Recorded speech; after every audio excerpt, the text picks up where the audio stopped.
Good morning.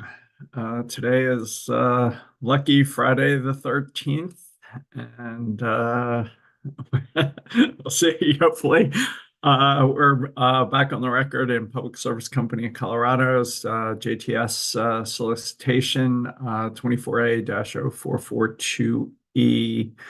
Thanks again, Commissioner Gilman, for leading us through to last night. I think we're going to start with Mr. Ming, but preliminary matters first. Ms. Kutzer. Good morning, Mr. Chair. Nice to see you. I have a couple of preliminary matters for COSACIA AEU. The first is, with apologies, we made an error when we turned in our final times to the company on the cross-examination matrix.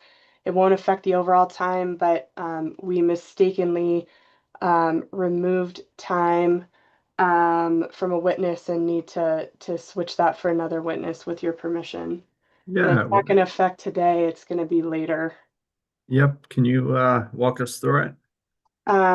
Yes. So, with apologies, let me pull up. I'm having a blank on the names. I'm sorry.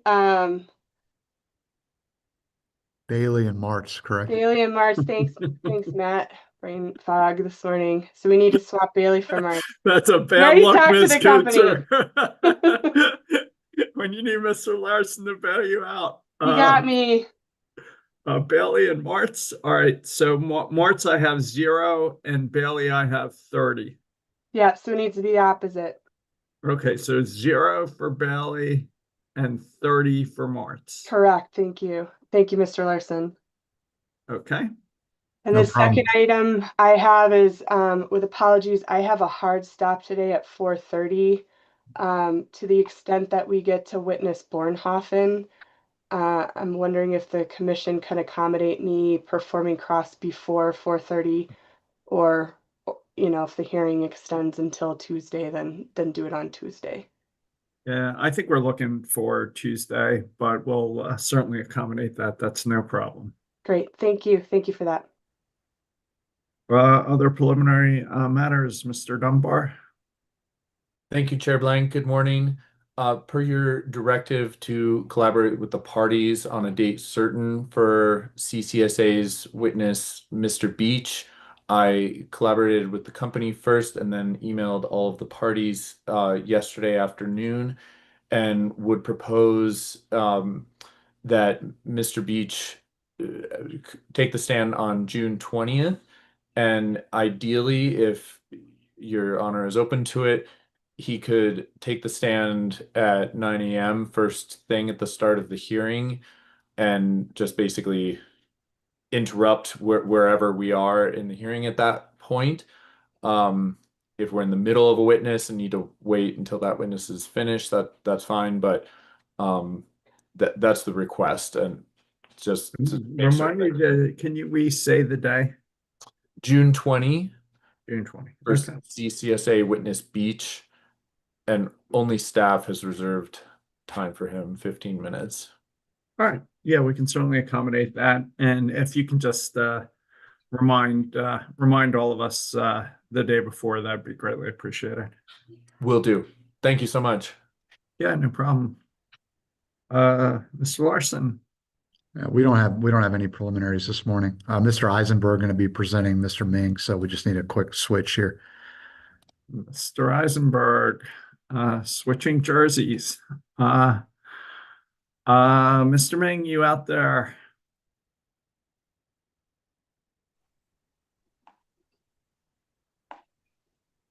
Yes, good morning. Can you raise your right hand? Yes. You swear to tell the truth, the whole truth, and nothing but the truth? Yes, I do. And put your hand down. Is anybody with you or communicating with you in any way? No. If that changes, you'll let us know? Yes. Over to you, Mr. Eisenberg. Good morning, Mr. Ming. Can you hear me? Yes. Chair, I'll make this quick. Mr. Ming's direct hearing exhibit 109 and rebuttal 124 are already in evidence, and he's available for cross-examination. Beautiful. Nice job. Mr. Woolsey, I assume you're doing the cross for CC, and I have 20 minutes and it's 9:05. Thank you, Chair. Can you hear me? We can. Good morning, Mr. Ming. I'm Patrick Woolsey, appearing on behalf of the Conservation Coalition. How are you? Good morning. I'm good. How are you? Um, so I'd like to start, if we could, by referring to your direct testimony, hearing Exhibit 109. If we could pull that up.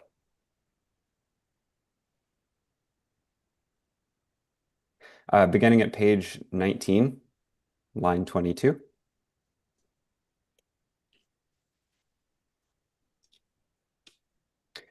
So here you state that in the prior company PRM study, the loads and resources of directly neighboring utilities were explicitly modeled, with any excess generation above what was needed to serve their own load made available to the company as market purchases.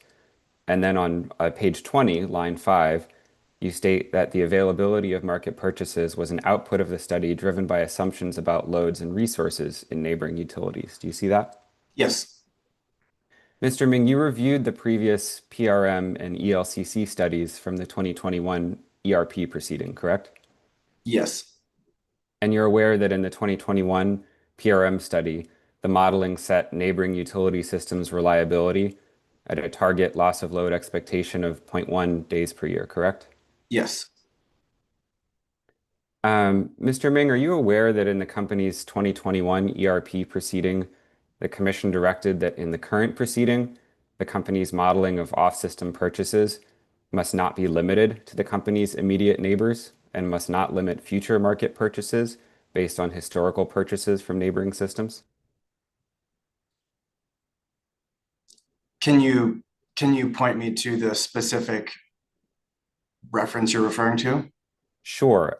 So I'd like to refer to a document in Conservation Coalition's box folder. This is proposed hearing exhibit 804. This hasn't been admitted yet, but this is Commission decision number C220559 from September of 2022. If we could pull that up from box. Yes, give me a second.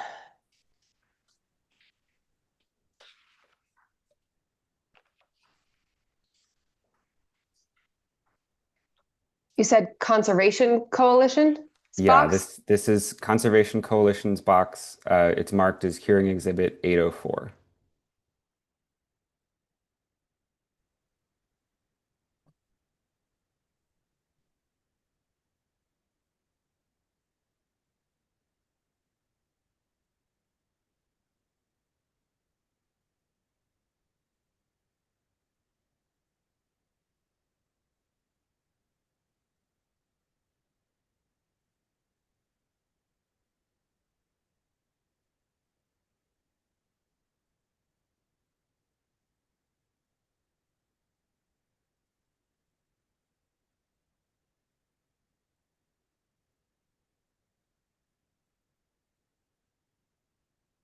Sorry, it's giving me some trouble. Well, so one thing that we could do also is I believe that the passage from that decision that I was going to refer to is also paraphrased in Mr. Landrum's supplemental direct testimony. So if it's easier to access Mr. Landrum's supplemental direct, which is hearing exhibit 111, we could also look there. Sure, I've got that, and I'll keep looking for 804 in the meantime. So that's yeah, hearing exhibit 111, Mr. Landrum's supplemental direct at page 52.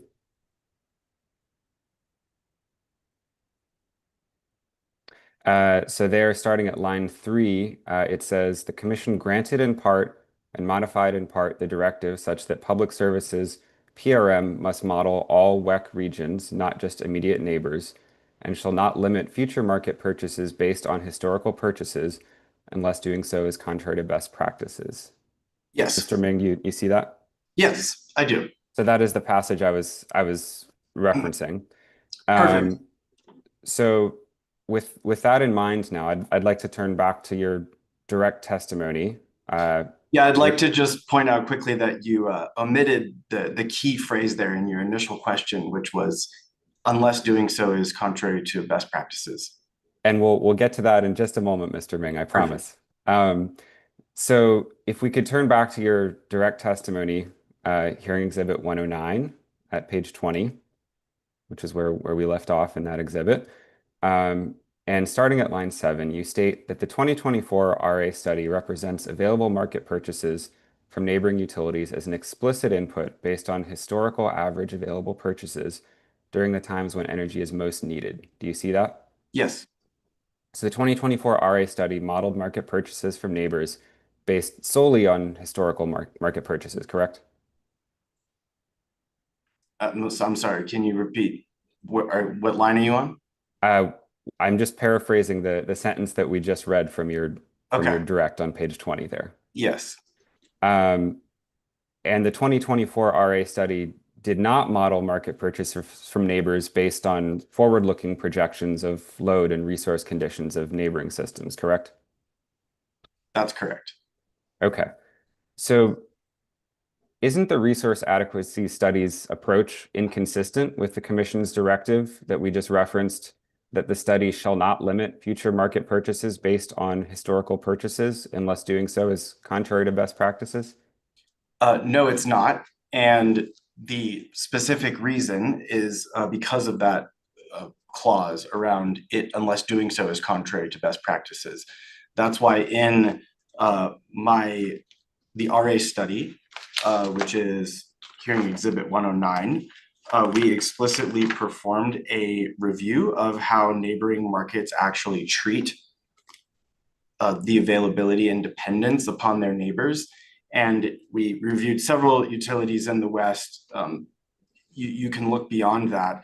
In fact, best practice is to take a much more conservative approach than just modeling neighbors and assuming that any excess capacity that neighbors have would be available for the specific system. In fact, every utility that we reviewed either does not model their neighbors, or if they do model their neighbors, they apply a very significant derate to that based on operator discretion of what they expect to be able to actually get during times of biggest system stress. And that discretion, that operator experience discretion, is based on actual experience of what they they're able to purchase during times of biggest system stress. And that necessarily is, experience is by definition almost a kind of historical looking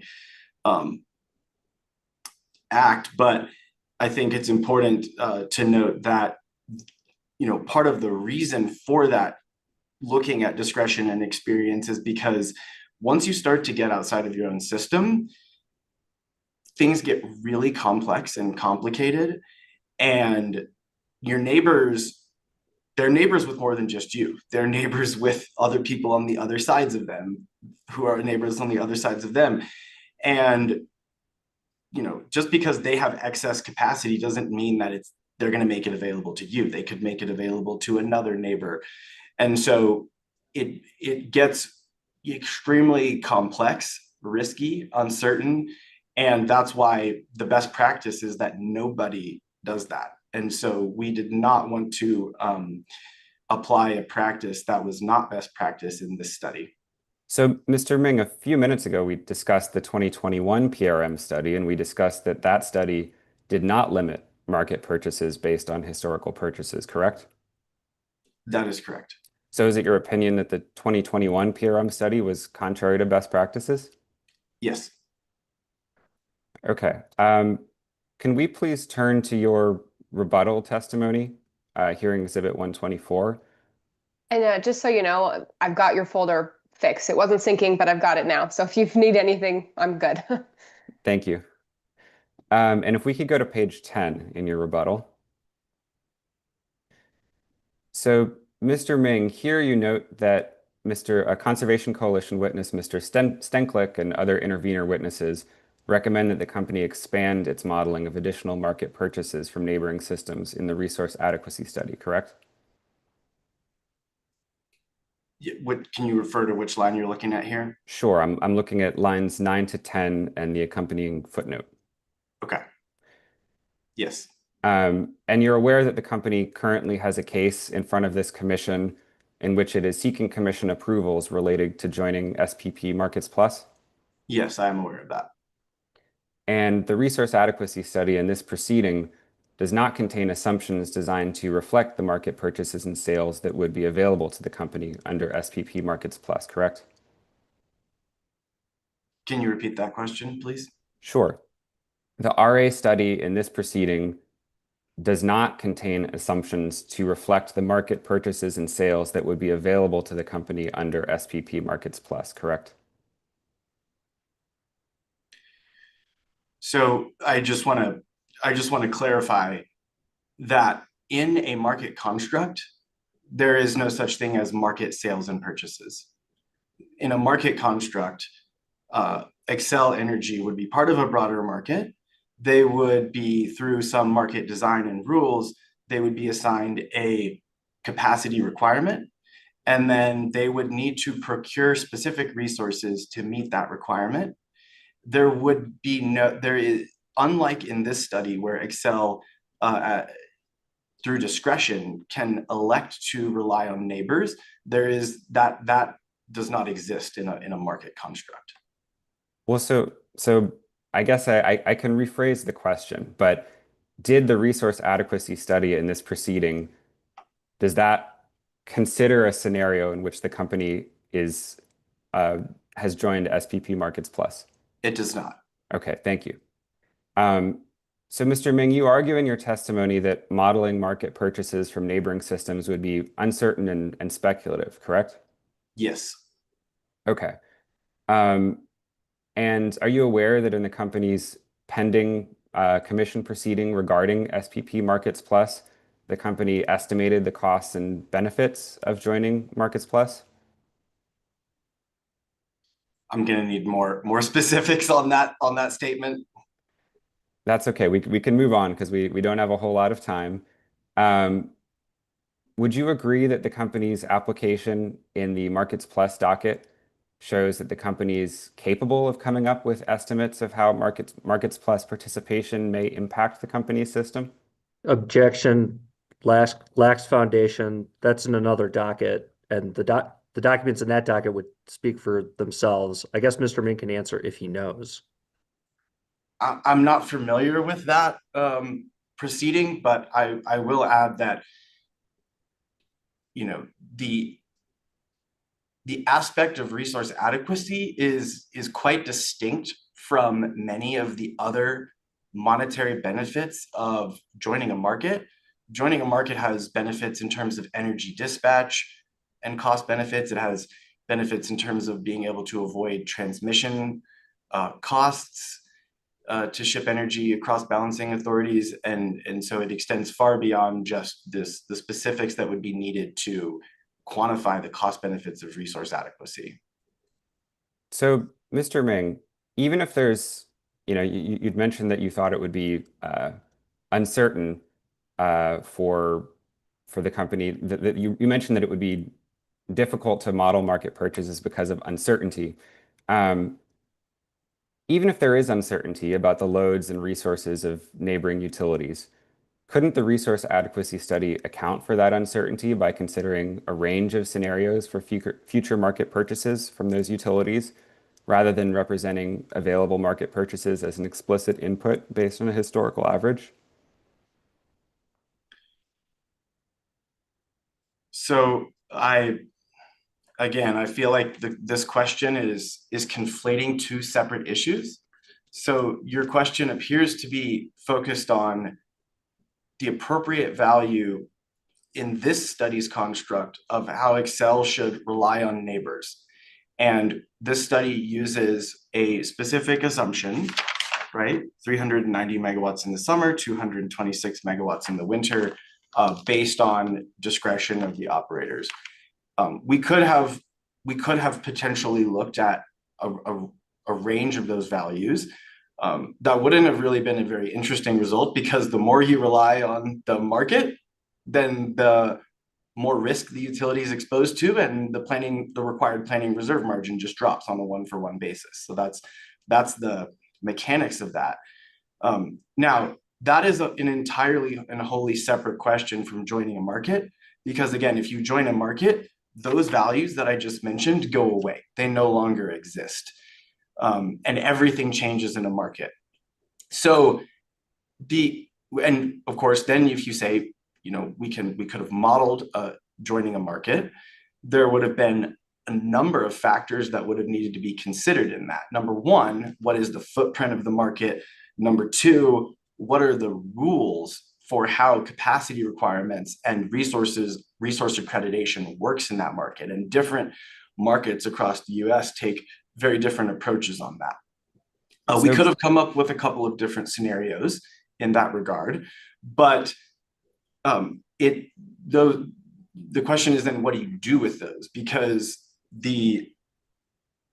using those could have gone in either different direction. Like if there's load changes, resource changes, but the market purchases go away. So it's not really clear what different scenarios would have done, just making assumptions that directionally could have gone in either direction. It could have made Excel's capacity position longer or shorter, depending on those assumptions. So Mr. Mink, can we refer to page 11 of your rebuttal? And at line 10, you state it's possible or even likely that joining an organized wholesale market may impact PRM and ELCC values. Do you see that? Yes. But you argue that the company's future participation in an organized wholesale market is too uncertain or speculative to model at this point, correct? Correct. Is it your testimony that it would be technically impossible for the company to model joining an ISO or RTO ahead of time? So again, we could model Excel joining a wholesale market, but that doesn't mean that the wholesale market could unfold in any number of ways. A wholesale market could be very different footprints. And depending on the footprint, that affects the load profile of the market, that affects the resources that are included in the market, and the market rules for how capacity need and resource accreditation are determined. So we could have come up with a scenario, but ultimately, that doesn't mean that scenario is at all what joining a wholesale market would look like. There's too much uncertainty of how that process unfolds to make that be ultimately a useful planning criteria. So, Mr. Ming, are you aware that in 2021, the commission hired a consultant to prepare a study of the costs and benefits of Colorado utilities joining hypothetical RTOs before specific market rules were in place for those RTOs? Can you please provide more detail on this consultant? Sure. So we can refer to a document from Conservation Coalition's box folder. This is marked as Hearing Exhibit 805, if we could pull that up. It's a market alternative study from 2021.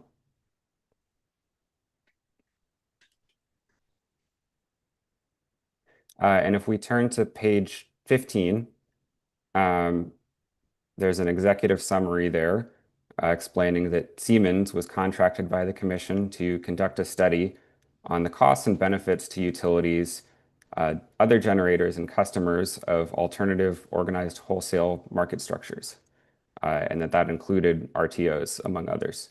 Do you see that? Yes. Okay. Doesn't the existence of that study show that it is possible to analyze the potential impacts of joining an RTO ahead of time, even if you don't yet know all the details of the RTO?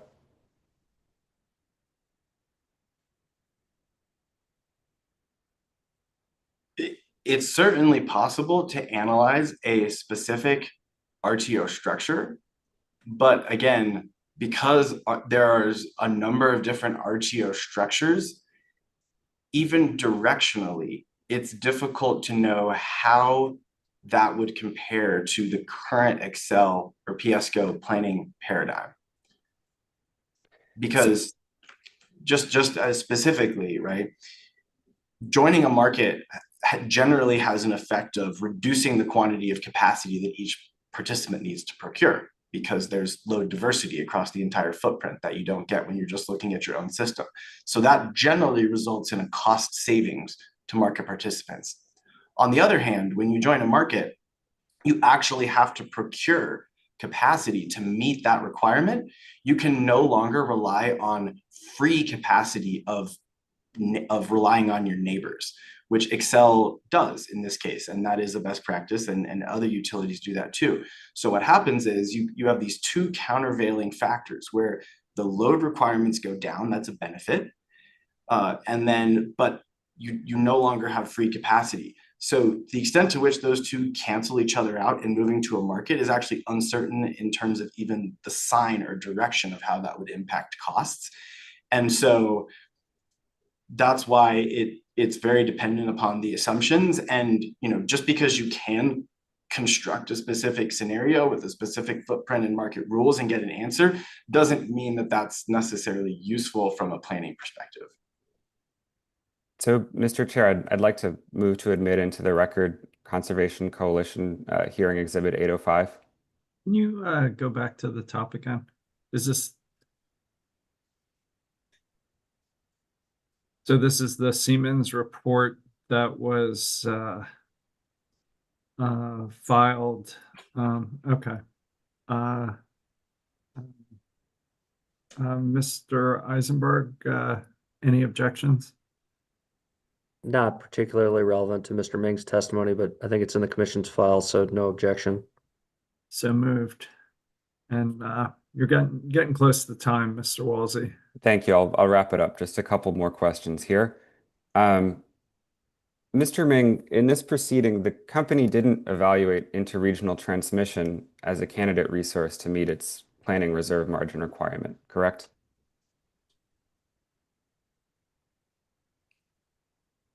Can you repeat the question, please? Sure. In this proceeding, the company did not evaluate interregional transmission as a candidate resource to meet its planning reserve margin requirement, correct? That is correct, yes. Okay. Are you aware that Mr. Landrum's testimony in this case cites the company's limited interconnections with its neighbors as a reason for the company's decision to do capacity expansion modeling with market access turned off? I'm loosely familiar with Mr. Landrum's testimony, but I would refer you to Mr. Landrum for more details on that. Fair enough. We can move on from that. Couldn't an evaluation of new interregional transmission in the resource adequacy study quantify potential reliability benefits of additional future interconnections?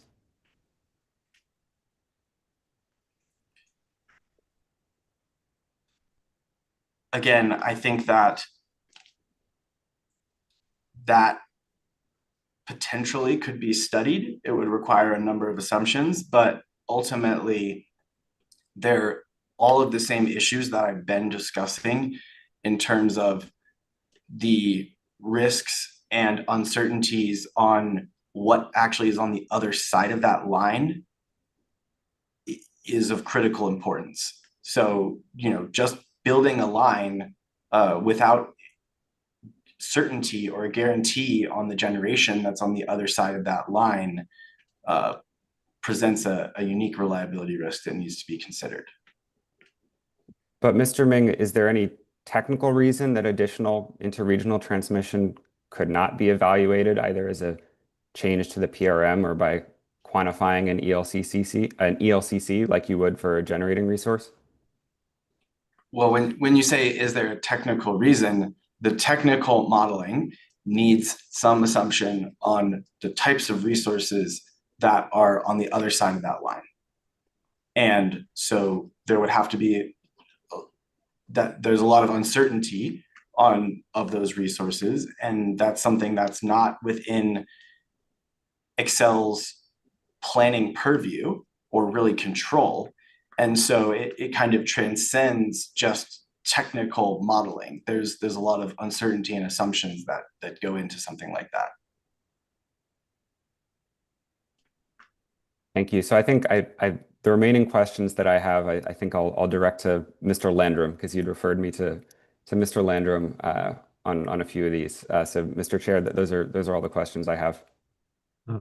Thank you, sir. Let me just see. UCA, I got 30 minutes. Ms. Nelson. Yes, Chairman Blank, UCA has decided to waive cross-examination of Mr. Ming. All right, thank you. I'm told Commission Counsel does not have questions for Mr. Meng.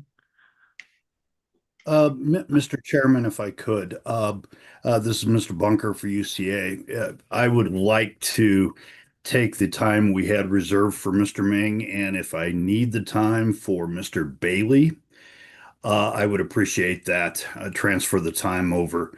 A number of questions have been passed by Mr. Eiley to Mr. Bailey, and we will have a highly confidential session as well with Mr. Bailey, so I'd appreciate that. Okay. Commissioner Gilman, questions for Mr. Meng? I do, yeah. Hi, good morning, Mr. Ming. Good morning. Certain parties argue that the ELCC modeling should include extreme weather events with the risk of correlated outages. And in your rebuttal testimony, you explained that the PRM and ELCC modeling already incorporates such extreme weather by kind of mixing together events, even if they haven't happened at the same time in historical record. So given that this is the basis of the planning, if there's a phase 2 portfolio that can go through E3's recap model and meet the 0.1 LOLE threshold, would that portfolio meet the generally accepted industry standard for reliability? Yes, I believe it would. Yes. Okay. In his testimony, Mr. Lucas points to the extremely high cost of essentially the final 30 minutes or so and that shortfall. He suggests that being more strategic about developing incremental demand flexibility, like perhaps EV charging and VPPs, could be more cost effective than expensive additional generators to solve for that same time. And I was just curious if you had any feedback on his testimony or analysis, or if you understood there to be any major issues with that analysis. Yeah, so I think there's a couple points to unpack there. One is on the economic costs of maintaining reliability. And I think that what we see when we look across the industry in terms of adhering to a reliability standard is that economics generally are a secondary consideration than just maintaining a reliable system. There are too many costs associated with blackouts that commissions, regulatory bodies, utilities across the country want to plan their systems to have a reliable system. And the notion that the economics might say we actually want a less reliable system is not really an accepted outcome that we've seen in commissions across the country. So that's just the first point on kind of the economics of planning for a system. But I think the other point then on is what's the most economic way to meet a specific reliability standard. And we actually do quantify the ability of potentially demand response resources to contribute to the system. So for example, if you look at the RA study, which is Exhibit 109, attachment ZM1 on page 66, we quantify the incremental ability of, for example, storage resources and demand response resources to contribute. What we see is that those resources, because they're limited in how long they can dispatch for, actually have a relatively limited and declining capacity value or contribution to reliability. And that's just simply because the reliability challenge is moving from one of just a peak concern to one that is addressing prolonged low renewable events on the system. And so it's not really a question of having a resource that's available for 1, 2, 3, even 4 hours. We see, even if we look at an 8-hour storage resource, once you add 1,000 megawatts of that, its capacity value falls to less than half. Once you add 2,000 megawatts of that, an 8-hour storage resource is only worth 17%. And that's because the reliability need is longer than 8 hours. And so an 8-hour storage resource is just not capable of meeting reliability needs. And so the corollary for that of someone who says an electric vehicle that's flexible, it's not really a question of can they just, not charge at 5 p.m. and charge at 10 p.m. or 3 p.m. It's a question of can that electric vehicle not charge for multiple days in a row to get through the prolonged renewable lull event. And that's where I think it starts to get more challenging in terms of envisioning a world where customers are saying, well, I need to drive somewhere, but I'm not going to be able to charge my car for 3 days until the wind picks back up next week. And so that's really where these energy limited resources and load shifting capabilities run into limitations, and where the value of firm resources shows a lot of need and value. You're muted. You get it? And does that assume kind of one block of demand response? What if you had varied and kind of dynamic ability to trigger all sorts of different resources in different tranches or intervals to be sure that you can cover a longer, perhaps at a different depth, cover a different duration? Right. That does not assume one block. That assumes kind of using demand response as flexibly as you can. For example, like chaining different events together, for example. But that doesn't really change the outcome, that the value is still limited, because if you have to have, for example, 20 different demand response programs that are chained together to equal the value of one firm resource, then that means that the value of each individual demand response customer is still only 5% of what a firm resource would be. And so there's still, even using them as optimally as possible still shows the same limitations on value relative to a firm resource.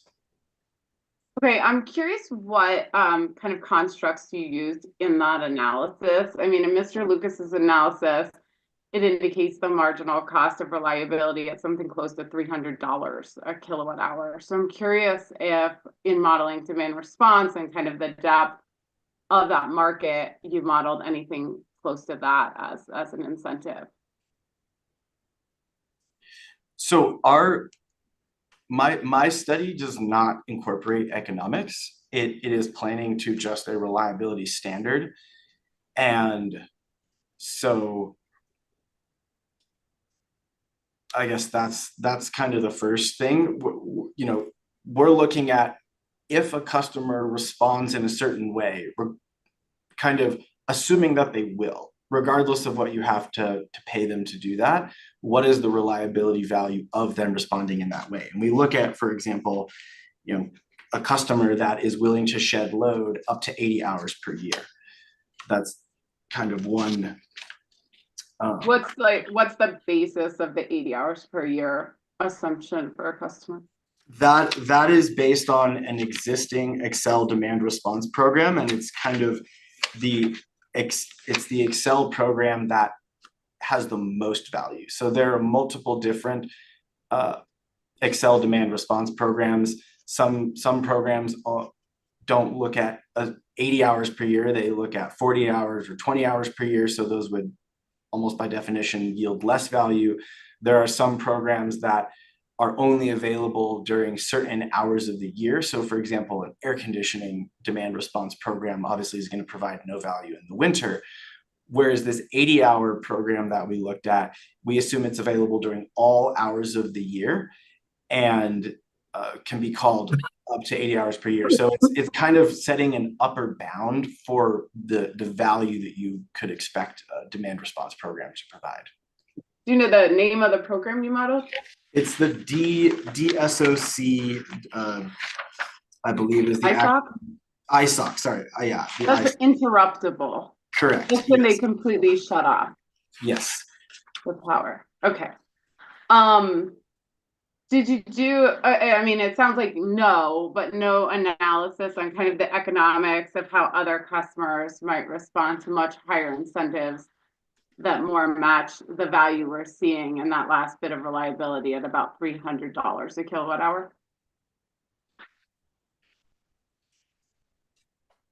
Yeah, right. Again, so this study does not look at economics. I mean, I guess you could imagine a kind of scenario where customers are being paid enough to where they're willing to curtail for more than 80 hours. And if they're willing to curtail for more than 80 hours, then we would expect the value to continue to increase. But that's not a program that we evaluated. Okay. So you're kind of looking at this in silos in terms of you look at it with the existing program that you know exists under the constructs that have already happened. This is the reliability impact versus looking at this kind of intentionally and strategically around what is the most cost-effective way to solve for the reliability gap. I'm hearing you did the first. Right. So we look at it kind of right. statically. We look at all of the programs on Excel system and quantify the value of those. That's kind of in the base system. But then we look at what's the future potential of demand response. And when we look out and we scale that to up to 4,000 megawatts, obviously more than any demand response program could actually scale to, what we're scaling is the most valuable demand response program that we could, which is a customer that's willing to curtail up to 80 hours per year, any hour of the year. And so then let me just interrupt you. You modeled the most cost-effective or effective program that you've seen on Excel system currently. Yes. With current incentive levels, current assumptions. Right. Okay. Yes. Let me just switch gears a little. And understand in your testimony, you had indicated in your rebuttal, while it is possible or even likely that joining an OWM may impact PRM and ELCC values, such a scenario is purely speculative at this point. And I want you to understand a little bit more what you meant by purely speculative, especially given the statutory directive that public service must join an OWM before January 1st, 2030. Yes. Right. So what I meant by that was not that joining the market was purely speculative, but the characteristics of the market. What is the footprint? What are the market rules that govern need and resource accreditation? That's what would require a significant number of assumptions.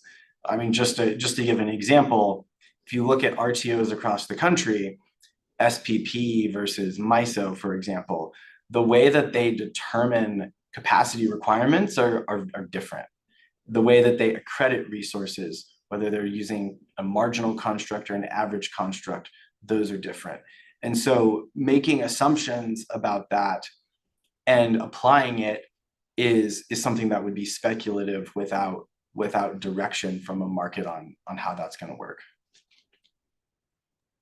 Okay, and in looking at really 2030 occurring within the RAP that we're planning to, I don't think there's any disagreement about that, and the statutory directive, I'm curious, I understand that the idea of which market could be speculative and like the certain details that would fall from that, but it just strikes me that market A versus market B is likely a smaller differential in how you model it and in the outcomes of the modeling than no market to either of those markets. Mm-hmm. Would you agree with that concept? I actually wouldn't. I mean, assuming they're all right. RTOs or ISOs, right. I guess. Right. I should say. Right. Yeah. So I think the reason why I would not agree with that is because right now in Excel's planning paradigm, they assume reliance on neighbors. that is kind of a proxy for the benefits of a market, right? Like right now, Excel is not part of a market, but they recognize that physically they're still connected to their neighbors and there's some benefit of that. So what joining a market does really is it creates a moment of truth to say, is that assumption that we were using for our neighbors, were we being too generous? Were we being too strict? And it could go either direction. And so that's why it's not just like joining a market is gonna provide definite benefits of procuring less capacity, because this reliance on neighbors goes away once you join a market. And really it's fully rationalized in saying, was I being too generous or was I being too strict in how much I was relying on neighbors? And that's a function of, again, the two big uncertainties, the footprint and the market rules. I can't underscore how important the market rules are in terms of determining that as well. Okay. So looking at a lot of the testimony and analysis really about the extraordinary cost of marginal improvements in resource adequacy, it seems to indicate that small modifications in the PRM, even if it's not a massive shift, could have a pretty significant impact on the amount of capacity needed to satisfy the reliability target. And so assuming the commission would order the company to model at least one portfolio in phase 2, in which the company has joined an ISO or RTO by 2030. Do you have any indication what changes to the PRM or ELCC values you would recommend as a decent proxy? I might need you to rephrase that question a bit. You're saying what is the impact on the PRM and ELCC of joining a market? Of joining a full RTO or ISO. Right. Yes. So again, the three big changes that would happen if Excel joins a market are generally the capacity requirement goes down. And that's because there's load diversity. Excel is not just procuring for their own peak, they're procuring for their share of the broader footprint peak. At the same time that value goes down, the ability to rely on neighbors goes away. And so those counteract each other. And so it's very difficult to speculate on how those would affect each other. And then the third change is that the ELCC of resources changes. That's also difficult to speculate on how those would change, because that's a function of, what are all the other resources of the other participants in the market? What do their loads look like, and how do all the resources stack up? So that's probably not a very satisfying answer, but I guess it kind of just goes back to the fact that there's more specificity of the details of the market are needed to really understand the impact on resource adequacy. Wouldn't the ELCCs, I mean, assuming, like, let's say going east, wouldn't there be much more diversity in like the geography of the wind that would be included, which could impact ELCC values?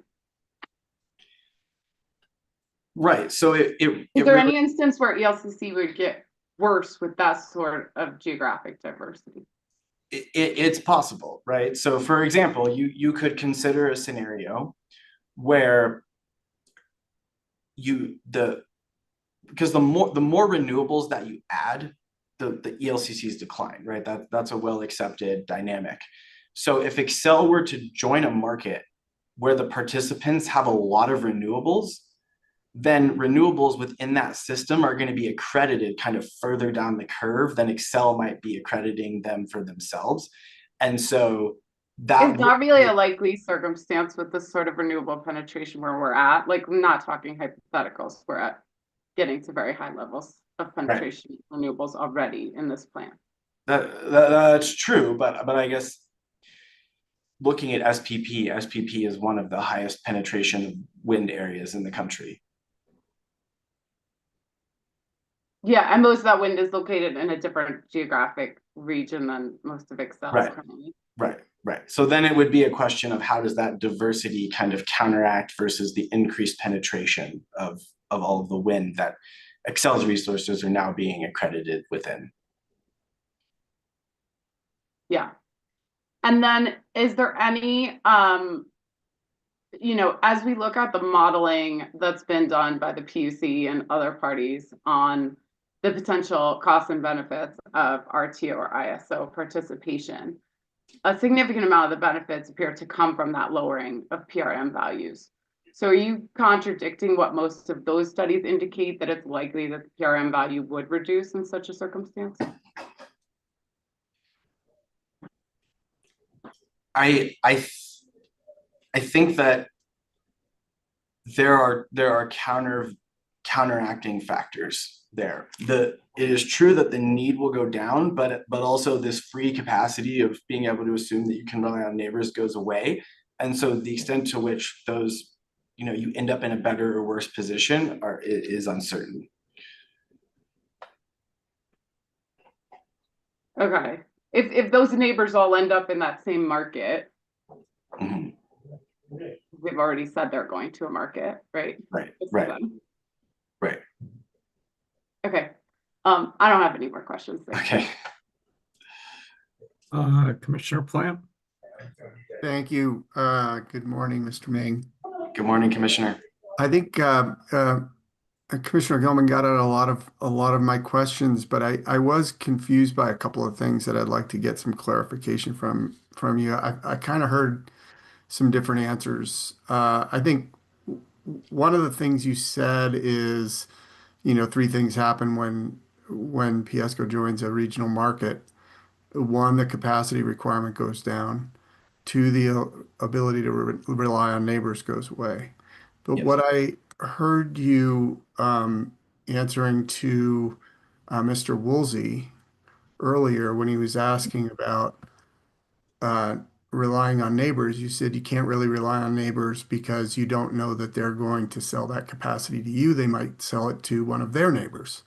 So it sounds like your argument with Mr. Woolsey was that you can't rely on your neighbors, and when you were talking to Commissioner Gilman, you were saying if we join a regional market, you can't rely on your neighbors, and we can now. So I just wanted to get some clarification on that. Yes, no, great question. So thank you. So to be clear, in our study, we do assume that you can rely on neighbors. Specifically, we assume that Excel can rely on 390 megawatts from neighbors in the summer and 226 megawatts from neighbors in the winter. If you look at that actually as a percentage of Excel's peak load, that's actually on the higher end relative to what many utilities in the West and organized markets across the country assume.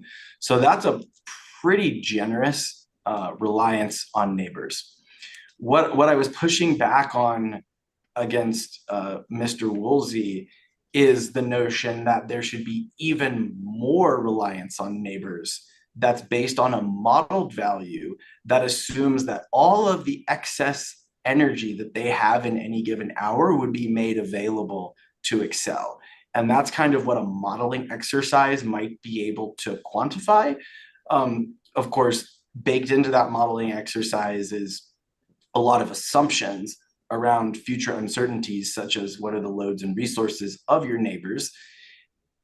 And then, of course, it kind of obscures a lot of the complexities of, you know, are your neighbors willing to sell that energy to you, or are they going to sell it to their other neighbors on the other side of them?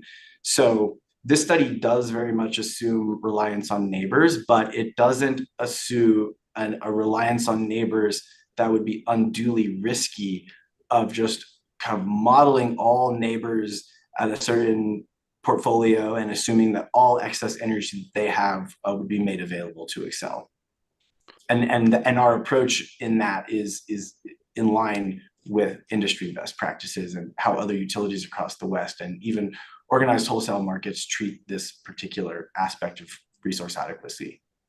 But and I mean, lived in a regional in a organized market, so I'm just going by what I would understand. But in an organized wholesale market, wouldn't that capacity be sort of combined?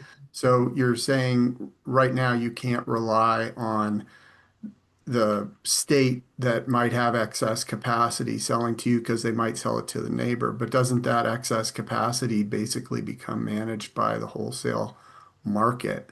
And so while you're saying right now there's no rule that says they need to sell it to us, in an organized market, there would be rules around that capacity, and you would know what those rules are, and you'd be able to be able to go to the market to get that capacity. Right. Well, the difference is that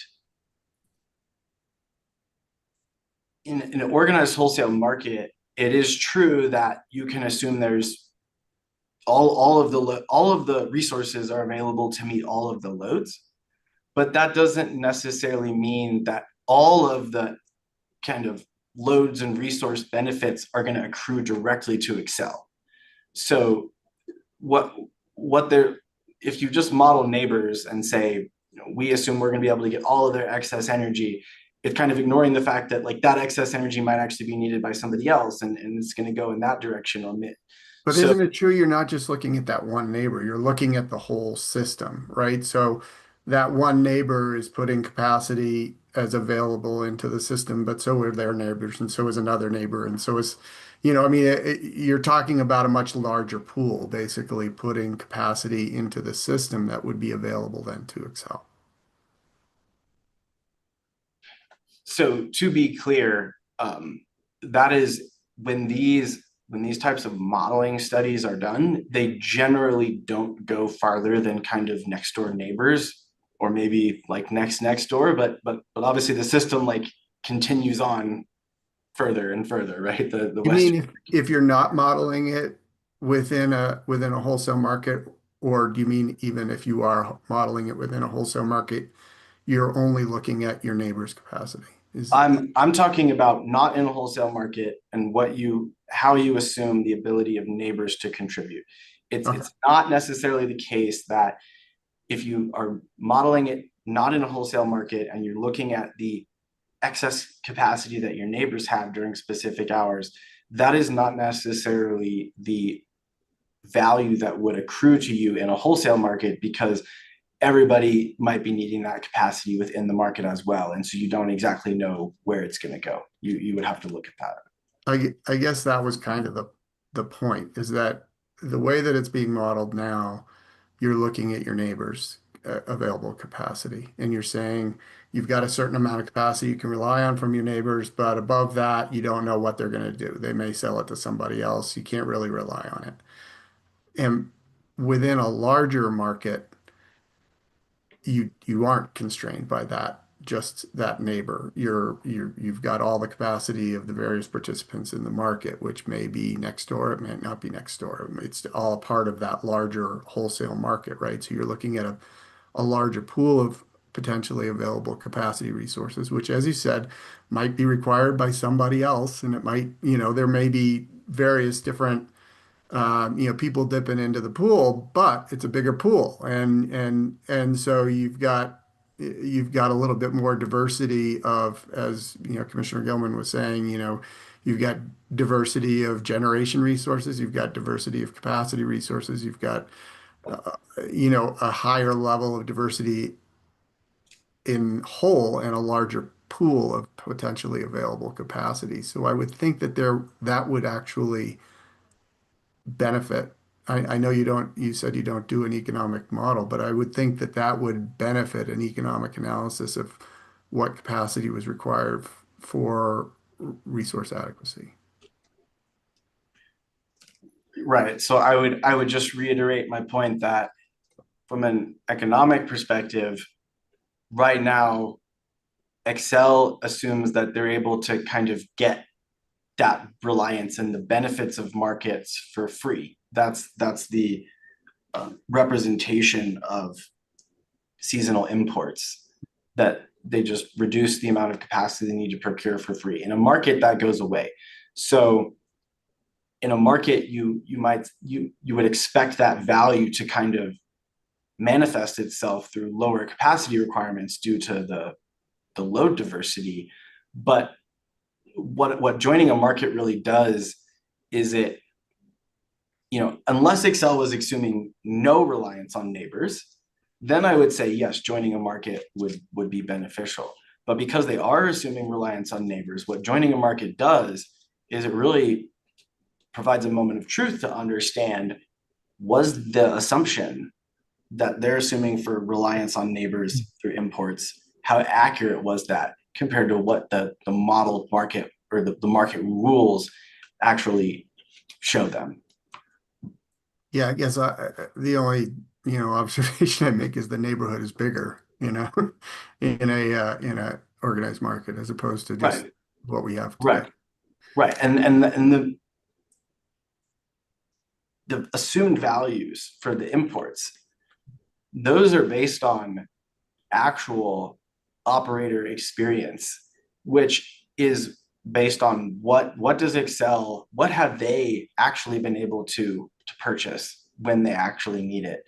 That's not a function of just the next door neighbor. That's a function of what they can actually get, which goes as deep away from the system as they can get it, counting for all of those factors. So that kind of does bake in as well this, what do neighbors have available that would be made more organized, obviously in an organized wholesale market, but I do think that value is not being ignored today.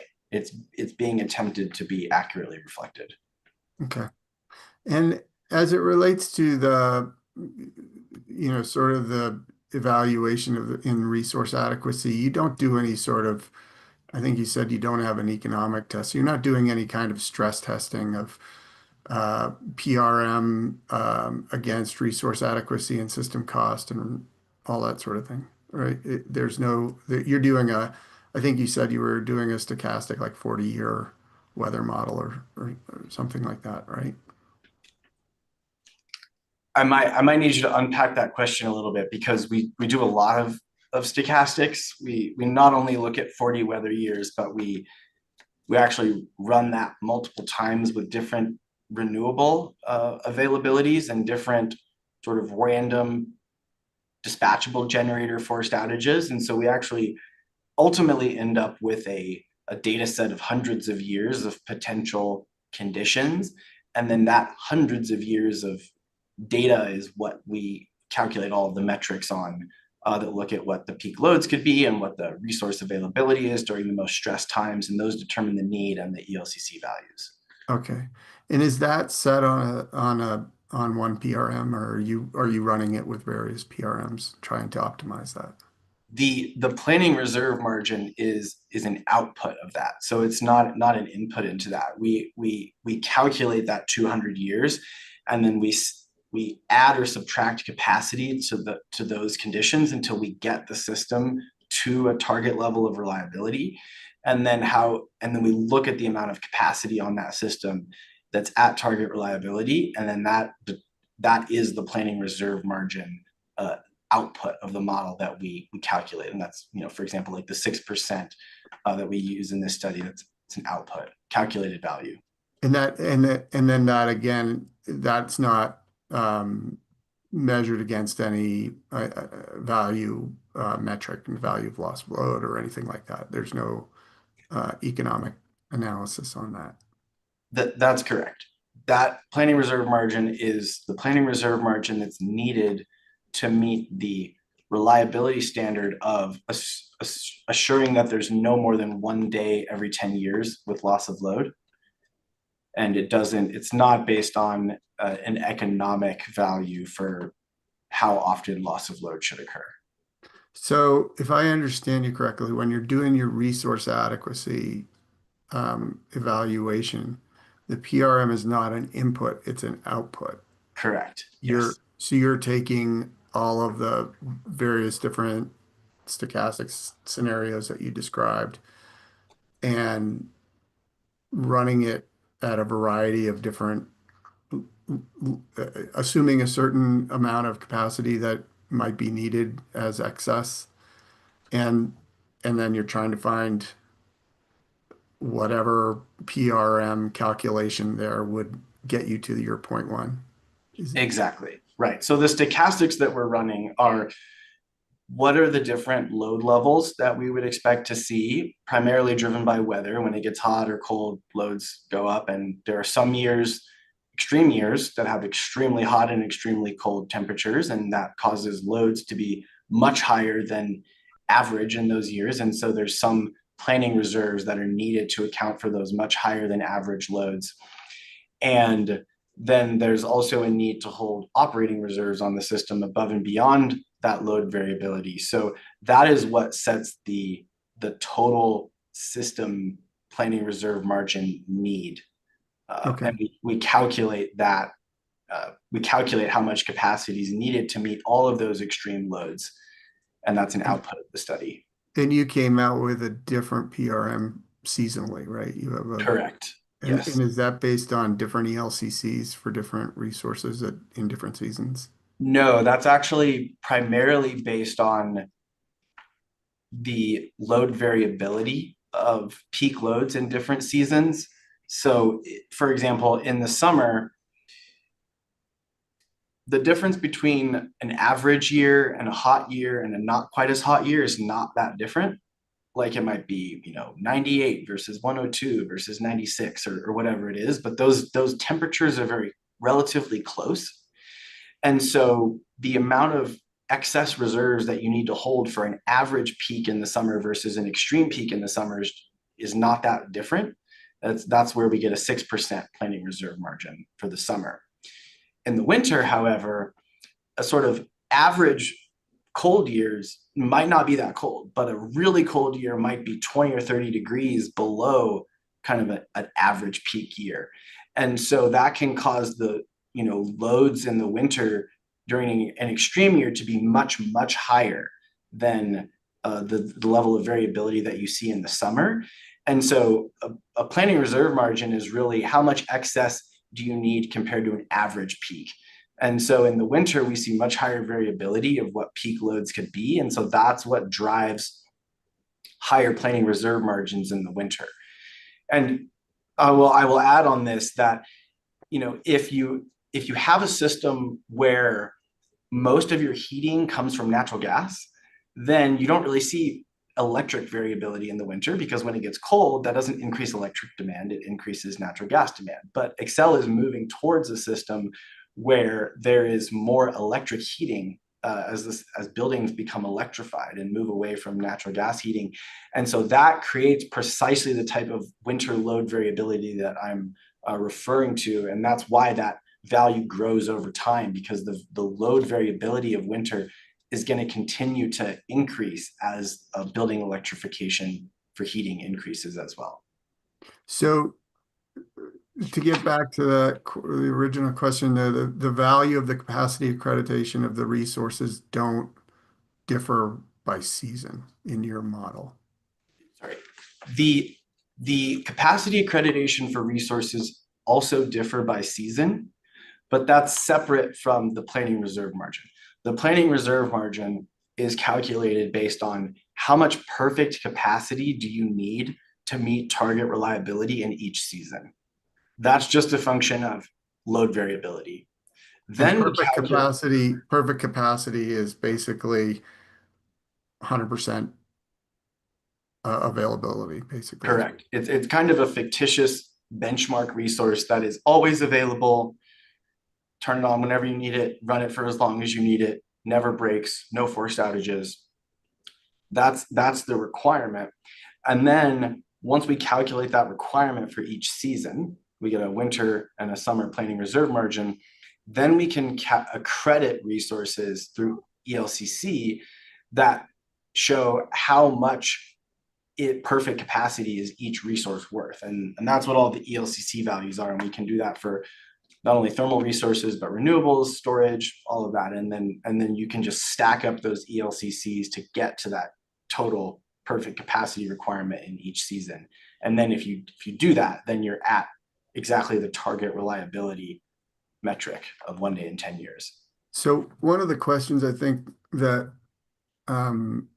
Commissioner Gilman was asking as it relates to the distribution resources.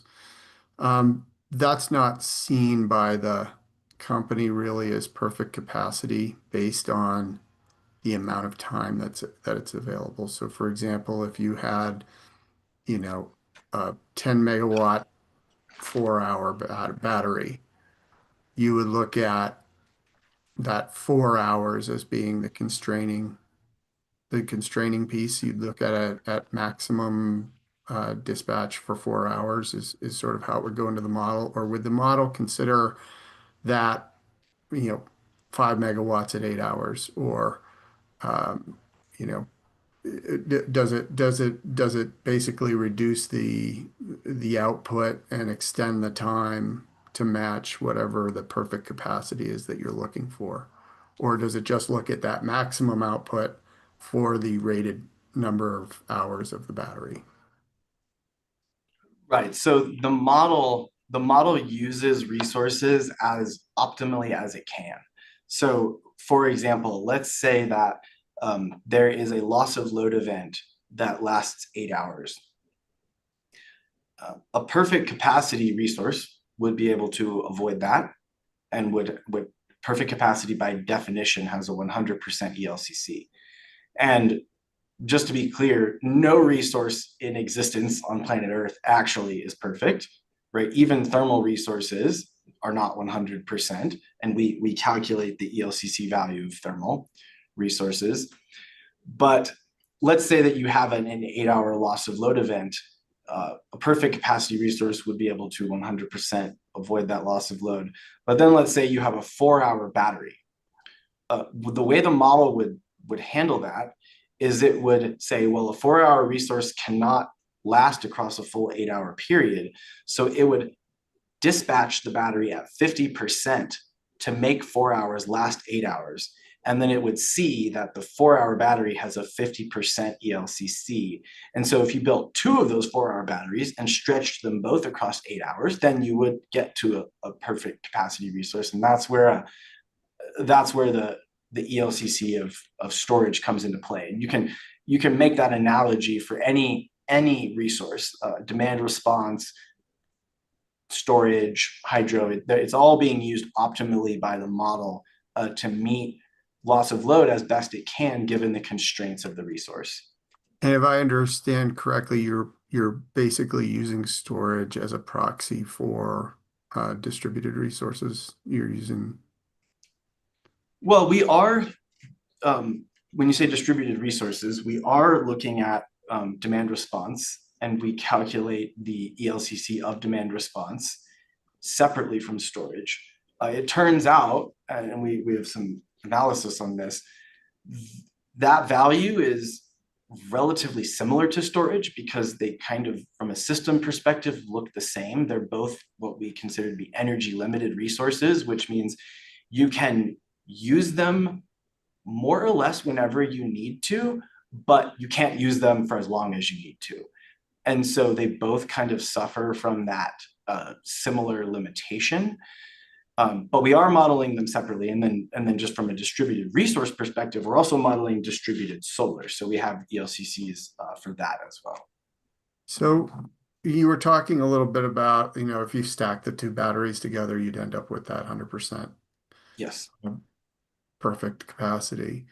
So I would imagine if you increased your levels of DER management, across more units, more things that are available, whatever those things are that are sort of acting similarly to batteries, as you said, then you would be able to achieve that perfect capacity with those resources. And I'm wondering, did you ever calculate what that would be? How much capacity would that be of managed DERs that could deliver that perfect capacity that the resource adequacy model is looking for?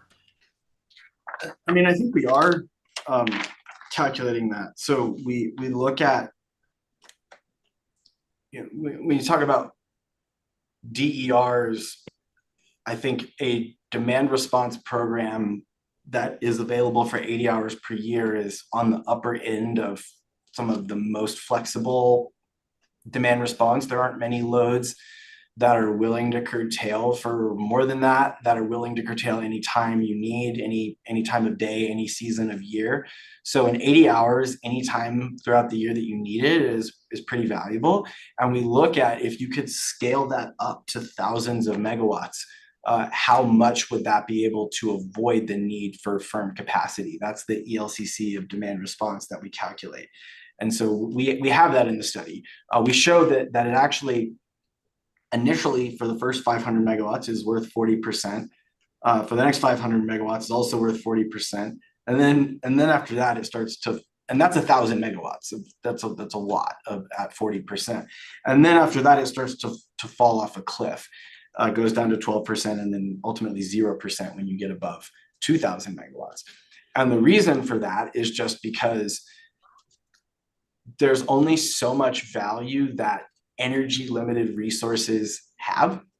Unless you get a resource that's willing to dispatch for weeks on end to get through renewable lull events, just being able to rely on those resources for the firm energy, there's a limitation to that. Or, I mean, I think you're looking at it as sort of on-off kind of thing. If you spread that out over, thousands of customers or thousands of participants, Yes. and you had some being on, some being off, so, you're basically managing that resource in a much more dynamic way, then that kind of ADER management is not contemplated in this model, right? It's more of a DR on-off ISOC kind of a model that you're using. No, what you just described, the management is assumed in our study. We're not just assuming a 3,000 megawatt block of demand response that's like all on or all off. It actually can spread itself out through management. And in fact, the spreading itself out is precisely what causes the reduction in capacity value, because when you have to spread yourself out, that kind of lowers the value relative to if everybody's on at the same time. And maybe the need is one that's spread out, but that is precisely how the model is using those resources. It's using them in an optimized, managed way. Okay. Thank you very much. I don't have any further questions. Appreciate the time, Mr. Ring. Thank you. I do not have any questions for Mr. Meng. Mr. Eisenberg, redirect. Yes, thank you, Chair. Just going back to the conversation you were just having, Mr. Meng, with Commissioner Plant, you mentioned the use of the company's ISOC program as an input. Yes. The ISOC is that's a conservative input. It's taking the most conservative program from the programs company currently has, right? Correct. If you're using conservative to mean most valuable of all the demand response options, then yes. Yeah, and a corollary to that is ISOC is also the most generous in terms of the payments because of what it asks customers to do. Is that right? Yes.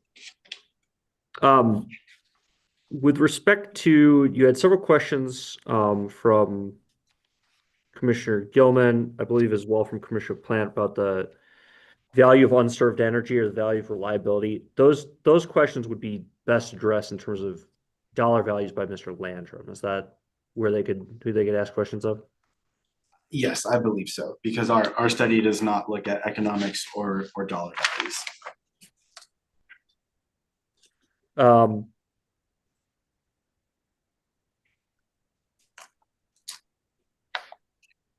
There was some discussion with several commissioners as well as with Mr. Woolsey about the reliance on neighbors. And you mentioned the word risk. And can you just describe a little more, unpack why more generous assumptions about reliance on neighbors has risk? Right. So I think there's two components to risk. There's a physical component to risk, and then there's a financial component to risk. From a physical component, we are looking, we have forward-looking projections of the loads and resources for 2031, which is the time period that Excel is looking to procure resources for. So if we're looking forward to 2031, there's, from a neighbor's perspective, there's a lot of uncertainty around what their systems are going to look like in 2031, particularly in the present circumstances that the industry sees itself of very high load growth, very fast resource transformation as well. There's uncertainty about, are the neighbors going to actually have excess capacity, or are they going to be catching up from behind on resource adequacy as well? Even if they're, and so there's that uncertainty, but even if, let's say that they're actually at a target level of reliability, the portfolio of resources that they have, are they meeting that target level of reliability with all firm resources, or are they relying a lot on renewable and storage resources? That impacts how much excess capacity they might have to give in certain hours. And so there's just physical uncertainties of how neighbors are going to evolve, and the extent to which Excel is making assumptions about neighbors and then planning their own procurement around those assumptions puts Excel at a tremendous amount of risk for those assumptions not playing out over time. And I think we've seen that there have been a lot of things that have happened in the past several years, supply chain issues, resource project cancellations, that even if a neighbor says, we're planning to do this, that does not necessarily mean that's how it's going to play out. And so there's a big physical risk component. Additionally, there is a financial risk component to relying on neighbors. If you get into a situation, if Excel gets into a situation where they are so tight that they need to be importing capacity to keep the lights on, or importing energy to keep the lights on, chances are there's something kind of on a bigger footprint situation going on, and energy is going to be very tight. It's going to be tight for the people that Excel is trying to buy energy from, that are going to make them potentially hesitant to sell, and if they do, it's going to be a very high price, and it's going to, they're also going to be competing with people on the other side of those neighbors to purchase that energy as well. And so there's just a very large financial risk of planning around a system that says we're going to be able to get energy and we're going to build capacity and plan our system in that way. On the flip side, having a little bit of extra capacity might put Excel in a position to have, financially benefit from those situations as well, to be able to sell excess capacity to their neighbors in those times. And so for all of those reasons that I'm describing, I think that's precisely why it's industry best practice to not just plan your system around assuming that every modeled spare megawatt that your neighbor has, you're going to be able to rely on during times of system stress. Thank you. Just continuing on that line, I'd like to discuss, if we could, perhaps a real life example of that. You're based in California, correct? Correct. Yes. You recall in August of 2020, I think around August 14, 15, the California ISO got into a situation in which it had to order rolling blackouts, and then there were continual warnings over the next few weeks in August and September. Yes. Yeah. If I represent to you that CAISO had planned for about 4 gigawatts of imports, does that sound about correct for that time period? When you say planned for 4 gigawatts of imports, do you mean that's what they were actually able to import, or are you talking about no, what they projections? Mr. Eisenberg, can you be careful here?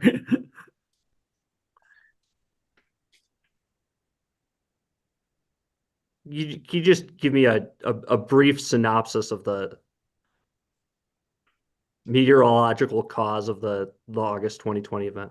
Yes, it was a west-wide heat wave that was impacting much more than just California's footprint. It was impacting the Pacific Northwest, the desert Southwest, everywhere. Everywhere was tight. When you look at, just the Texas enormous blackout of 2021, obviously Texas had to shed about a third of their entire load, but SPP, their neighbor to the north, was also shedding a very small amount of load for precisely the same reasons. Their gas plants were freezing up, they couldn't get fuel. And so ERCOT actually does have some small ties to their neighbors, including SPP. They were not able to import anything from SPP in that event because SPP had nothing to give. They were also blacking themselves out, albeit to a much lesser extent. But I think your point highlights the fact that these are not just individual system events. These are wide area events that affect entire regions and beyond. And so without getting into exact numbers, I think the point is if you're planning to have imports and you're relying on those to meet capacity needs, and those imports are not available because of a regional event, that brings up the exact kind of physical risk we were discussing. Yes, exactly. One more question for you, Mr. Ming, regarding potential to join an RTO. Public services system has constraints as to the amount of energy it can bring in at any given moment across transmission lines. Yes. Yes.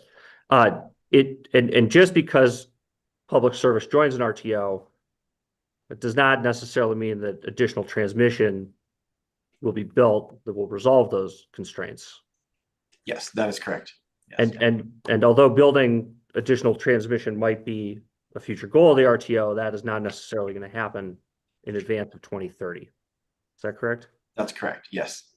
Well, that's all I have, Chair. Thanks very much for your time. Thank you. You may be excused, Mr. Meng.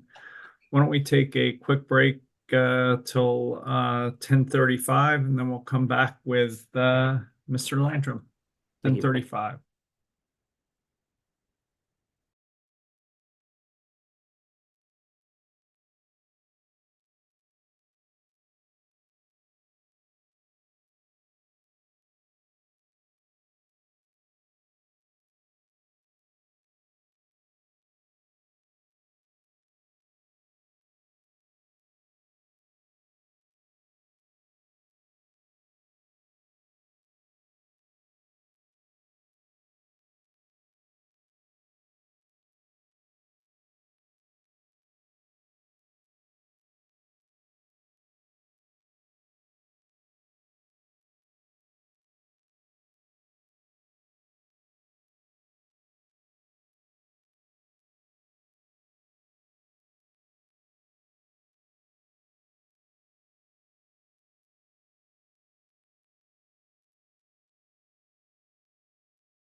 Welcome, Mr. Landrum. Can you Yes, Mr. Black. Can you hold up your right hand? Do you swear to tell the truth, the whole truth, and nothing but the truth? I do. You can put your hand down. Is anybody with you or communicating with you in any way? They are not. If that changes, will you let us know? I will. Thank you, Mr. Larson. Thank you. Good morning, Mr. Landrum. Good morning, Mr. Larson. Can you please state and spell your name for the record? My name is John Landrum, JONLANDRUM. And what is your role at the company? I'm employed by Xcel Energy Services as the Director of Resource Planning for the Colorado portion of Xcel Energy, here testifying on behalf of Public Service. And do you have before you what's been marked as, I'm going to tick off 3 documents here, Hearing Exhibit 102, which is your direct testimony, Rev 1, Hearing Exhibit 111, which is your supplemental direct testimony, and Hearing Exhibit 118, which is your rebuttal testimony? I do. And were those prepared by you or under your direction? They were. And if I asked you those same questions today, would your answers be the same? They would. Those have already been moved into evidence. Mr. Chair, before we make Mr. Landrum available for cross-examination, we do have a corrected version of JTL 10 from the conversation yesterday. And we have it in our box marked as Hearing Exhibit 135. And we could move that into evidence now if it's an appropriate time. That would help me on my questions. Can we zoom in? I can't see that. Yeah, there we go. And Mr. Landrum, do you see what's been marked as Hearing Exhibit 135 on the screen? I do. And can you describe what that is? Sure. This is a corrected copy of the generic gas-fired technology costs that I proposed to be modified in my rebuttal testimony. The red is the change from what was filed in my rebuttal testimony. As you can see here, we did change the capital cost on approximately the 7th row, but we did not update the total capital, which is the sum of the capital and the transmission, nor did we update the dollar per kW. Those were inadvertently hard-coded values in the table. We didn't catch it, so those didn't update automatically when we changed the capital costs. So the red values on the right side are the changed values, and then further to the right is showing the percentage change on 2 different metrics. Is that right? That's correct. Your Honor, I would move the admission of Hearing Exhibit 135. Any objections? So moved. Thank you for that clarification. That's a big change. And I apologize for the confusion that caused across several witnesses and several days of testimony. Yeah, if I may want to bring back an exhibit I discussed with Mr. Eiley in light of this change. So if we'll see, we can either bring back Mr. Eiley, but I may try and introduce that change and discuss it with you. So if you give me some flexibility on that, Mr. Landrum, to the extent you're comfortable, that'd be great. Yeah, absolutely. All right. With that, you can take this down, and I have 45 minutes for staff. It's 10:40, and I think I'm gonna try and I think we're slipping, so I'm gonna push to limit it to these times. 45 minutes. Mr. Cox, you're up. Thank you. I'll do my best to stay on time here. Good morning, Mr. Landrum. It's good to see you. For the record, my name is Justin Cox, and I am an Assistant Attorney General representing trial staff of the PUC. In your position as Director of Resource Planning, you're responsible for overseeing the company's resource planning, and that would include modeling of generation portfolios, correct? That's correct. And you were also a witness in the company's last ERP proceeding as well. I was. So I have 4 topics for you today. Hopefully mostly clarification. And we'll start out with something that's been pretty popular. The incremental need pool So I want to clarify some modeling questions around that. Are you familiar with the tri-party phase 2 framework that was described in staff's rebuttal testimony? Yeah, very familiar. You were part of those discussions? I was. In rebuttal testimony, you indicated that potential backup bids for the incremental need pool will undergo a backup bid modeling process that was described in your direct testimony, essentially to identify projects by resource type. Is that accurate? That is accurate. I'm happy to elaborate a little bit if you'd like. I don't think we need to go there Okay. yet. We'll see. But is that still the company's intent under the tri-party framework? We're keeping it open. The reason what I was going to elaborate, here's my chance. The primary method of identifying incremental need pool bids is what we have in my rebuttal testimony, which is that we'll look at the portfolios that are presented, or the solution sets, if you will, and bids that appear in solution sets or portfolios that are not in the final approved portfolio would be the primary target or bids that we would look to fill that. To hedge against the eventuality that that set of bids in that process aren't robust enough, may not get certain technologies, may not get very many of certain technologies. I mean, what I'm trying to say is there could be a homogeneousness to those portfolios that doesn't really give you a lot of variability. So we have proposed the same backup bid process that we used in the last ERP phase 2 to identify a broader set of bids to expand that pool to more eligible projects that we could use. Okay, so just for clarification, that kind of extra modeling, not guaranteed. No, not to develop the guaranteed. backup pool. Yeah, not guaranteed. In my professional opinion, likely. But we are going to look at the alternate portfolios as the first swath of projects to consider for incremental need pool. Okay.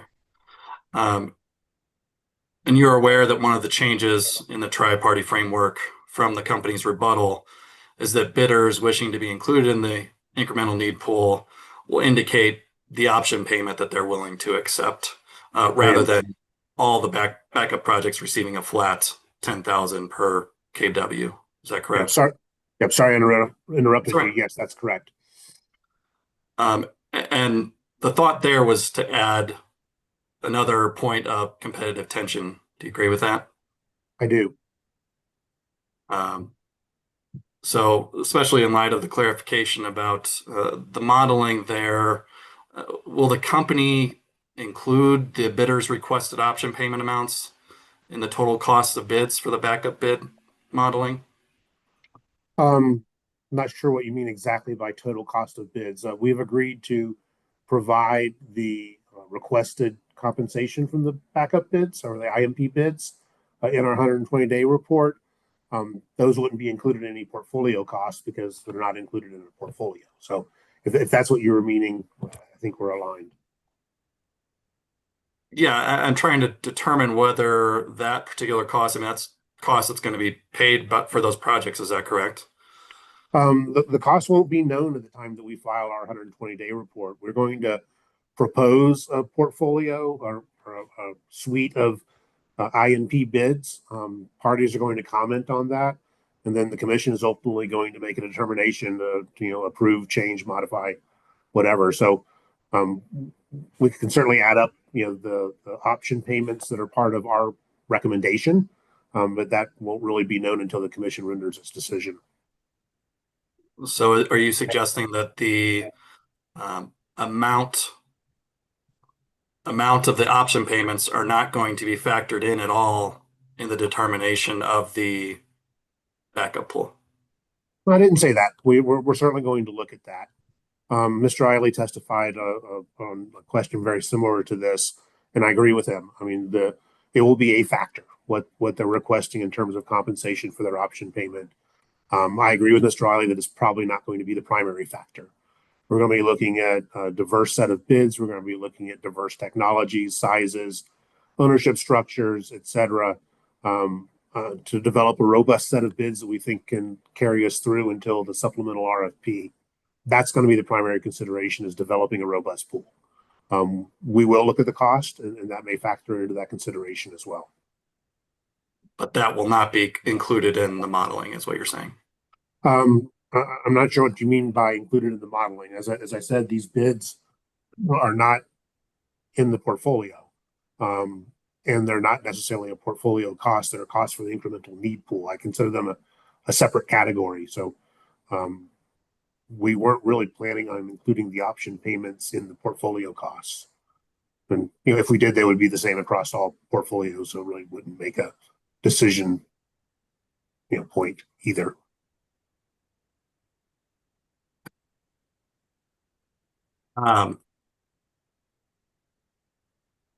Yeah, and just for clarification, are you suggesting that the cost would be the same across all the resources? I just want to clarify what you just said there.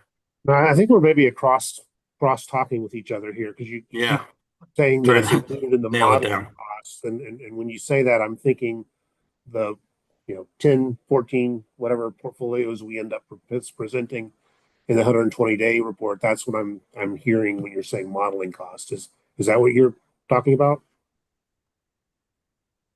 Well, in putting the portfolios together, I mean, the portfolios will look different. Could look different if you included the option payment cost, because they're going to be different between resources, right? Because they're going to be bidding at different payment amounts now. Yeah. Okay, I understand where you're going. I'm not sure it would work that way. We're going to develop the portfolios independently in Encompass before we develop what the independent need pool basket of projects are. The incremental need pool is going to be after we already have found the portfolio. So there's no way to include that cost in the optimization of the portfolios themselves. Correct. And we're only talking about the backup modeling. So you suggested that there's going to be another step where once you have your other approved or potential approved portfolios, there's going to be the backup portfolios, and you may be doing additional modeling there to develop those. So that's only what I'm focusing on here. Yep, that's correct. But as far as the developing the backup bids, if we do that second step that I was talking about with the incremental need pool, with the backup bid process from last time, I wasn't really contemplating including the option payment in that analysis. I'm not sure that we're necessarily opposed to it. Honestly, I hadn't really thought about that at this point. Okay. Thank you for the clarification. Next, let's move on to generic pricing updates, which is something you addressed in your rebuttal. The company proposes to update prices for generic resources in phase 2 modeling. Is that correct? That is correct. And the company did this as well in the last ERP. I honestly don't remember. I'm willing to, subject to check, agree with you. It's not unlikely. I literally just do not remember from back then. Okay. And yeah, if we need to pull up references, we can as we go through this. Are you aware that the company agreed to use public data from the National Renewable Energy Laboratory annual technology baseline to update those generic prices in the last ERP? Yeah, that sounds familiar. And we've been using the NREL prices for the last couple of ERPs now across all jurisdictions, frankly. Right. However, when you got to phase 2, the company determined that those prices were understated and instead used an update that was based on actual bid prices. That's right. Yeah. Yeah. Thank you for the reminder. It's coming back to me now. That is correct. And the use of those bid prices was based on consultation that the company did with the independent evaluator. Is that That's correct? However, here the company is proposing to use non-public public prices that were developed by the company's internal SME development personnel. Is that accurate? That's accurate. We fully admit it's not ideal. We don't have a public source that we feel is accurately reflective of the market currently. And we have proposed an alternate methodology to update them based on the bid pricing, very similar to what we did last time. If the bids come in and the 30-day metrics of median pricing are plus or minus 20% of what these internally developed prices are. I will say we're an active developer in this marketplace, not only in Colorado, but across our jurisdictions. I'm not saying we're the best expert on forward market prices, but we have a definite pulse on the finger of where the market is at currently. And these are the prices that we're using for our own internal analyses. And we feel they're the most reflective data that we have in our hands right now. That's helpful, I think. And just to clarify, so, you did discuss that alternative method of updating, but so you are committing to, or you'd be willing to consult with the independent evaluator to update prices? Absolutely. Would the company also be willing to confer with staff? Let me get back to you on that. Probably something I need to talk about with my team. Next, I'd like to move on to transmission adders.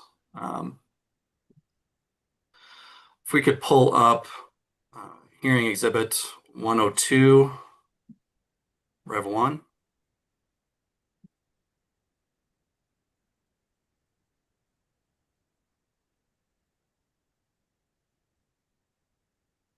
Page 44.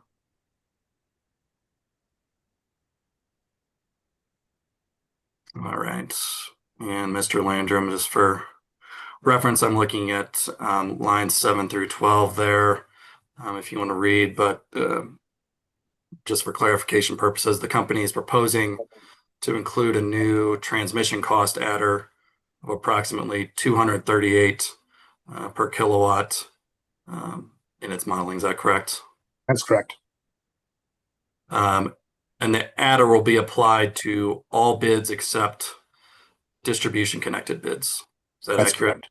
That is accurate. And the reason for applying that adder is because those bids would be expected to result in incremental transmission costs. Correct? That's correct. And so is it fair to say that there's an expectation that the more generation that's added to the system, more transmission cost will be incurred?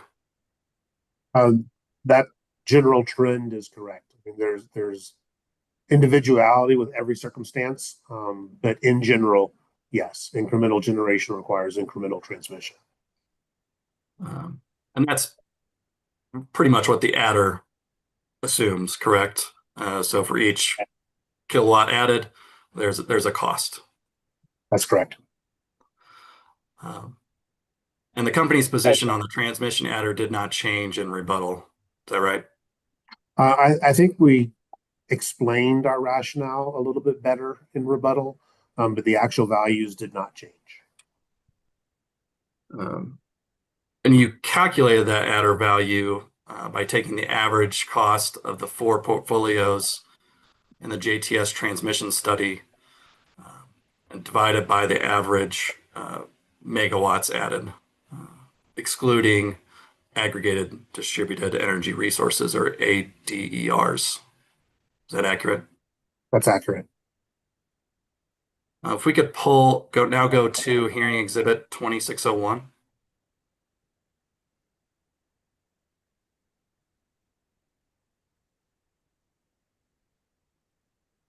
It's gonna take me a second to scroll all the way down there. Give me a second. Sure.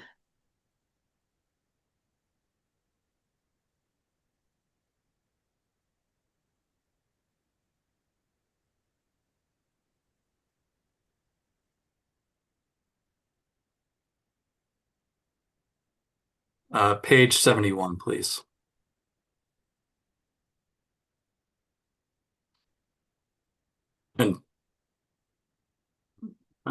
assume you're aware of this document, Mr. Landrum, but just for clarification, this is staff witness O'Neill's answer testimony.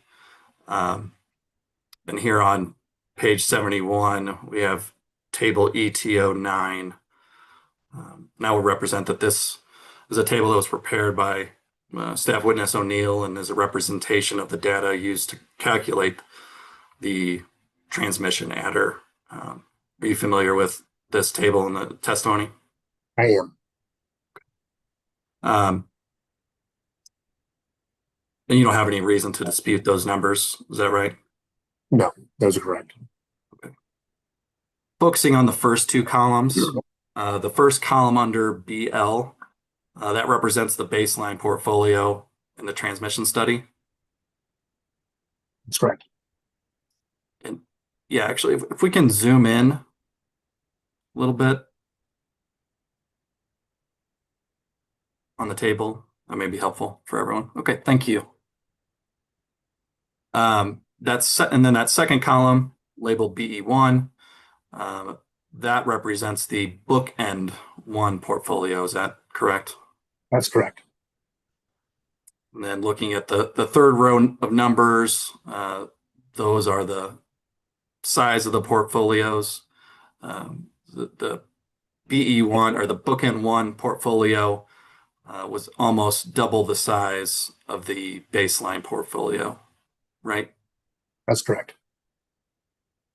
And the purpose of the bookend 1 model portfolio was to show a future where significant transmission expansion is needed. Is that accurate? That's among other purposes. Mr. Siebenaler, whose testimony has now been assumed by Mr. March, can talk more specifically about the transmission study because that's part of his testimony. But yeah, I think showing a larger set of generation was certainly one of the purposes of bookend 1. And based on the expectation that we discussed earlier, adding more generation will add more transmission costs. So it would be fair to expect that the model estimated transmission costs for the bookend 1 portfolio to be greater than the baseline portfolio, which is about half the size. To be clear, I testify that a general trend is that way, and it's very situationally specific. So I fully expect there to be volatility around that trend, but in general, yes. Right. And again, that's what the transmission adder assumes.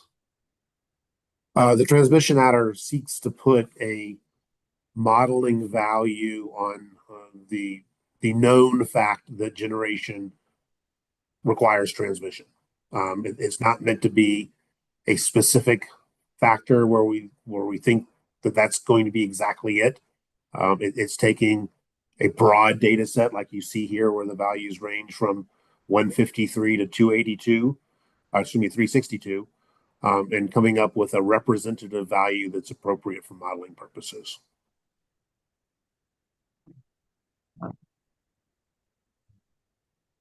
Looking at row 3 there, or excuse me, row 2, the modeling cost or the monitoring results show that the transmission cost for bookend 1 is basically unchanged, even slightly less compared to the baseline portfolio. Is that correct?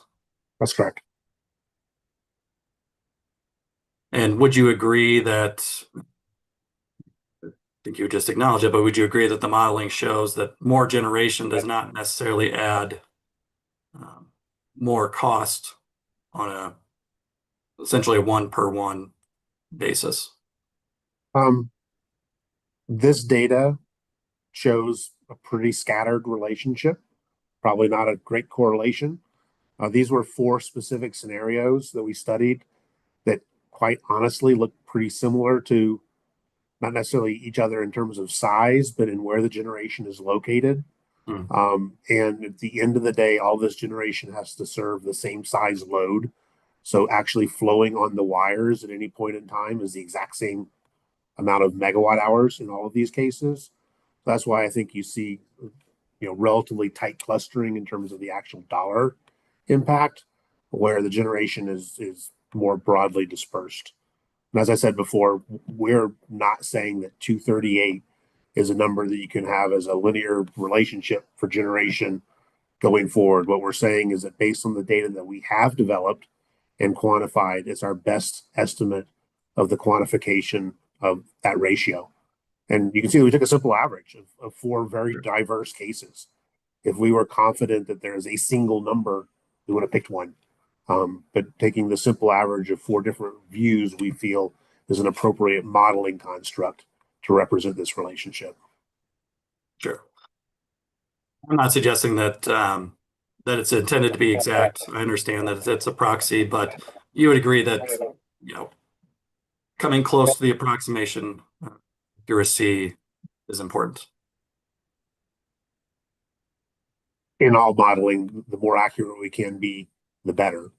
In this particular case, as I discussed extensively in my rebuttal testimony, this is a relatively broadly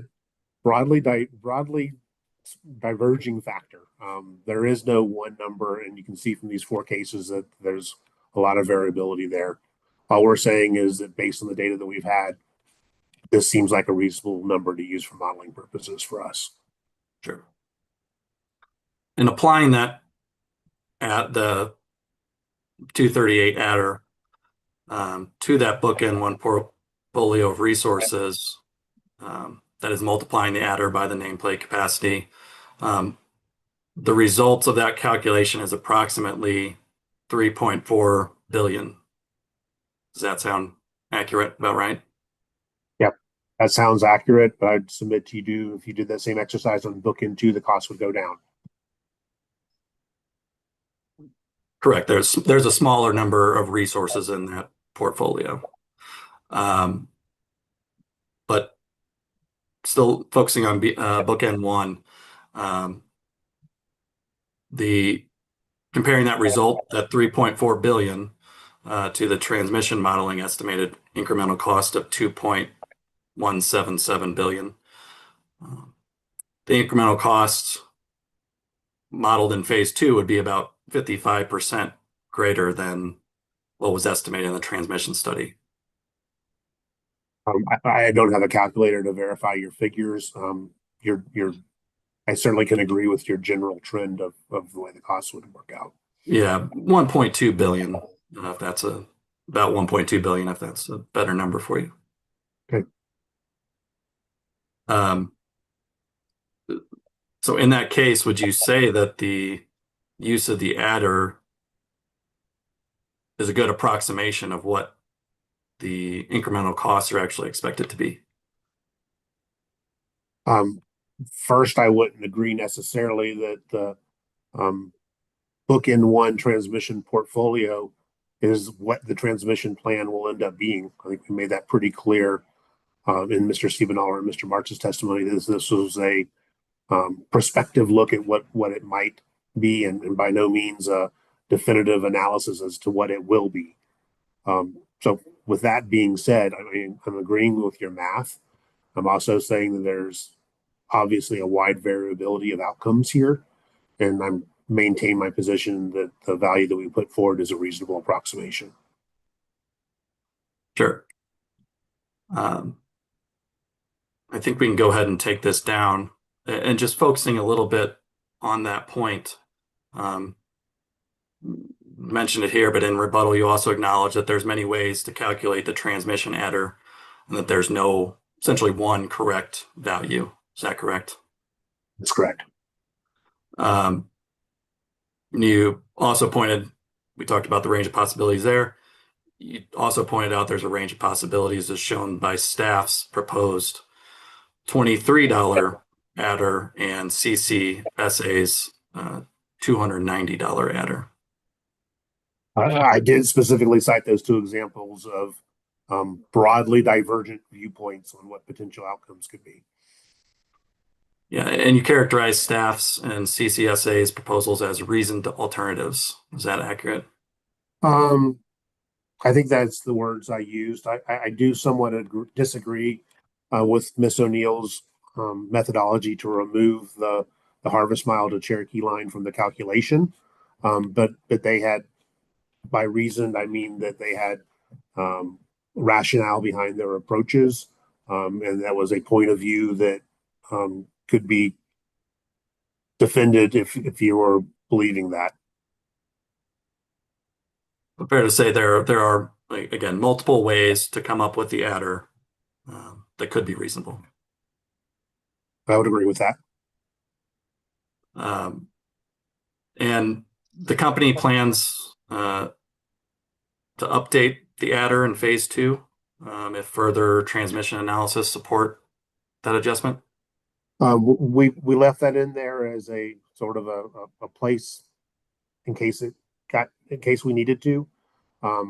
I don't foresee, nor do we have any plans to do any additional analysis that would modify this or augment this view prior to the first RFP.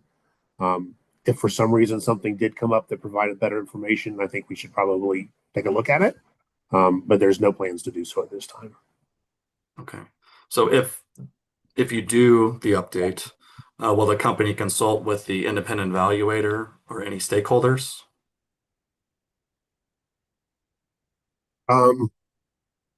Again, I hate to commit to consultations with stakeholders without talking to my team, similar to the other question.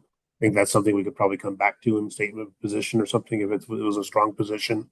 Certainly the independent evaluator, if we change something that was contrary, to where we end up in this case, absolutely. And if this value gets memorialized in a phase 1 decision, I honestly see very little reason or path to changing that prior to phase 2. You're aware that the tri-party framework set forth the formation of a small stakeholder group start in 2025 that would address various transmission planning and modeling issues? Yes. And given the broad range of possibilities here for the value of the adder, is it possible that the small stakeholder group could address this issue as well as any updates? I'm not necessarily opposed to that. Okay, thank you. Excuse me, let me finish. Right. One other thought, though. I mean, we do absolutely need to finalize this before the RFP comes out. So, that stakeholder process would have to move efficiently, and whether the commission gives, authority for that stakeholder group to just change the value or what, it kind of depends on how this proceeding plays out as to the efficacy of that process. Understood. If we could move now to transmission credits, so slightly related here. The company proposes a credit of $190.67 per kilowatt to be applied to bids they're located within and west of the Denver metro constraint. Is that correct? That's correct. And the goal for the credit is to encourage bids in locations that will reduce the overall transmission costs. Transmission cost and the congestion on the Denver metro constraint that leads to inefficient dispatch and possibly curtailments. We could pull up Mr. Landrum's rebuttal, hearing exhibit 118.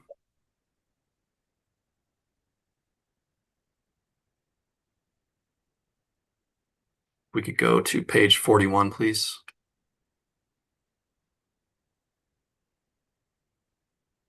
Mr. Landrum, I know you had this in an attachment as well, this map. Let's see if we can work with it here, but if we need to go to the other attachment, let me know. Yeah, if we can zoom in, thank you.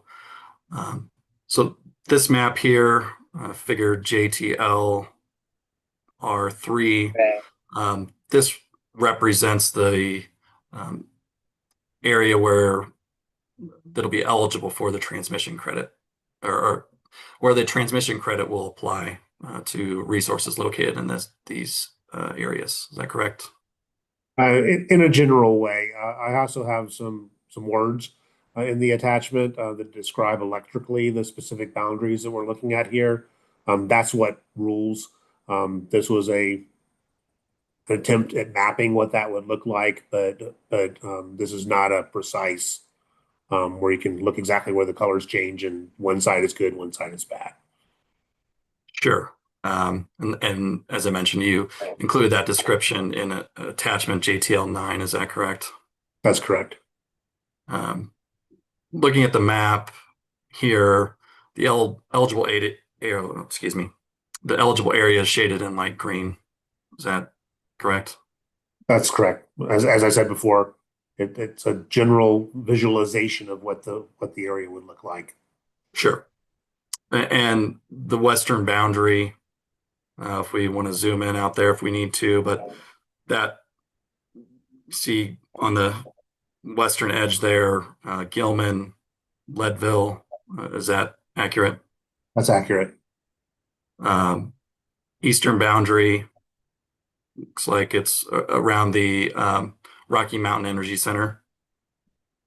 Right. So, and then everything outside the light green area, again with the caveat that this is not, perfectly precise, but everything outside that light green area would not have the credit applied. That's correct. And the Denver Metro constraint was the main determinant for developing this boundary? This boundary was developed to accurately, to the best of our ability, the Denver Metro constraint. So I'm not sure what you mean by the determinant, but this was all developed in response to the issues created by that congestion coming into the metro area. Okay. So just for clarification, is this a map of the Denver Metro constraint? This is a map of areas that have beneficial impact on the Denver Metro constraint. Okay. And if you could you describe on this map where the Denver Metro constraint generally is?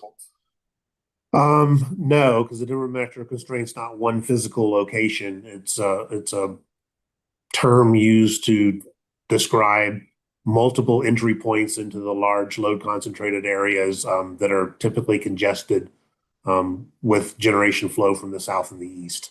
So you can't like drive to the Denver Metro constraint and take a picture of it. It's a broad generalization of the congestion patterns going into the metro area. Sure. But fair to say this map is broader than the Denver Metro constraint. There's specific injection points that are entry points into the Denver metro area that are mostly problematic that we call the Denver Metro constraint. Some of those are Smoky Hill, Daniels Park, Harvest Mile. Subject, it's discussed extensively in our currently ongoing CPCN there. So that's kind of like if you want to call what the Denver Metro constraint is, would be those groups of substations. This map is a map of the injection points on the system that alleviate congestion coming through those points. Okay. And you just mentioned the Denver Metro upgrades, and that's where I'm going next. So if we could pull up in staff's box, hearing exhibit 2608. There's an excerpt in there, and I think we can just use that. There's also the full version if we need it. So you want the one, sorry, there are two. So you want the one labeled excerpt? Yes. Okay.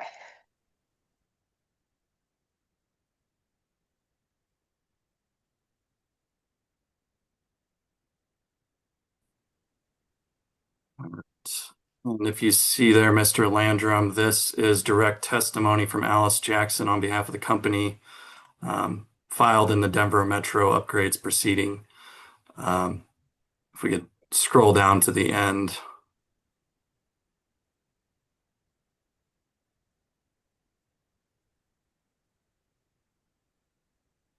You'll see that that's appears to be her affidavit there. But if we could go back up to page 3, you'll see a figure here, figure AKJD2. It's labeled Denver Metro Transmission Constraint. Do you see that? I do. And we'll look at the map a little bit in a second, but if we could scroll back up to the prior page. We want to zoom in just a little bit so everyone can see. I'm looking at lines 5 through 8. Where it starts this area. So I'll paraphrase. Essentially, it says this area shows that the general area where the company currently has the most challenge delivering power from generators located in the yellow and red areas. Do you see that? I do. And then back on the map on the next page. This is where we're going to have to zoom in, and I apologize. I know we're kind of working with what we have here. If you could zoom in on the green shaded area.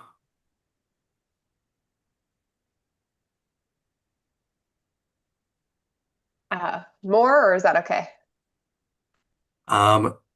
If Mr. Landrum can see, I'll defer to him if he needs to zoom it in more.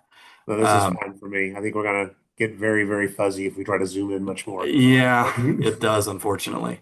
On the map, the green shade area has a western boundary of approximately Cabin Creek, an eastern boundary of approximately, is that Pawnee?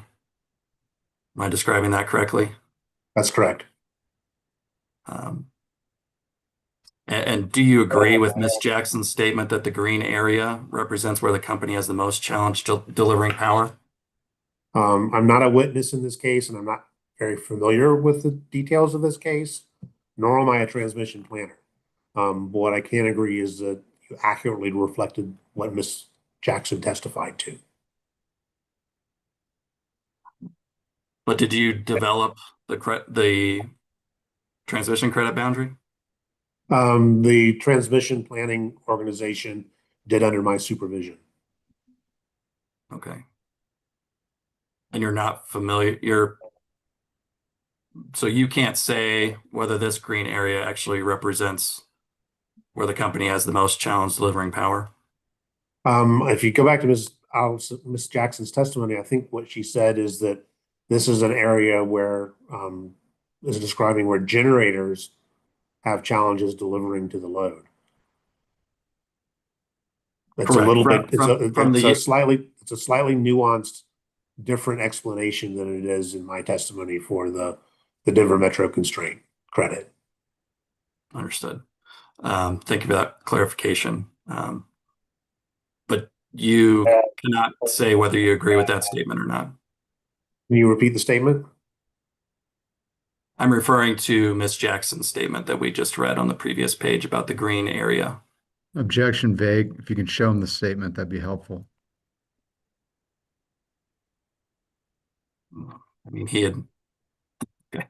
We can go back to the previous page. Yeah, sorry, the zooming in is making me lose my mouse. Give me a second. It's all right. Lines 5 through 8.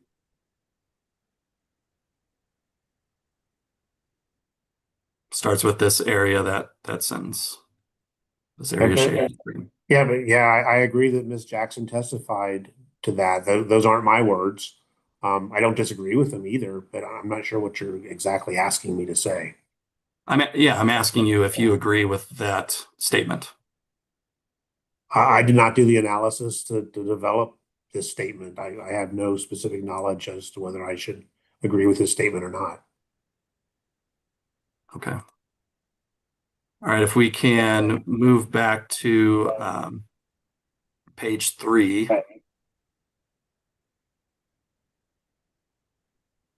Lines 10 through 12.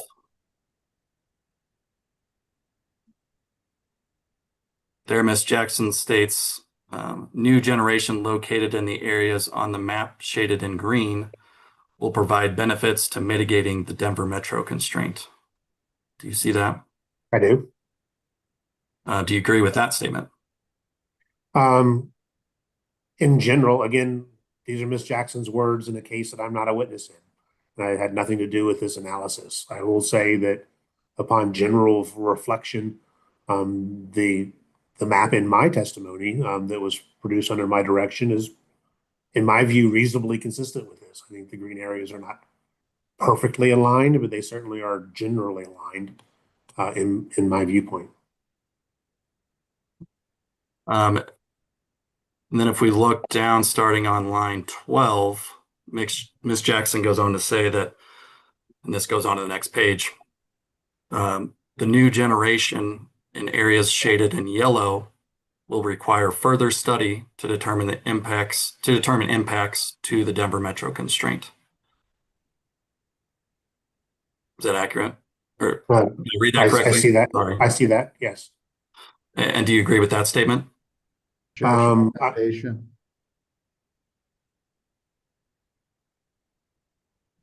Can you repeat the objection? I didn't hear it. I didn't hear anything. Foundation. Mr. Landrum's now testified multiple times that he wasn't involved in this analysis. This is not his testimony. He's continually being asked to agree to statements that Ms. Jackson made. Mr. Cox. Mr. Landrum says that he, under his direction, created the credit boundary that is intended to address the Denver Metro constraint. I'm trying to determine if he agrees, the impacts on that location of resources could have on the Denver Metro constraint. The objection's overruled, but you're getting close to time, Mr. Cox. So if you could wrap up, that'd be great. Sure. Yeah, we only have a couple more questions here. So Mr. Landrum, again, that we need to read the statement again. You can do that. It's line 12 on page 3, going to line 4, or going to line 1 on page 4, regarding the yellow shaded area. Yeah. Again, I agree that you accurately characterized Ms. Jackson's testimony. I will say this was done several months ago, and was not specifically contemplating an actual bid credit for this. For purposes of a bid evaluation, we need a clear black and white line so that bidders know that if you bid here, you'll get the credit, and if you don't, you won't. So we've done further work since then to try to develop a black and white line for bidders to use. The transmission system is not black and white. And there is some, depending on how the electrons actually flow, will have different impacts and time of day and everything else. So as I said earlier, I believe our map is pretty darn close to this, actually. Doesn't match exactly, but I can testify to the map that's in my testimony that was an attempt to quantify this into a bright line that we could apply in modeling for bids. And you said it sounded like there were additional analysis that have been done, maybe since Ms. Jackson's testimony. And are those analyses in the record here? The analysis was done on my direction, where I asked our transmission planning organization to give me a bright line that I could propose to bidders. And they did the work and came up with the map that I'm sponsoring in my testimony. Going back to your map, in your rebuttal testimony, we could jump back there real quick. That's 118, right? Yes, 118. Apologize. Is this the same map? Correct. Thanks.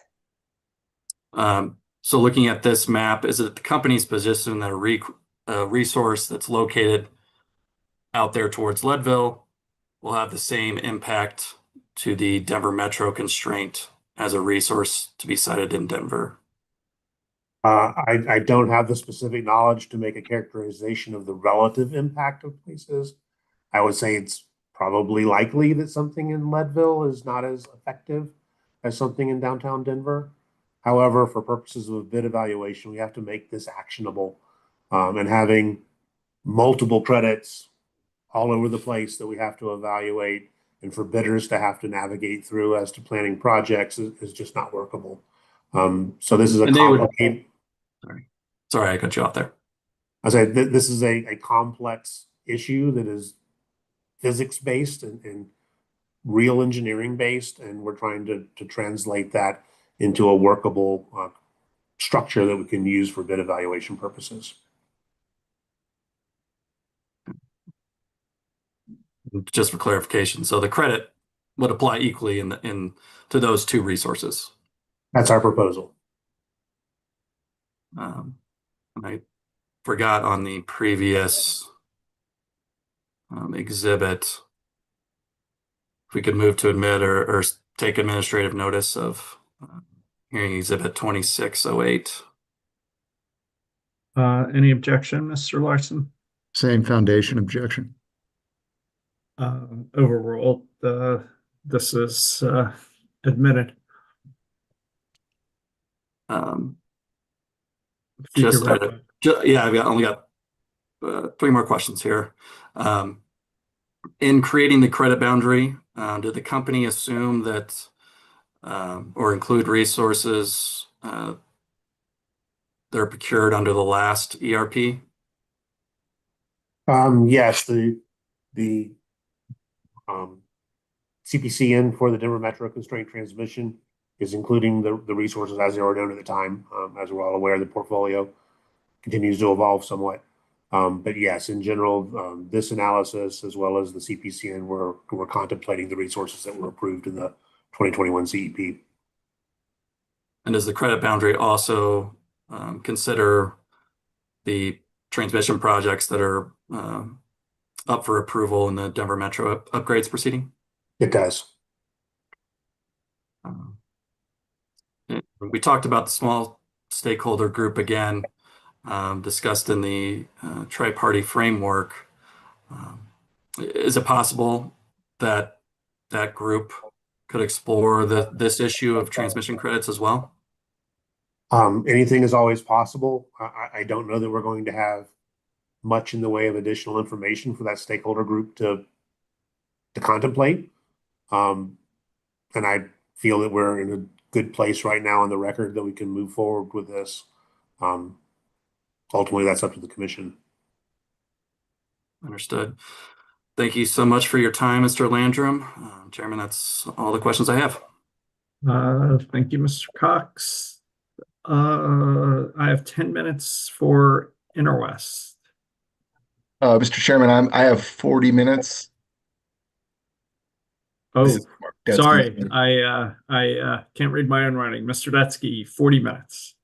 40 minutes and it's 11:30. And I'll let you know, Mr. Chairman, that I've got a message that Comcast is working in my area and I have low bandwidth. If I go off camera or something or suddenly disappear, that's what happened. We will not take it personally, Mr. Detsky.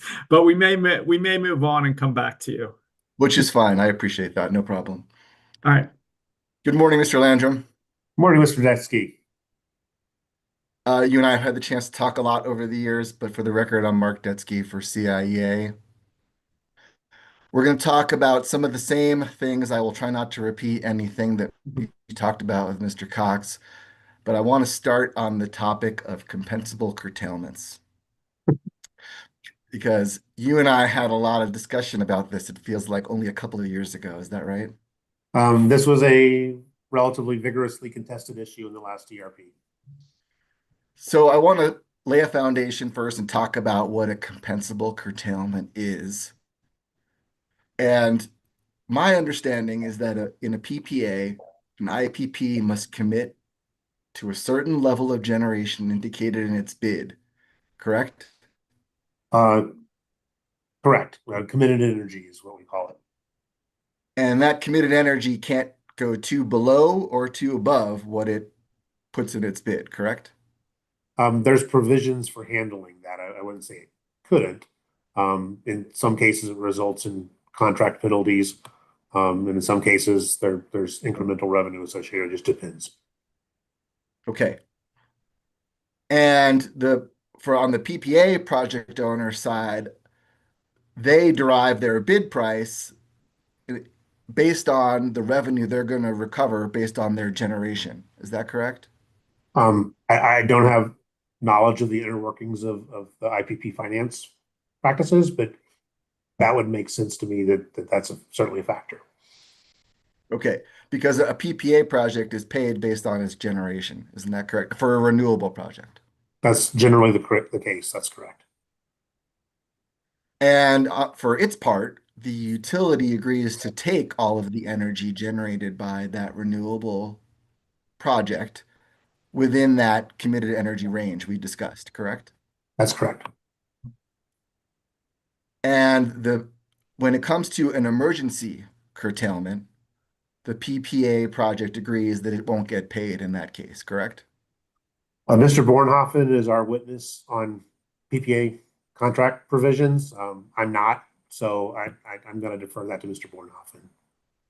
Okay. So if a compensable curtailment, let's see if you can answer this one, happens when there is not an emergency, there's an economic or congestion reason why the PPA project is curtailed. Is that correct? That's my general understanding of the common usage of that terminology. Correct. Okay. And the PTC part of that compensable curtailment equation is that a PPA project can make its bid price lower because the PTC credit is paid to it by the federal government. Is that correct? Again, I can't comment on how IPPs price their bids, but I can agree with you that if they receive a PTC from the federal government, that should theoretically reduce their revenue requirement to create their internal rate of return target. Okay. And the federal government pays the PTC only when the energy is generated. Is that your understanding? I'm not sure the federal government pays the PTC. The federal government allows you to take advantage of the credit on your income taxes. Allows, better word. Thank you. Yes. And to answer your question with that clarification, yes. Thank you. And that PTC value, subject to, various prevailing wage apprenticeship requirements that are currently out there. Right now, it's about 3 cents per kWh. Is that your understanding? That's correct. Okay. And the PTC revenue is not reflected in the utilities cost to purchase the power from the renewable generator. Is that correct? Can you expand on that? I'm not sure I exactly understand what you're asking. Well, I was trying to get at another way of the earlier question, the allowance for the tax credit that we just discussed. That's a separate revenue stream, if you will, for the renewable project than what the utility is paying it in the normal course of events. That's correct. Okay.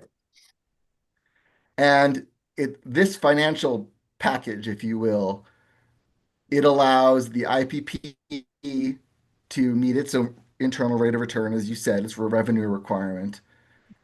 But if the PTC goes away, for example, those costs are going to be allocated away from the tax credit, and it would be allocated essentially to ratepayers for renewable generation if the PTC were to be eliminated tomorrow. Is that correct? I can't agree with you there. Again, I don't know how the IPP is choosing to price their proposal to the company. That could be true. It could also not be true. Okay. There could be some contingency already built into the price to take that into consideration. Lots of other methodologies that could happen. So fair enough. Compensable curtailments have a cost to the utility. Is that correct? If we pay IPPs for compensable curtailments, there's a direct cost to our customers, yes.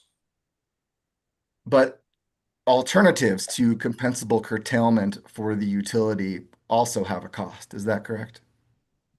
Can you be more specific? Well, it's not compensable curtailments or nothing. Those aren't the choices before a system operator, correct?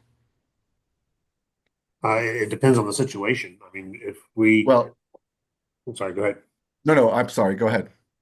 It depends on the situation. Certainly our system operators, if they have a lower cost avenue to implement a required curtailment, they'll take it. So if there's a generator that has a compensable PTC, they would probably not be curtailed if there was a non-cost unit available at the same time. And we'll get to that in a second. I'm talking about another alternative to compensable curtailments might be building more transmission, for example. Do you agree with that? One part of curtailments I would agree with. I don't know that I would agree with you that transmission in and of itself solves curtailments. I mean, we are nearing, if not already at a situation where our renewable capacity on the system exceeds our load to the extent that we have just load gen balance curtailments that are completely irrespective of transmission. So I guess I give you a partially agree. I'll take a partially agree. I'll take a partially agree from you. The storage, building battery storage, that's another alternative to curtailing generation. Is that correct? It is. And I want to a new twist on this topic, and we can pull this up if you need to, but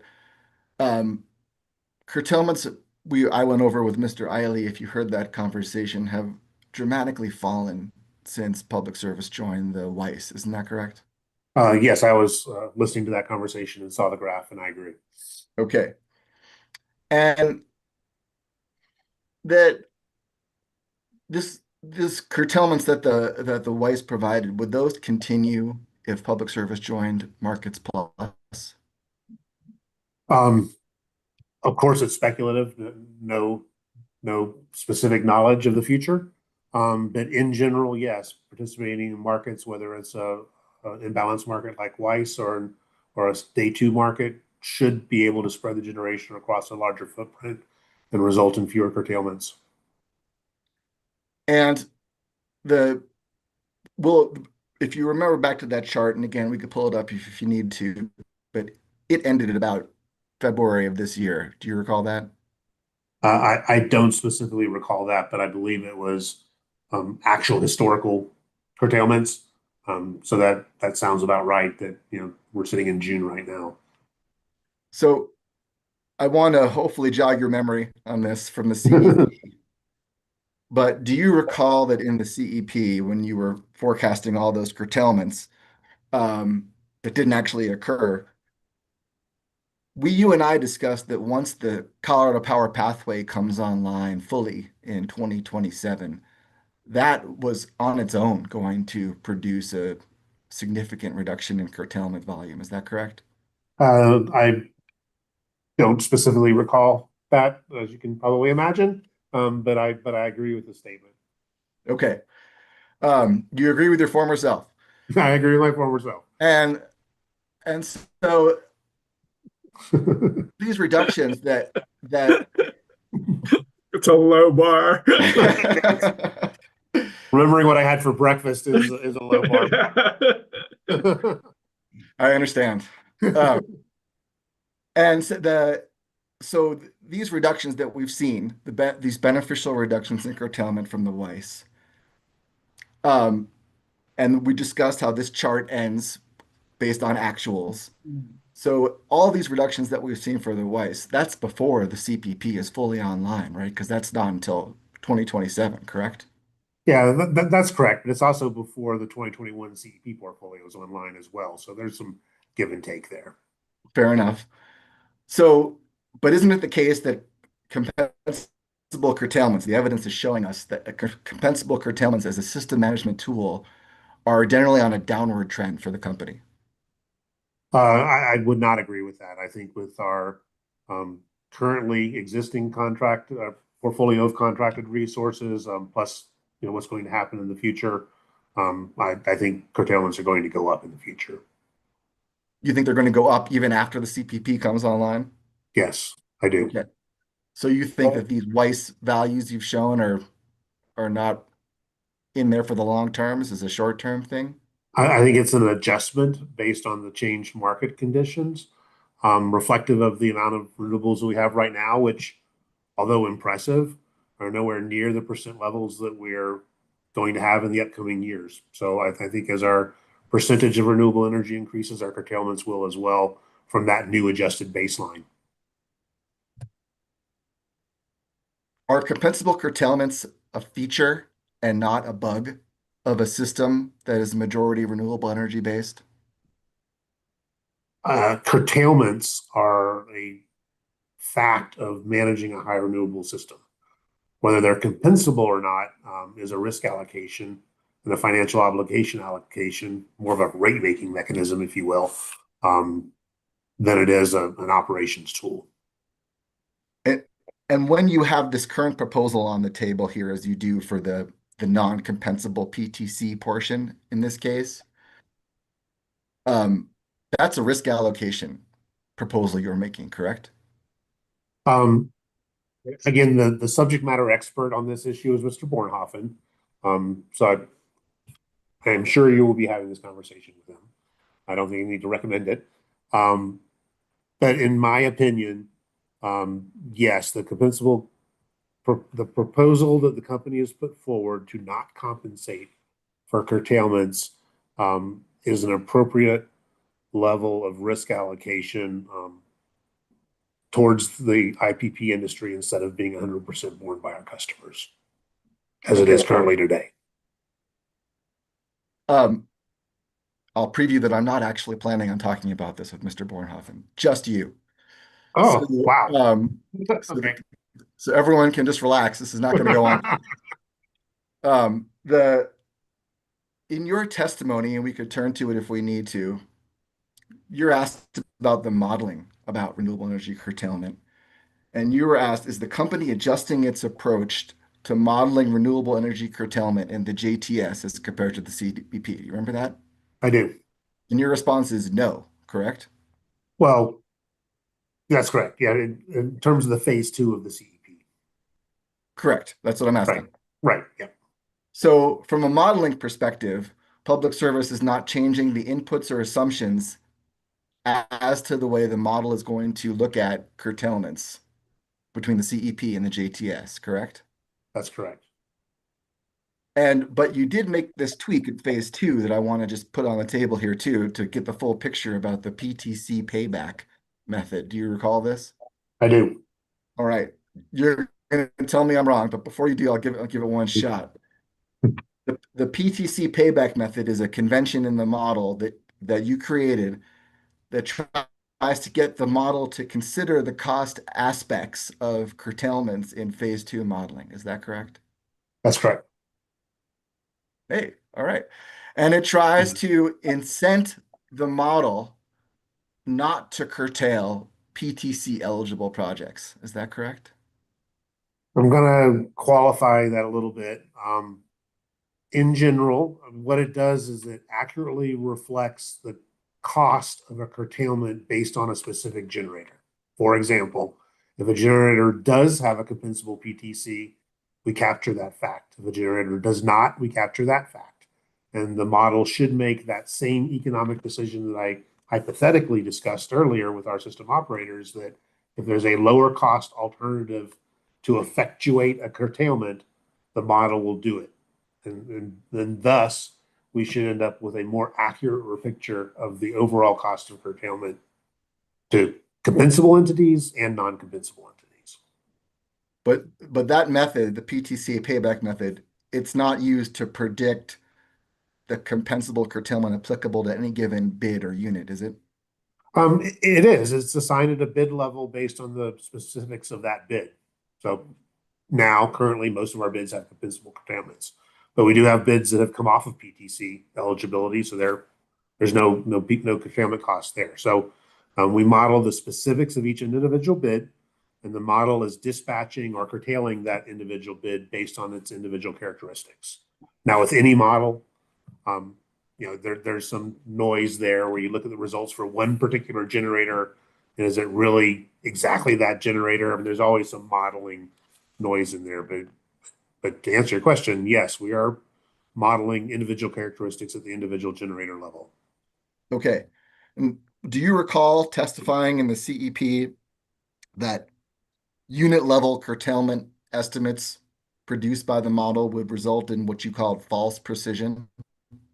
It depends on where in my testimony you're talking about. If you want to pull up the specific citation, I can comment on that, or I can answer in more general terms.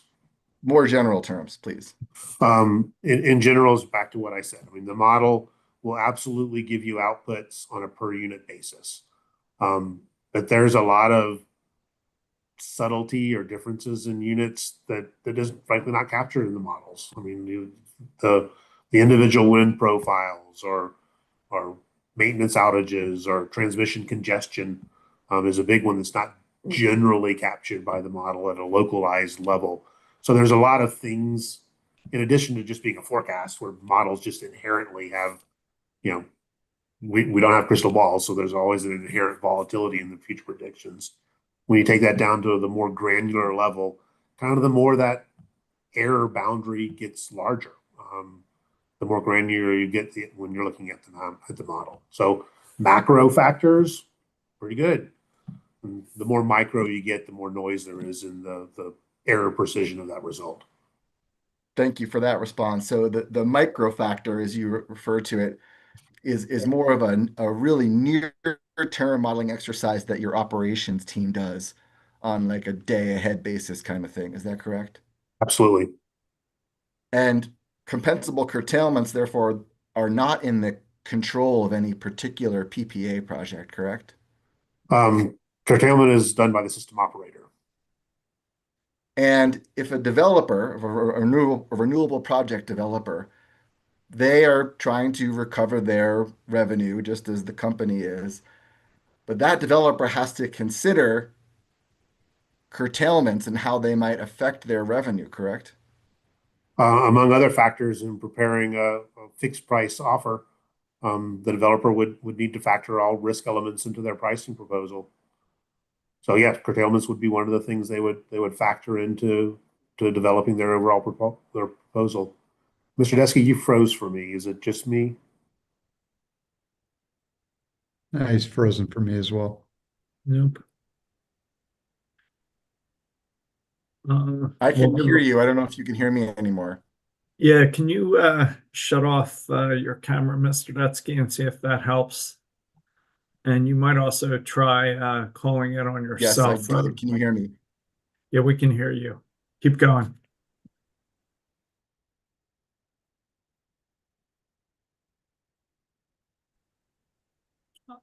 I lost them. Okay. Yeah, there you So go. if I'm No, Mr. Detsky, can you try okay, calling sorry it about on? that. Can you try calling it in your cell? And keep talking. Can you try to Yes. keep talking? Yeah, we can hear Do you you want me now. to? No, we can hear you now. Nope. Okay. So, I was at the point where I was going to say, if a developer can't control when it's being curtailed, but it knows that it will not be compensated for its lost PTCs for whatever that curtailment actually ends up being, then it's possible, isn't it, that a developer might have to raise the price of its power in its bid to account for whatever PTCs it has to assume it will not receive. Is that possible? Objection, speculation. Your Honor, Overruled. Mr. Landry is expert witness in resource planning. Overruled. It is possible that they might raise their price, and how that balances with the avoided cost of the customers paying the compensable curtailment is very much subjective. I can't offer an opinion as to how those two would balance out. Okay. But let's say you select that project, just hypothetically, where a developer has done that. And that developer ended up overestimating the curtailments that would face its unit. In that case, it's possible that more from that generation had the PTCs been compensated in the curtailment in the first place. Isn't that correct? I'm sorry, Mr. Detsky. I missed the middle part of that, and normally I'd move on, but in this situation, I think I need to hear the full question. Sorry, the full question is, in the hypothetical where a developer has raised its bid price because of the need to account for lost PTCs, but then the developer had overestimated the amount of return that actually occurs to its unit. You follow me there? I do. In that case, ratepayers could pay more for the renewable power than had the PTCs been compensated in curtailments. Isn't that correct? In your hypothetical, I go back to what I just said. It could go either way. Your way is certainly a possibility. The other way is also a possibility. Right. But in the way where it goes in the company's favor, in the way that you're not compensating PTCs, in that example, the developer doesn't have control over whether or not it's getting curtailed, correct? Well, first I'll rephrase the company. The company's not paying for curtailments. They're a direct pass through to our customers through the ECA. But replacing the word customers, yes, in the situation there, the developer's not in control of his curtailment, and the customers would be the ones benefiting. And you touched on this before, but you have a dispatch policy with respect to curtailments, where the policy is that the company will curtail resources in order based on the least cost to the customer. Is that correct? I'm not a subject matter expert in that area, but that is my general understanding of the curtailment protocol. Okay. And do you know how many megawatts of renewable capacity the company has on its system for which it does not have to pay the PTC? In other words, wind projects that are off the PTC? I do not. Ms. Crane, can we pull up hearing exhibit 713, please, from CIA's box?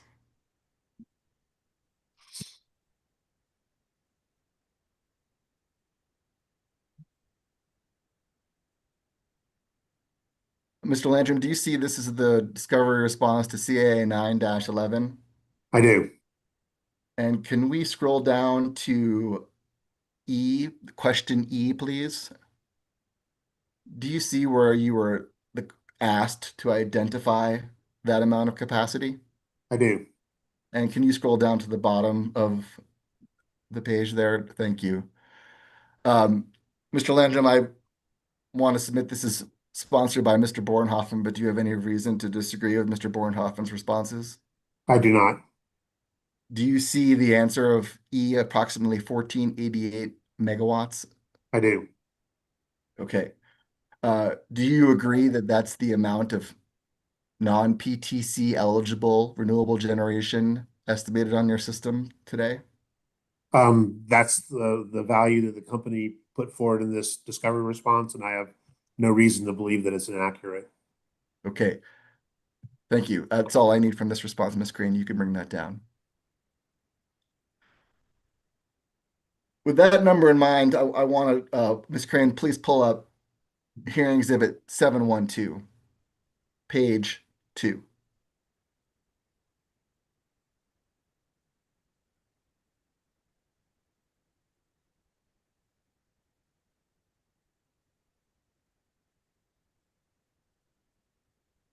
This is that chart we talked about before, Mr. Landrum, and I wanted to just level set again here that in this figure, the orange bars are the forecasted curtailment and the green is the actual. Is that correct? That's my understanding. Okay. And so some set of these green bars are curtailments of non-PTC eligible resources, correct? I do not know. I was not responsible for preparing this data set or this chart, so I would be speculating.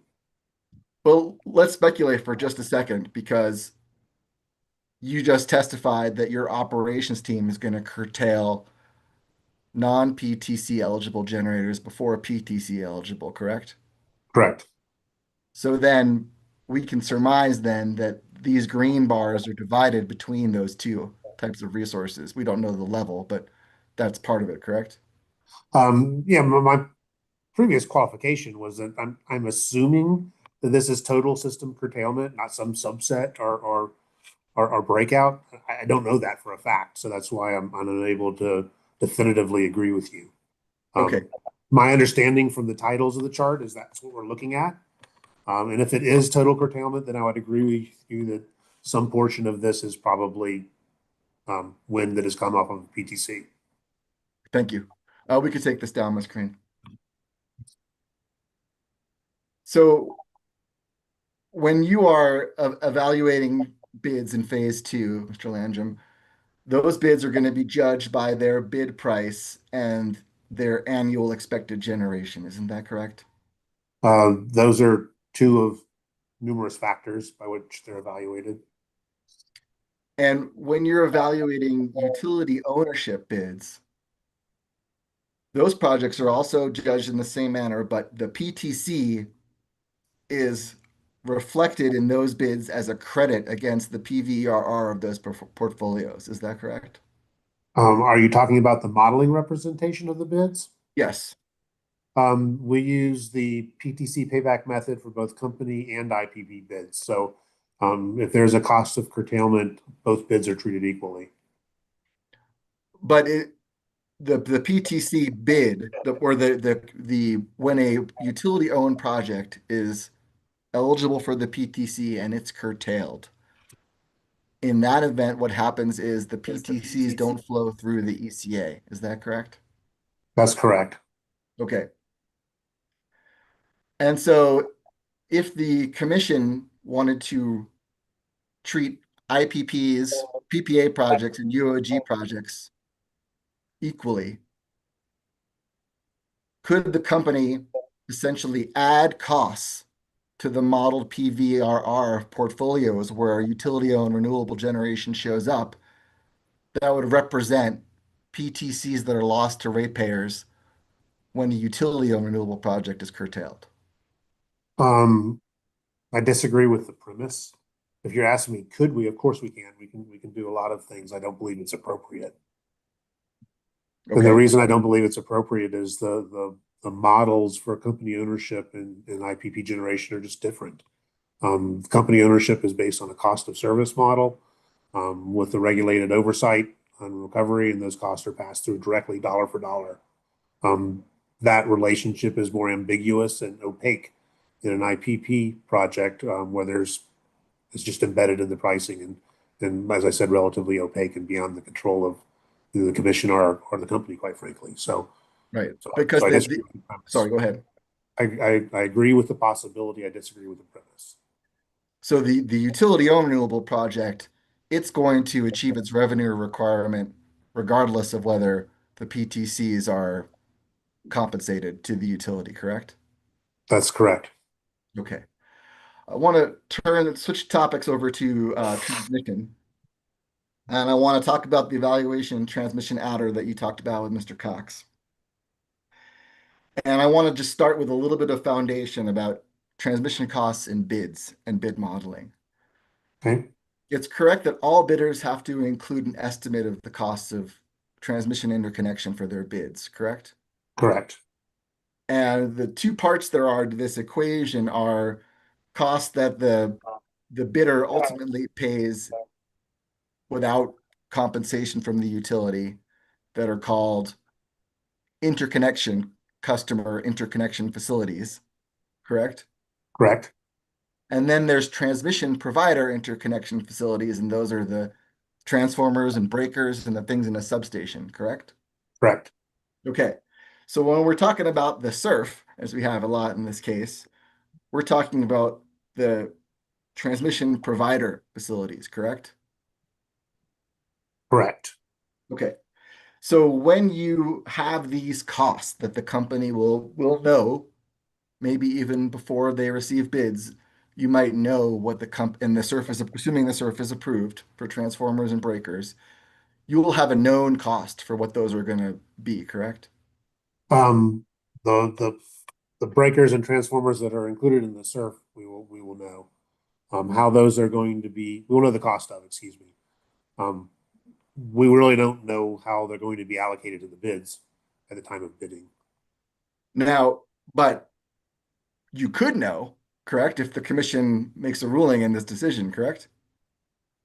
I struggle to think of the level of specificity that could come into an order when we don't know how many breakers or transformers we're going to buy. We don't know how many bids are going to be. We don't know, is there too many, not enough? Well, I generally agree with it. We'll know the cost. I'm struggling to think of a way that could translate into some sort of bid information. Okay, let me try and pursue that a little bit with you. You heard my conversation with Mr. Tomjanovich yesterday? I did. And you recall that he testified that the company would make the transformers and breakers available on an equitable basis to PPA bids and utility-owned bids? I do. Okay, so let's say that happens. And let's say you also have a known price for what you've received. Could the company communicate in the RFP, this is the price that we received for X many transformers and breakers we have on order. You can use this price, or if you somehow have a better one, you can use that. Yeah, I can certainly see that being possible. I mean, I'll tell you, we haven't really thought through the implementation details there, but yes, I can see that being possible. Yes, but I'm hoping that we can think through them a little bit here right now. And so, because let's say an IPP gives you a bid price where they're undercutting the SURF. They've gotten a better interconnection cost than the transformers and breakers at the price you got. Are you following me there? I am. Would you correct that bid and say, no, your transformer breakers are going to be this cost? I mean, we would not force anyone to use the SURF if they were higher cost. But generally, if you get a bid and you think the interconnection costs are too low, you reserve the right to change those costs, correct? That's correct. Okay, but you're saying that for the SURF, you'll allow some wiggle room there. I'm not going to commit to the implementation details of the SURF at this point in time, Mr. Desky. I mean, honestly, I haven't thought through those, and I'm not going to try to think through them on the stand.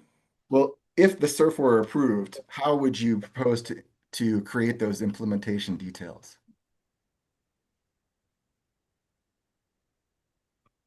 Yeah, I need to think about that, Mr. Desky. It wasn't part of my testimony.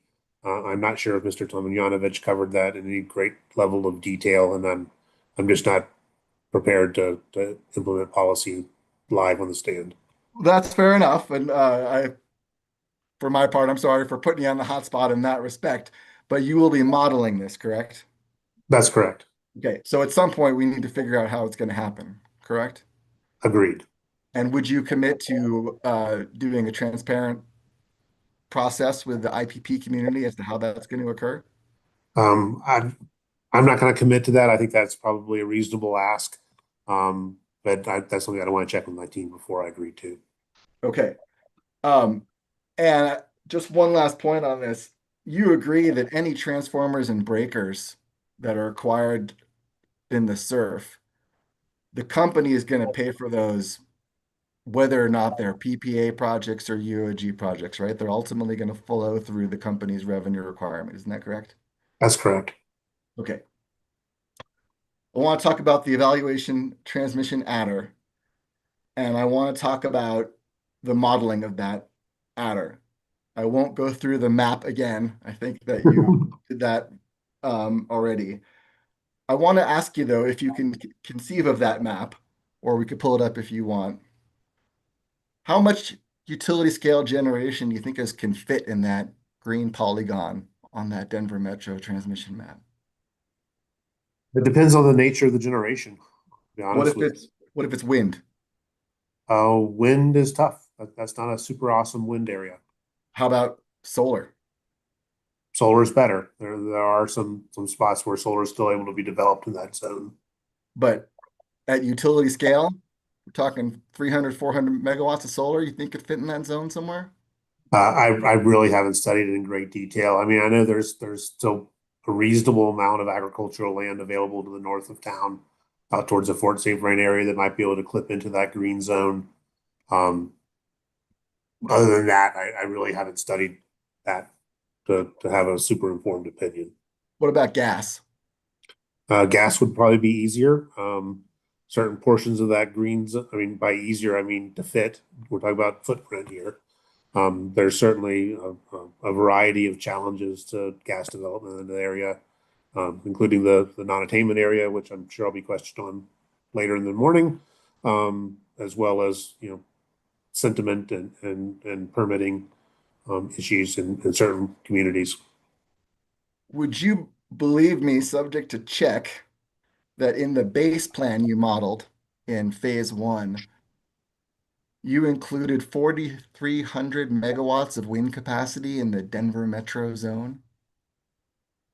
That would certainly be subject to check, and I would need to kind of look at those results to understand what that means. And I'll represent to you, and I don't want to pull it up in the interest of time, but you can find Mr. Monson's analysis at table WAM-5 of his answer testimony, where he put this in the record. Okay. Of the three we talked about, wind, solar, gas, isn't gas the most likely resource to fit inside this Denver metro constraint? I wouldn't say that necessarily. I think actually storage is the most likely resource to bid inside the Denver metro constraint. Fair enough. This $237 per kW value that is in the adder. If I'm going to do a little math with you. If I'm a 300 megawatt wind project outside of the constraint, that's going to add about $70 million to my bid, give or take. Does that sound right? That sounds right, but we have to remember that's applied to all bids. Right. So let's say you put a portfolio together. It's got 25 projects outside of that green polygon. That's going to put about a couple of $1 billion on the portfolio, wouldn't it?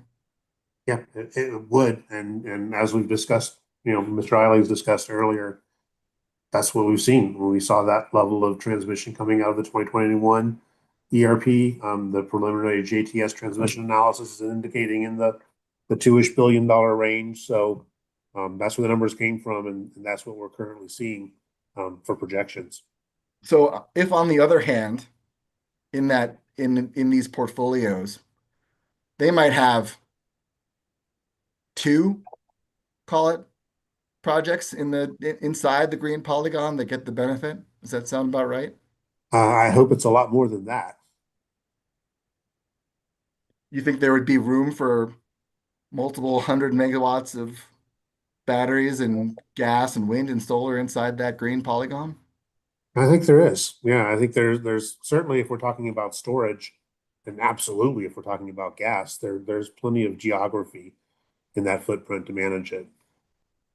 And let's say I'm in a portfolio that has the MVLE. That's already going to throw $300 million of transmission costs into that portfolio, correct? That's correct.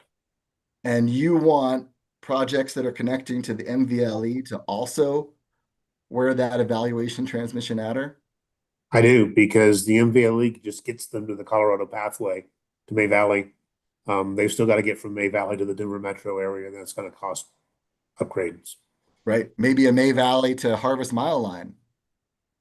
That was in your testimony, and we're not ruling it out. So, what if I'm a project that's located right next to Canal Crossing, and all I need to do is plug into that generator substation right there? I'm also going to wear that evaluation transmission adder cost? Yes, you are. Okay. And I'll clarify the transmission adder. The reason it applies to all projects is because we're trying to capture the mega or the large scale impact of having to add transmission when you add generation. And among other things, it will hopefully result in the right economic trade-off or portfolio discipline, if you will, that when the model is, I hate to use the word deciding because models don't decide, when the model is selecting incremental resources, it's aware that that's probably going to come with some incremental transmission cost. And that's factored into the evaluation as to whether that incremental resource is appropriate or not, is cost effective or not. That's the purpose of the transmission adder.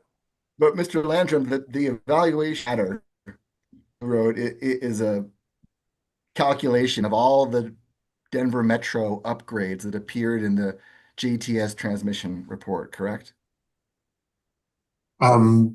It's the transmission adder, the 200 and was it $30 million or $30 a kW? That value is based on the JTS transmission study that was presented in our direct testimony.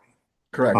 Most of those projects were Denver Metro area focused. I don't believe all of them were, though. And I think that we could pull up Mr. O'Neill's testimony, but you just walked through that. Mr. O'Neill calculated that value is between 89 to 95% of the cost in that adder came from the Denver Metro area. Do you agree with that testimony? I do. Okay. Do you also agree that those upgrades appeared in every single set of transmission solutions that were studied in that report? In other words, there was no study that didn't need those upgrades, correct?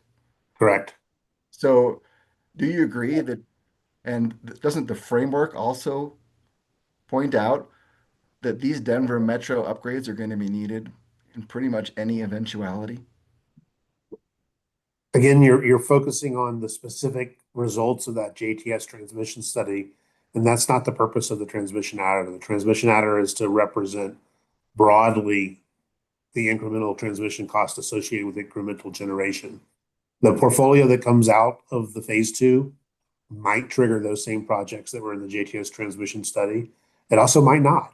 We don't know that. And what we're trying to do is to generate a reasonable proxy so that the model can make balanced decisions on the relative economics of incremental generators.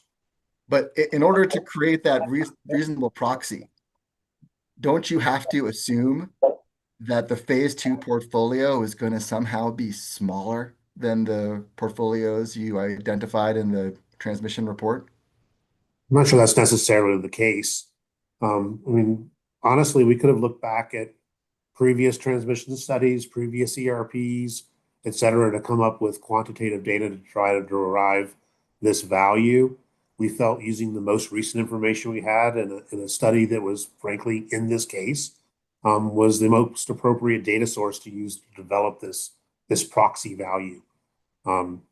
As I testified to, and I just agreed again in my previous cross-examination, it's a proxy value. There is no right number. We think this is an appropriate value to use for modeling purposes in phase 2. So if you show all Mr. Detsky, we're getting close to time, so if you can wrap up, that'd be great. I just have one more set of questions, Mr. Chairman. It probably would take me about 10 minutes, and I was hoping I could have that latitude given my technical difficulties. Yeah, well, we got a fixed hearing time, so if you can wrap it up quick and we're dragging. So please be efficient and wrap this up if you could. Okay, I'll switch to one last line of questioning in that spirit. Mr. Eiley and I discussed the INP, and Mr. Tomjanovich and I did, and Mr. Eiley asked you to confirm, Mr. Landrum, that the INP refresh opportunity is going to be a 10% refresh opportunity for activated bids. Is that correct? That is correct, and the value is correct. And you were asked in your rebuttal testimony about generic pricing, and you were asked, will it still be valid for use a year from now? And your response was probably not. Is that right? I'm not sure my exact words, but I think the cautiousness was included in my testimony. I can represent to you that, and you could tell me if I'm wrong, your words are costs are rising practically daily. Do you recall that? I do. Okay. So if costs are rising practically daily, does this mean that costs are rising faster than your team can evaluate bids in phase two? I don't know that that's necessarily true. I think first of all, it's we certainly do, and I would expect IPPs to build some contingency into your bid price, to take into consideration exactly situations such as that. In addition, I mean, we see this trend right now. No one really knows how long it's going to last. You would think that eventually things are going to abate. So I think there's a lot of factors at play there. Um, I think our approach of getting the evaluation done in an efficient manner, the incremental need pool is there for, a year to 2 years or so. We believe the 10% threshold is a reasonable place to start to preserve the integrity of the bid process. Other parties are certainly welcome to provide alternate views. And when you do that refresh analysis, are you going to use Encompass modeling, or is it going to be a quicker exercise than that? We've talked about this a little bit. The refresh, it kind of depends, I guess I would say. The general approach, especially for a backup bid or for one of the lower sized incremental load addition activations, the under 100 megawatts, we're really intending it to be more of a qualitative LCOE plus, are you actually there? Plus, do you meet the size of what we need without being dramatically over and under? So more of a combined quantitative, qualitative assessment that doesn't necessarily involve Encompass modeling. For the larger additions, I think it's a little bit TBD. If there's a clear path forward, that an actual capacity expansion optimization is not necessary, we might take that approach. It might be the situation where that's actually helpful and necessary to come up with a decision. Regardless, either way, for the over 100 megawatts where we're committed to providing a verification workbook, that's going to require modeling, production costing modeling, if nothing else. Not capacity expansion, but the production cost feature. Production costing will be required if we're going to do a verification workbook. But the production cost model that runs quicker than the capacity expansion? Depends. I wouldn't necessarily say that. Depends on how many years you're running, et cetera. So both of them can take several days to complete. And these modeling runs, they would all respect the general parameters of the phase two decision. Is that correct? That's correct. But your general feeling is you'd be able to do it more nimbly than looking at all the various bids that you get in phase two, for example, and winnowing that down to portfolios. This exercise would be a quicker one, correct? Yeah, absolutely. I think we're talking about, don't hold me to a number, but I think we're talking 20-ish kind of bids to do the refresh thing. And that seems to be something that could, depending on the need and the size, the activation, but in many cases could be handled on a much more simplified basis. And Very that consistent. Oh, I'm sorry, go ahead. Oh, sorry. My last question was that's going to all happen after the phase two decision, though, correct? That's correct. Okay. Thank you, Mr. Landrum. I have no further questions, Mr. Chairman. Thank you, Mr. Betsky. It's 12:20. Let's take a break to 1 and come back at 1. Thanks all. Thanks, Mr. Landrum. Sure.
We have a lawyer.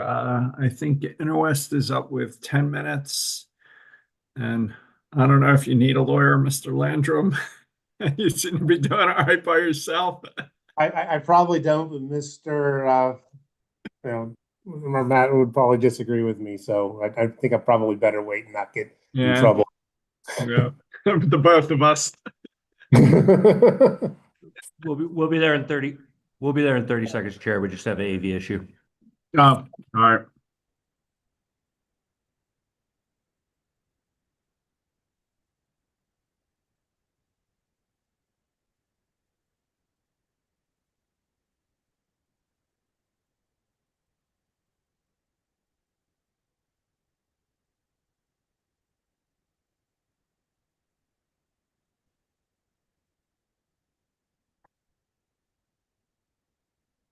Problem solved. My apologies. Yeah, no worries. Mr. Leger, I have 10 minutes for Interwest. It's 1:01, so you're up. Yes, thank you so much. Good afternoon, Mr. Landrum. Good afternoon, Mr. Leger. For the record, I'm Chris Leger for the Interwest Energy Alliance, and I only have a very few questions for you about the Just Transition Credit and the Pueblo Area Regulating Reserve Adder. So first on the Just Transition Credit, that purpose is to give a modeling boost to projects within the proposed communities. Is that correct? That's correct. And the proposed just transition communities have retiring Piesco-owned facilities located there. Is that also correct? That is correct. And these facilities have transmission interconnection rights and supporting infrastructure as well there. Is that correct? That's correct. And are you aware that the Piesco Open Access Transmission Tariff, or OAT, specifically reserves the interconnection rights at retiring facilities for a certain time for use by the current owner, so long as they comply with the OAT? That's correct. Not only the OAT, but FERC tariff policy too. I mean, the OAT is a FERC tariff, but FERC policy as well as our implementation of that through the OAT is those provisions. Great. Thank you. That's all I had on that. And moving to the Pueblo Regulating Reserve Adder, isn't it true that regulating reserves can be provided by storage or gas facilities, for example? That is correct.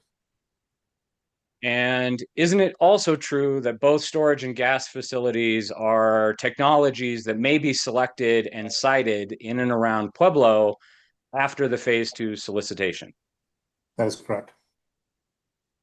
So isn't it possible that the system in and around Pueblo will have additional storage or gas facilities capable of regulation reserve independent of any regulation reserve adder for solar? That's correct. Great, thank you. That's all the questions I had, Mr. Chairman. Thank you.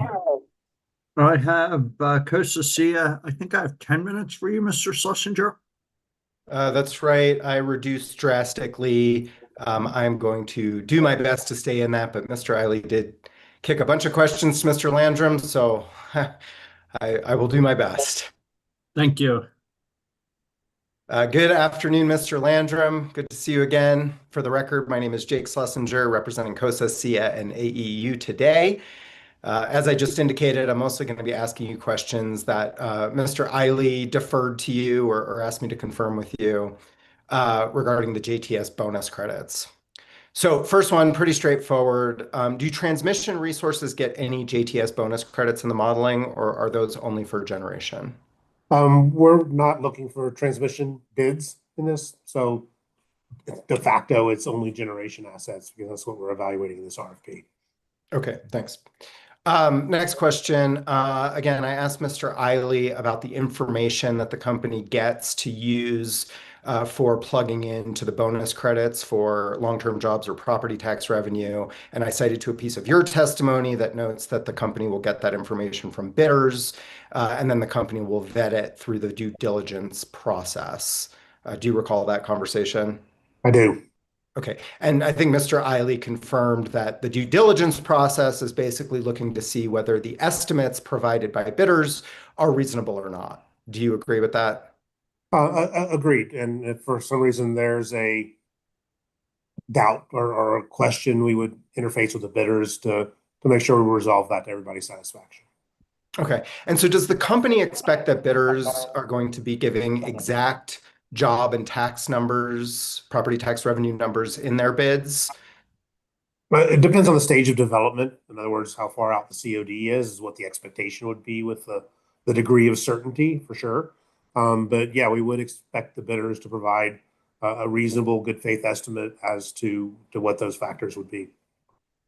Okay, and so in the case of an IPP, does the company plan to enforce those estimates after the project is actually built and operational? So for example, the example I gave Mr. Eiley is if a bidder projects to have 21 long-term jobs during the bid phase, but then years later ends up only hiring 19 people, is the company proposing any kind of contractual terms to hold the IPP to the original estimate? Not at this time, no. Okay, and what about the company? So is the company proposing to hold itself to, let's say, property tax estimates? Or let me ask it a different way. What would the company do if it bid a project and estimated more than $4 million, but was ultimately assessed less? Would it pay the lower amount or the amount proposed in its bid?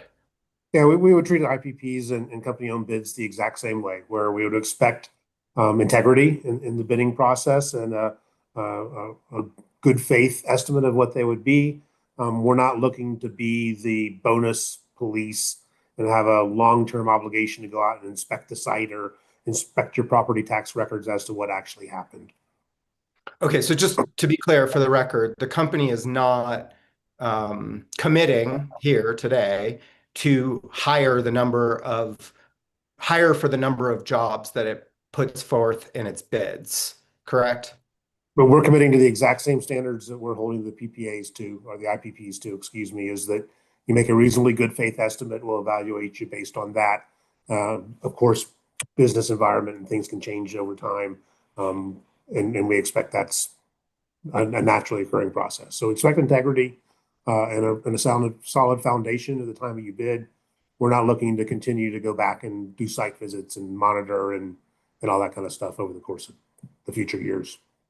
Okay, so then the answer to my question would be no, right? The company's not committing to hire for the exact number of jobs that it puts in its bid estimate. No, neither are we expecting the PPAs to have a binding commitment. Understood. Okay. Okay, moving on, but within the same big topic. The company is proposing to include the JTS credits, both base and bonus, in all of the portfolios in phase 2, right? That's our proposal. That's correct. Okay.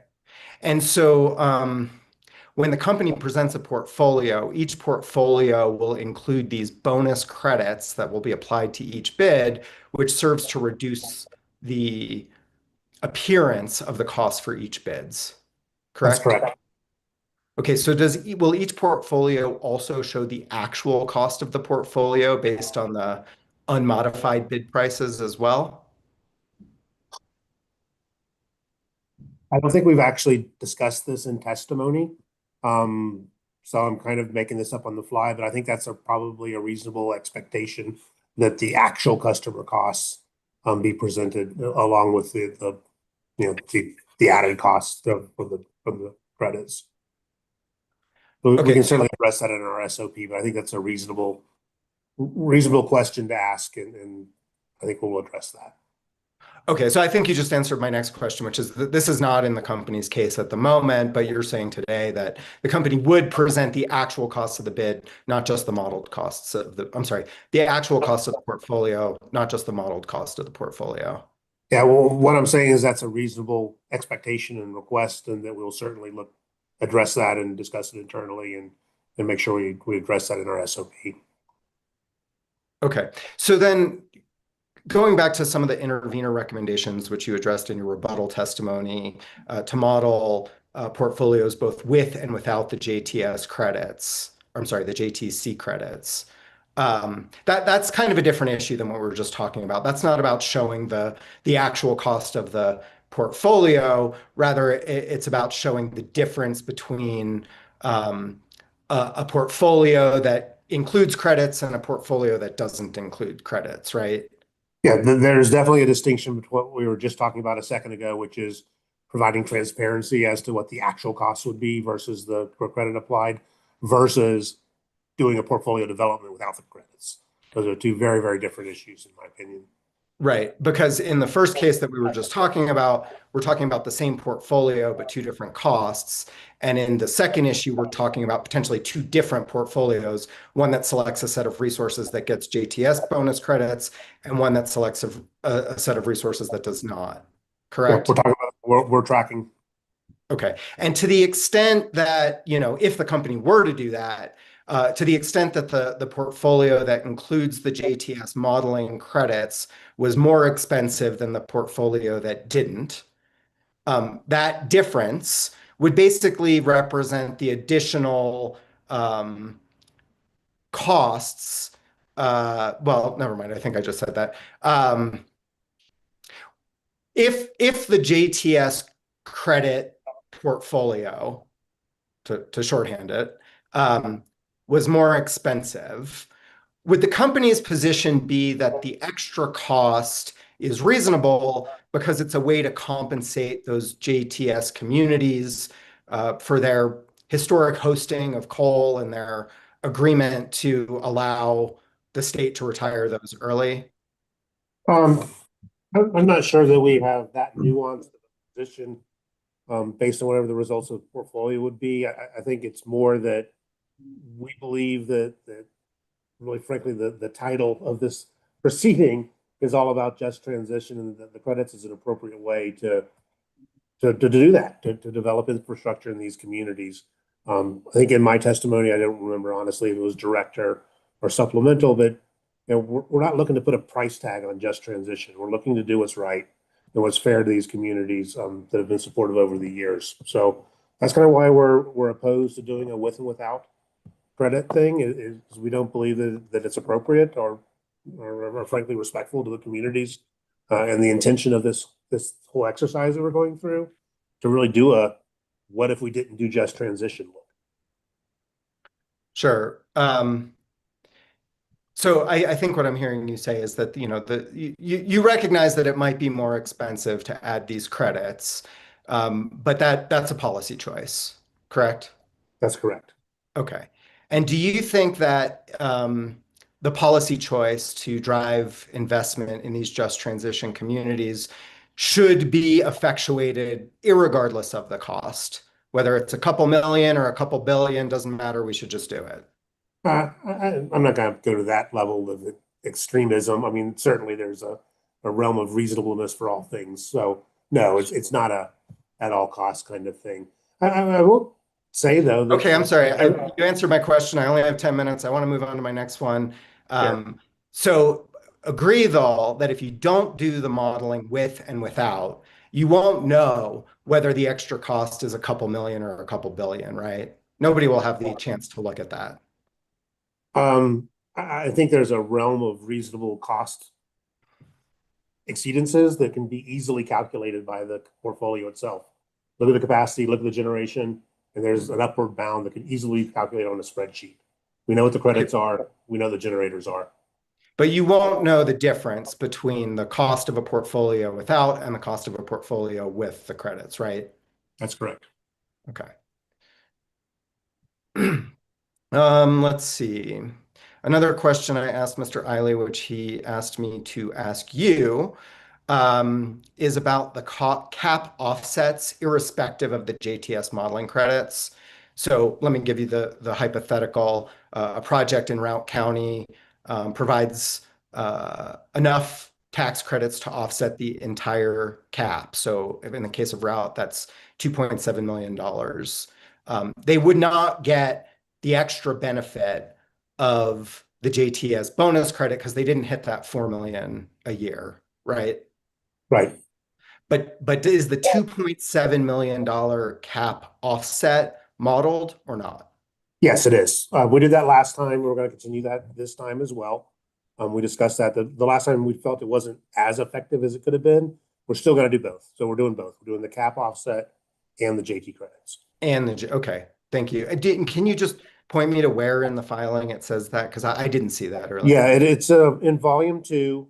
It's where we're talking about the locational benefits. It's like 3 lines. I think it's right after the table where we have the JT credits presented in volume 2. Okay. There's like 3 lines that says we're going to do both. Okay, great. Thank you. So, so in the case of a project with a let's say 4.1 million tax assumption in a JTS community, then the project gets modeled with both the $2.7 million offset and the JTS bonus credits, right? That's correct. Okay. And just to be clear, a project gets some credit then for offsetting the caps, even if they don't generate more than 4 million in tax revenues. They're still going to get some credit. That's right. Okay. What about a project that's expected to add only 15 or let's say 19 jobs? Will they get some partial credit for replacing some of the jobs lost due to early fossil retirements? Under our proposed structure, they'll get the base credit. So they'll get half of the potential JT credit just by showing up. They'll all get the property tax offset. But as far as the bonus credits, the 2 different categories of bonus credits, it's a binary. You either get it or you don't. We haven't proposed a sliding scale. Okay, thank you. Those are all of my questions. Thank you. Thank you, Mr. Schlesinger. CC4CA, I have 25 minutes and it's 1:18. Afternoon, Mr. Landrum. Afternoon, Ms. Judkins. I don't believe we've met before, so it's nice to meet you. And for the record, my name is Sarah Judkins, representing CC4CA. And my first set of questions for you relate to the company's proposed solution sets. So just to kind of make sure we're all on the same page here, the first solution set proposed by the company has a constraint of 80% carbon dioxide reductions in 2030 and a 100% reduction in 2050, correct? That's correct. And the second solution set has a constraint of 80% reductions in 2030, 90% in 2033, and 100% in 2050, correct? That's correct. And in phase 2 of the 2021 CEP, the commission approved the alternative portfolio, correct? Correct. And that portfolio was expected to result in an 86% reduction in carbon dioxide emissions by 2030, right? Based on the modeling assumptions at that time, that is correct. Thank you. And does the company believe that it will achieve this 86% reduction by 2030? That's a nuanced question, Ms. Judkins. I mean, we believe that was what the model results are. I think we've testified both here and elsewhere that model results are inherently optimistic, and the real world challenges of matching modeling results is real. Do we expect to reach 80% according to statute? Yes, that's absolutely our intention. So I don't know, hopefully that answers your question, or maybe you can rephrase if you want me to go further. No, that's fine. Thank you very much. But kind of circling back, do you believe that the 86% reduction by 2030 is a relevant floor for this ERP, for this JTS? No, I don't. I think it's a different world than it was even 3 years ago.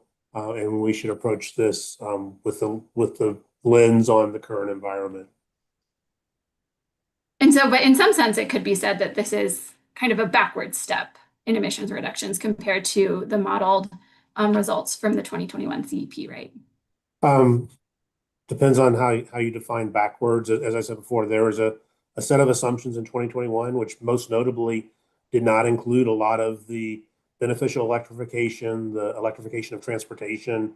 I forget what the acronym is. I should know better, but our strategic economic development project or accounts. So there's a lot of things that have changed since then. So I would argue that maintaining that or even slightly less achievement in terms of emissions in the face of this new reality is an accomplishment in and of itself. Thank you. Let's turn to your proposal regarding the checkpoint reference cases in your rebuttal testimony. So in your rebuttal testimony, you propose to include 2 checkpoint reference cases in the phase 2 solution set, right? That's correct. And those 2 checkpoint reference cases do not have any emissions constraints, right? That's correct. And we can pull it up if helpful, but you state in your testimony, your rebuttal testimony, that the checkpoint reference cases are information cases that serve as a reference point to compare the primary solution sets against. Does that sound right? It does. And what do you mean by the statement that the cases can serve as a reference point? It's sort of in terms of number theory, the true zero of which you would measure things by. So if you're only measuring cases amongst each other without a reference to how they actually relate to the true, I don't want to use the word baseline, we'll continue to use the word checkpoint. You have no idea of the magnitude of your decisions, what's actually impacted by that. I think I have a probably overly wordy and nerdy example in my testimony, but it's using completely made up numbers. If you have a PVRR delta between 2 portfolios, say it's in the 80 or the 90 solution sets, how do you reference that? Is that 1% higher? Is it 2% higher? What's the trade-off you're making for that greater level of emissions performance? And I think we're certainly not pushing for the checkpoint cases as being like an advocacy portfolio by any means, but we think having that as a reference point makes the comparison of the other cases, frankly, more realistic and grounded in truth. All right, thank you. And just to confirm, both in your testimony and just now, you said that these portfolios aren't meant to be selected by the commission, correct? And that's certainly not our intention. We're not proposing them as a possible portfolio for the commission to accept. However, the commission has broad discretion. I'm not going to say that if the commission decided they wanted to accept something like that, it's outside of their purview. It's certainly not going to be our advocacy position. Right, thank you. But that's not, as you just said, that's not the company's position in this case, right? That's correct. So let's turn to a discussion of the company's proposal for the just transition modeling credits, which has been a hot topic today. And picking up where with Mr. Schlesinger's conversation, I want to focus on the intervener proposals related to modeling the phase 2 portfolios, both with and without the just transition credits. And you're familiar with those proposals, right? I am. And you just said that the company opposes that proposal, correct? That's correct. But it would provide helpful information for the commission, similar to the checkpoint reference cases, to see a comparison of the portfolios that are modeled both with and without the proposed just transition credits, right? That's your advocacy position. Our position is that it would not be necessary or relevant for the commission's decision making. But the company is asking the commission to approve the use of those credits, right? So it would be relevant. Well, you said helpful. Said whether it would be helpful information or not. Okay, yeah, you're right. I did say helpful, and then I was picking up on the your use of the word relevant.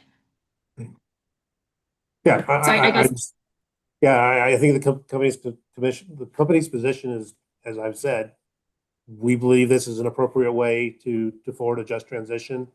If the commission decides to take an avenue, that's obviously within their discretion to do so. But our advocacy position is not going to change on this. And in your rebuttal testimony, you stated that you believe the just transition credits will help cite new generation in just transition communities, right? Yeah, that's the sole intent, frankly. But without comparison modeling with and without the just transition credits, how will the commission or the company or the public know if those credits actually increase the number of bids in selected just transition communities? They won't know if it increased or not. They will be able to see the results of it and whether there is or is not bids located in those communities. So just to be clear, if there's not the comparison modeling, there's no way to know the effectiveness in achieving the goal of selecting resources in just transition communities, right? Objection. There's no way to know if the just transition credit in and of itself was the reason driving the investment. And Would prioritizing placement of new resources in just transition communities in phase 2 accomplish the same goal or outcome of siting new generations in affected areas? Yeah, I mean, we thought about that honestly before some interveners advocated for just a brute force, pick one and plop it down approach. We believe this approach provides a relative balance of overall costs and competitiveness, and maintains competitive tension without really hand-picking resources. It's certainly a valid approach, this approach it could be taken. We believe this one's better. Changing topics a little bit, are you familiar with the proposals from CC4CA and others to limit the useful life of new gas plants to 2050? Yes. And in your rebuttal testimony, you agree with these proposals, correct? Or sorry, you disagree with these proposals. Yes, well, it depends on when the COD is. I mean, we're agreeing the 25 years. So in most cases, yes, that 25 years would probably extend past 20. And to clarify, that 25 years comes from the updated settlement agreement, right? That's correct. What is the average useful life of a new combustion turbine? Our operating life assumption is 40 years for new technology. Barring other pressures, the physical capability of the unit is 40 years. So it's possible that the company could, or if it's through a PPA, that those new facilities could burn gas for that long, for 40 years. Lots of things are possible. I have no guess as to what the world is going to look like in 2050 right now, to be honest with you. I don't think anybody does, but thank you. Earlier, you confirmed that the solution sets proposed would model a 100% carbon dioxide reduction by 2050, right? Except for the checkpoint cases. That's right. Yep. And so does this assume that the gas plants would retire by 2050? They would have to do something besides burn natural gas. We have a hydrogen option available in the model, so that would be probably their only avenue to continue operating would be to utilize hydrogen. Thank you.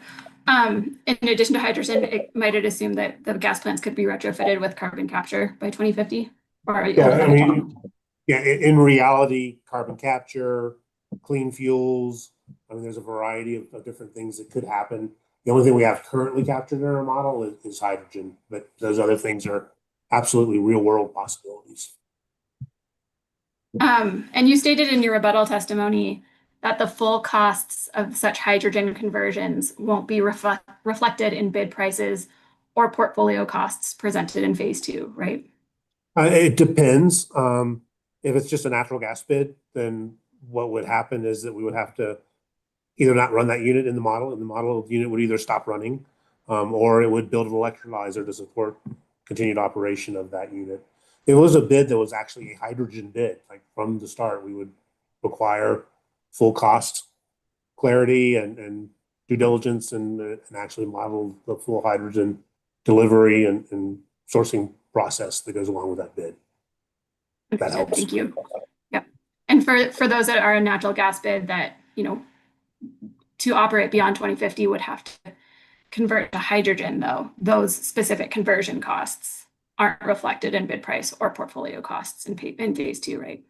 They wouldn't be in the portfolio cost. They would be in the bid price. They would be in the portfolio cost if the model elected to continue running those and develop a hydrogen resource to support that combustion. That would be captured in the portfolio. And will the cost of any carbon capture retrofits be reflected in bid price and portfolio costs in phase 2? Not unless they're being proposed as part of the bid. We don't have a carbon capture conversion algorithm in place, if you will, currently in the modeling. Okay, so any bids that don't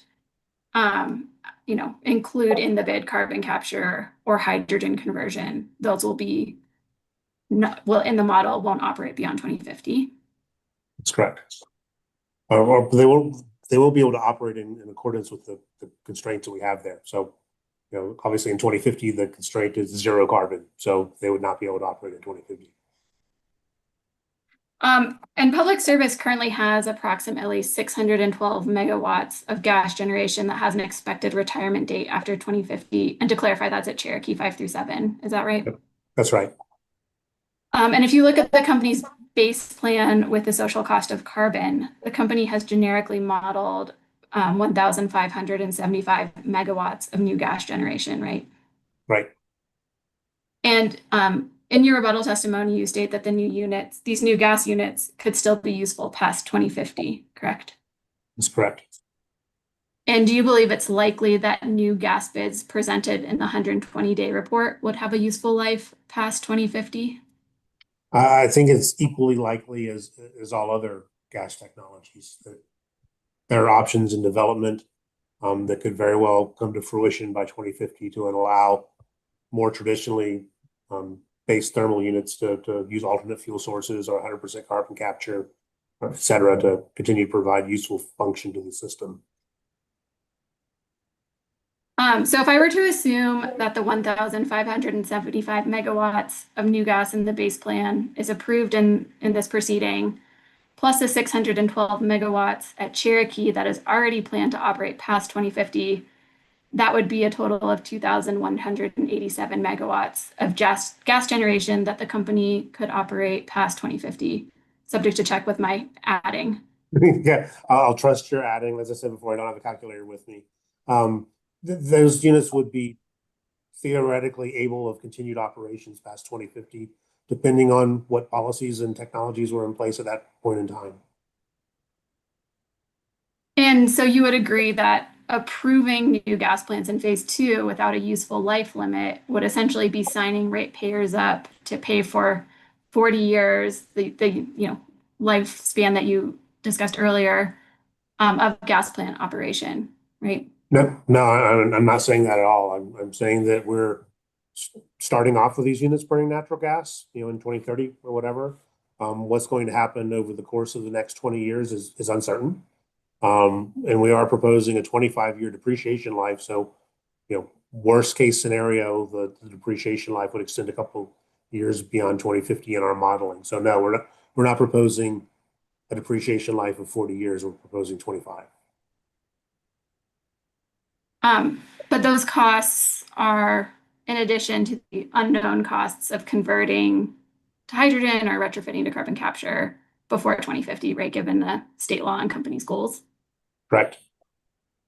And would you agree there's uncertainty about the cost of hydrogen conversion? Agreed. I do agree. And similarly, there's uncertainty regarding the cost of carbon capture retrofits. Agreed. And there's also uncertainty regarding feasibility of both of these technologies, right? I'll break it down regarding the feasibility of hydrogen conversion, right? I don't know about the feasibility. I think most turbine manufacturers are very confident of the ability to convert the turbine itself, and the production of hydrogen is a known and currently being done process. I'm not sure there's a lot of uncertainty there. And is there uncertainty regarding the feasibility of carbon capture retrofits? Yeah, I think carbon capture is more unproven. And given, the state law, or are you generally familiar with the fact that state law requires 100% carbon, emission reduction by 2050? I'm not a lawyer, but my understanding is requires might be a little bit strongly worded in terms of what the legislation actually says. Fair enough. And the company has a goal of 100% carbon-free energy by 2050, right? That's correct. And so given state law, the company's emission reduction goal, and these cost and feasibility uncertainties that we just discussed, is it possible that any new gas units approved in phase 2 could become stranded assets before their useful life is over? That's always a possibility. It's also certainly a possibility they will not. And it's also a definite that if they are selected, they're going to provide necessary and required and useful services up until that point. So I agree. Stranded cost is part of the calculus. It is by no means the only part of the calculus.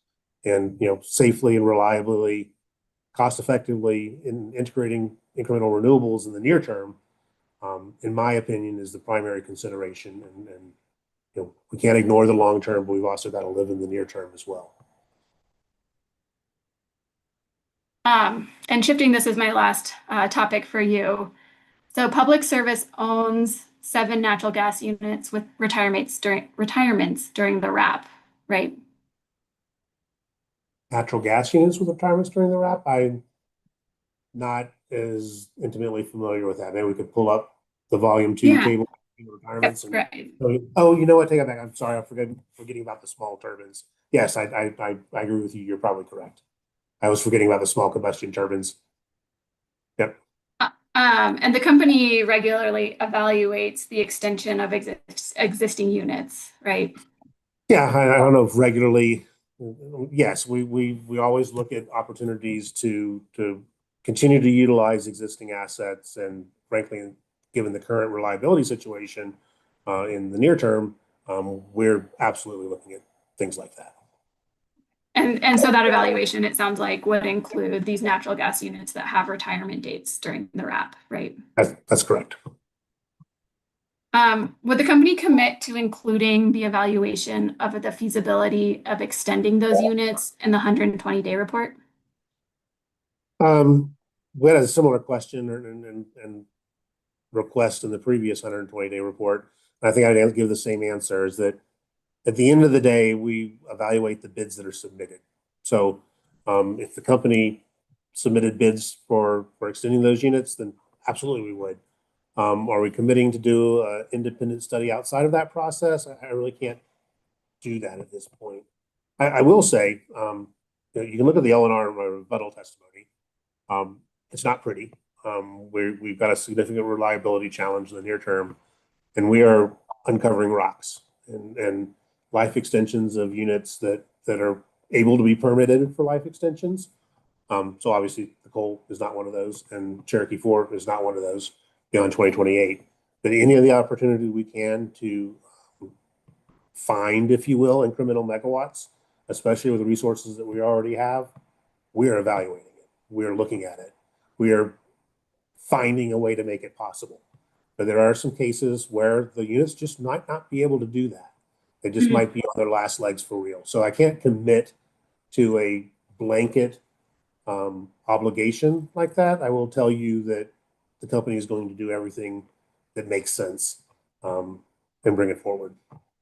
Okay, that makes sense. And I guess kind of earlier in your answer to that question, you said that, if the company breaks forward bids for extending those units, you would include obviously that analysis in the 120-day report. But what about information about the existing units that are not able to be extended? Would that information be included in the 120-day report as to why they're not available for extension or not bid into phase 2? I can't agree to that right now. We'll talk about that and get back to you. I don't see any red flags right now immediately, but I definitely want to confer with my team before I make a commitment. Okay, thank you. And just to confirm, it sounds like from your various answers, but if the company determines it is possible to extend the useful life of any of these existing units, you will bid them into phase 2. Again, will is a little bit too strong of a word. I mean, I think we would either bid them in the phase 2 if that's the appropriate vehicle for extending them. It might be of a separate application to extend them. It depends on the circumstances. And it might just be a notice where there's actually no commission approval required. So the exact avenue by which we would effectuate the life extension. Thank you.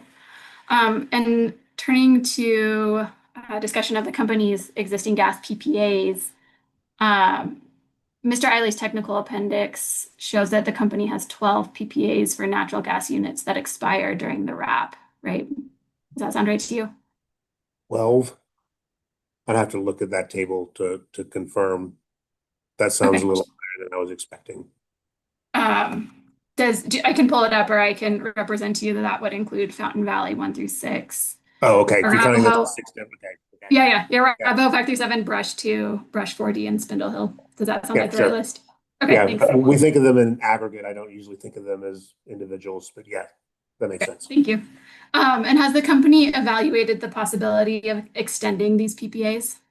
We don't really have control over that directly. And I am not familiar with the provisions of the individual PPAs if we have, rights of first refusal or rights of first offer. So Mr. Bornhofen might know that off the top of his head. He might have to do some research, but he would be the best person to ask about the contractual provisions allowing for that. Absent that, we're somewhat at the mercy of the IPP to bid that into an RFP or to reach out or to work with us on a contract extension. So we can't just extend them. It takes a mutual agreement in commercial terms between us and another entity to make that happen. Yep, of course, then obviously understand that that is not solely in the company's control. And the company stated concerns about the availability of gas turbines in the SRRF proposal, right? That's correct. And do you think that bidding extensions to the company-owned units, if feasible, into phase 2 would help address those concerns? Yes, I do. If we could extend some existing assets, that would absolutely help reduce the need for new gas. And do you believe it's possible that extending all or some of the company-owned units could displace some of the company's stated resource need over the next decade? There's not a lot there. We don't really have a big, aside from the coal units, and I'm assuming you're not talking about extending the coal units. No. And if we're not talking about those, yeah, there's 100, maybe 200 megawatts potentially available there. It's not big. These are small units and they're also really old. So we're absolutely going to look into doing what we can. It's not going to move the needle dramatically to a world where we just don't have the kind of resource need that we're showing. All right, thank you. That is all my questions for you, Mr. Landrum. Thank you very much. Thank you. Thank you, Ms. Judkins.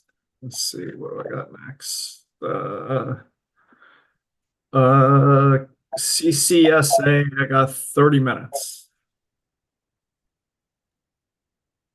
Mr. Dunbar. Thank you, Mr. Chairman.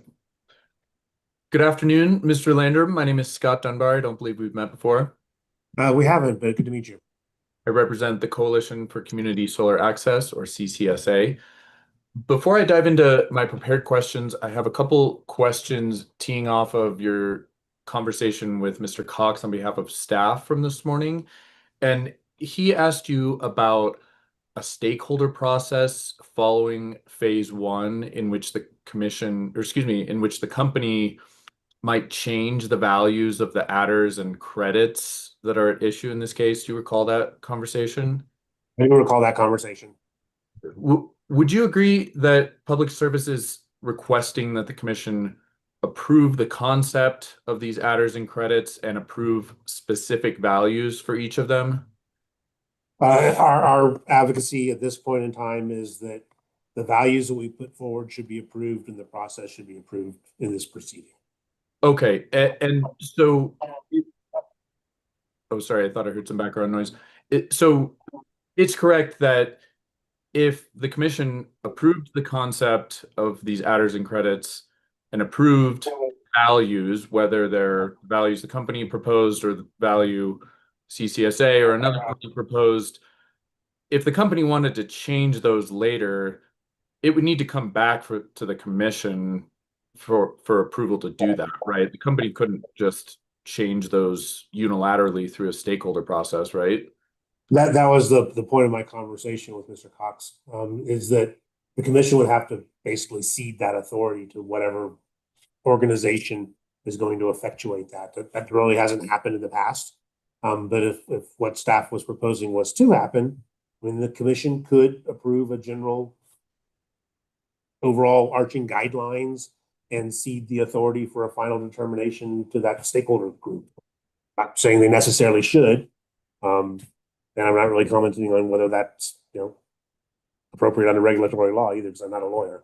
That's what I was saying, is that what we don't want to have happen is do a stakeholder process, find some agreed upon number, come back to the commission, do another litigated process, adjudication, and we just don't have time to do that. So we either need to set the values now, or set the process by which those values will be set without a round trip back to the commission. Thank you. And the company has not proposed that the commission cede its decision-making authority over the adders and credits, right? Objection. we have That's not. an answer. I didn't think he answered it, but if it's in the record, that's fine by me. Yeah, keep going. I don't think you fully asked your question. I just wanted to confirm that it's not the company's proposal that the commission should cede authority to this stakeholder group, right? Yeah, that's not our proposal. Okay, thank you. And before I dive into my prepared questions, Mr. Chair, I should be able to stick to 30 minutes. If I go over, I'm prepared to waive, cross, or reduce time for other witnesses, but I should be able to keep it in 30. Appreciate that. Thank you. So Mr. Landrum, the company uses the software Encompass in its resource modeling process, correct? That's correct. And Public Service has proposed to use several types of adders and credits that it'll apply to phase 2 bids when it models them in Encompass, correct? Correct. Okay, and I'd like to talk about 3 of these. Probably won't be surprised: the transmission adder, the Denver Metro credit, and the distribution credit. So the purpose of these 3 adders and credits as a group is to reflect the cost of delivering power from generation resources to load. Would you agree with that characterization? That's part of it. It's more multifaceted. It's to capture the incremental cost of transmission. It's to capture the locational value of building resources where you have a beneficial impact on that cost. And it's also to reflect the benefit of building distributed resources in areas that can either relieve localized congestion, avoid distribution capital, avoid transmission capital, or all of the above. Okay, thanks for that additional nuance. So the idea is that if Public Service did not use these adders, oh, sorry. Oh, I thought So you it's some feedback. I think you're okay. The idea is that if Public Service did not use these adders and credits, then the modeling software would be blind to these delivery costs and these other policies that you just described. Is that fair to say? That's fair to say. Okay. And is it fair to say that since the company proposed the transmission adder, the Denver Metro credit, and the distribution credit, you agree that generation delivery costs are a significant factor that the commission should consider in resource planning? Yeah, agreed. I think that's universally regarded as so by the commission, the company, and a broad coalition of stakeholders. Great. And yes, and we're certainly one of those stakeholders that agrees with that. And specifically in the base case scenario, CCSA calculated that fully 2/3 of Public Service's 20-year CapEx spending will be on distribution and transmission costs, while only 1/3 of CapEx spending will be for generation. Does that sound right to you? I have not done those calculations, and I apologize that I'm not familiar with that section of your testimony. It's not surprising to me. It's not surprising. Okay. And so I'll put out the specific numbers, and maybe if you're comfortable agreeing subject to check, the 2/3, 1/3 numbers I just stated, the dollar amounts in the base case scenario under Public Service's own long-term rate analysis, Public Service expects to spend about 82 billion in CapEx on transmission and distribution, but only 40 billion on generation CapEx. Does that any reason to disagree with those numbers? What time frame are we talking about here? Are we talking about just a simple summation of the values? The 20-year look that you took in the long-term rate analysis model? Yeah, subject to check. I'm willing to accept those numbers and move on. Okay, thank you. And to confirm, the transmission adder and the Denver Metro credit and the distribution credit are the only ways that the Encompass software can account for these substantial delivery-related costs in the modeling. Is that accurate? In the Encompass model, trying to think whether I can just agree with you about the only. Only is a strong word. Perhaps primary. Think about it a minute before I can agree with only. I will certainly say that that's the primary vehicle that we're implementing to be able to recognize these costs, and probably the most significant. Okay. Fair enough. Thank you. And under the framework that the company has agreed to with staff and CIEA, in which you'll be conducting 2 RFPs in phase 2, which CCSA supports, by the way, the company plans to use the same adder and credit values in both RFPs, correct? That's our proposal. Yes. Great.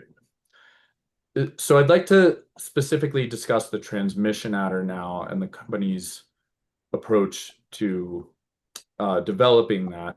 So speaking specifically about that adder, the purpose of the transmission adder is for the Encompass model to recognize incremental transmission costs associated with generation sources that connect to the transmission system, correct? That's correct. I mean, that's the way the model can do it. We're going to do a full transmission study that occurs after Encompass. So this is the method where we can actually get expected transmission costs into the optimization itself.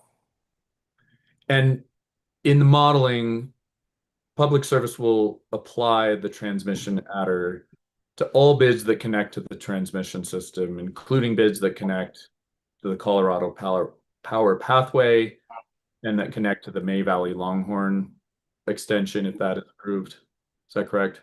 That's correct. Everything except for distribution bids. Okay.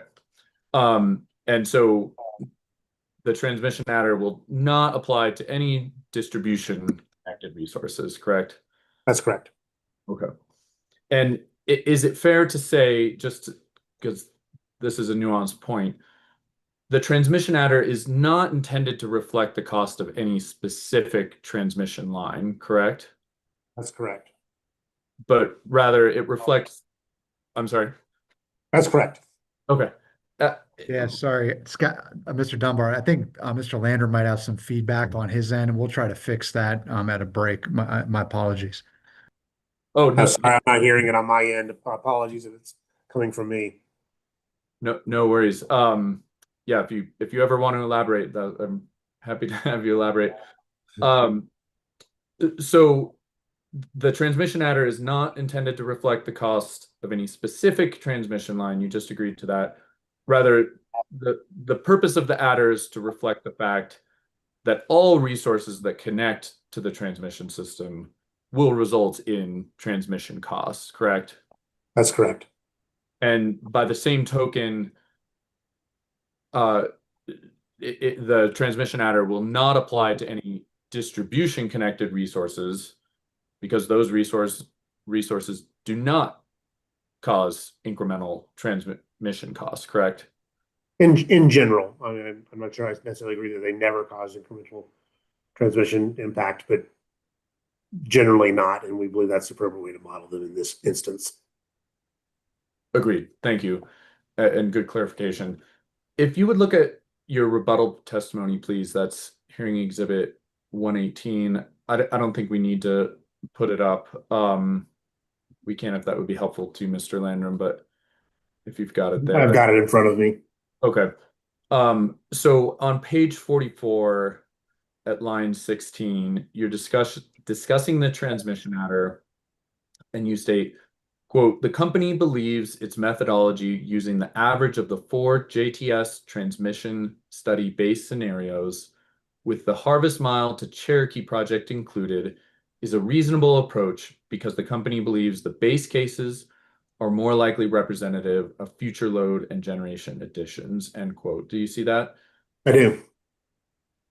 The commission has not approved a load forecast for this case yet, correct? That's correct. Do you agree that if Public Service were to recalculate the transmission adder using the company's methodology, but using both the base load forecast scenarios and the low load forecast scenarios, that would lead to an increase in the value of the transmission adder? Yeah, I believe one of the witnesses, and perhaps it was your client, did that calculation and proposed a higher value. And I know you disagree with the decision on whether the low load case scenarios should be used, but you agree that if they were used, that would increase the value of the transmission adder, correct?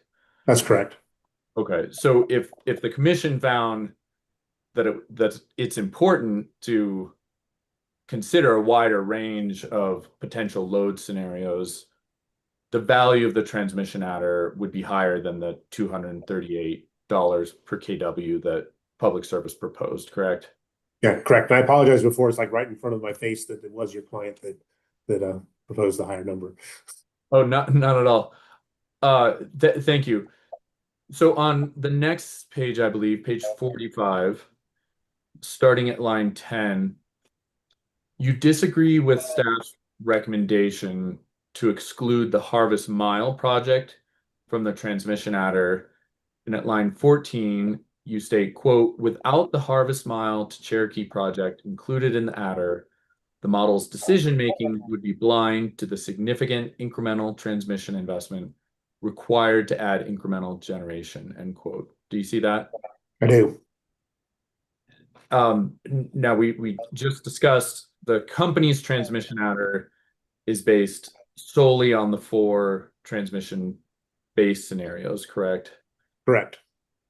And in all 4 of the transmission study base scenarios, the May Valley Longhorn extension is shown as needed, correct? Correct. But you would agree by the logic of your statement that if the May Valley Longhorn extension project is not included in the transmission adder, the model's decision-making will be blind to the cost of that project, correct? No, that's not correct. The reason we didn't include it is May Valley under as of where it stands right now, depending on what happens with our request to have May Valley approved in this proceeding. But as it stands right now, we're modeling May Valley as a required addition if you select a bid that requires May Valley. So in other words, it's a package deal. So that $300 million of cost would get added to any portfolio that selected a project that required it. So also including that in the adder would be kind of double counting. So that's why we excluded it from our calculations of the adder, because the cost for May Valley specifically, as of now at least, is being handled through another mechanism and is already included in the modeling. Okay, can you point me to where you discuss how the cost of May Valley would be added to bids in the evaluation? I can't off the top of my head here. We can maybe get to that later and redirect. There was extensive testimony on it in the previous ERP, which I know is not this case. I'm almost certain that we've discussed that probably in my direct testimony, I am guessing. But we need to look that up to find the exact citation for you. Okay, that would be helpful, thank you. And just to, if I can try to restate what I heard to make sure I understood it correctly, that if a transmission connected bid is selected for modeling and would use the May Valley Longhorn extension line to deliver its power, an additional or separate adder would be applied to that bid in the modeling to account for that cost. Is that correct?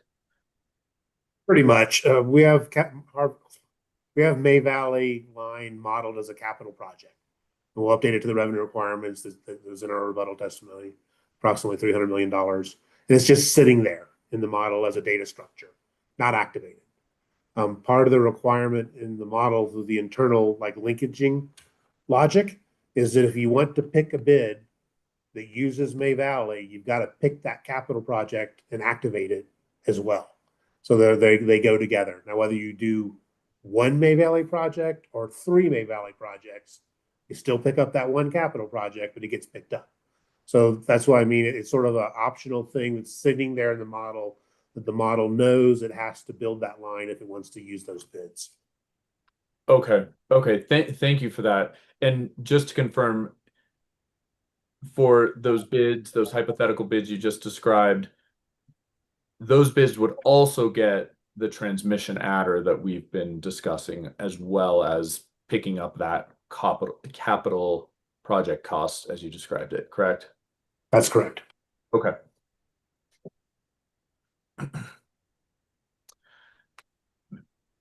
At a high level, Mr. Lander, given public services recent history of occasionally underestimating its transmission needs and the associated costs of these transmission needs, is it fair to say that the $238 per kW transmission adder you proposed is conservative?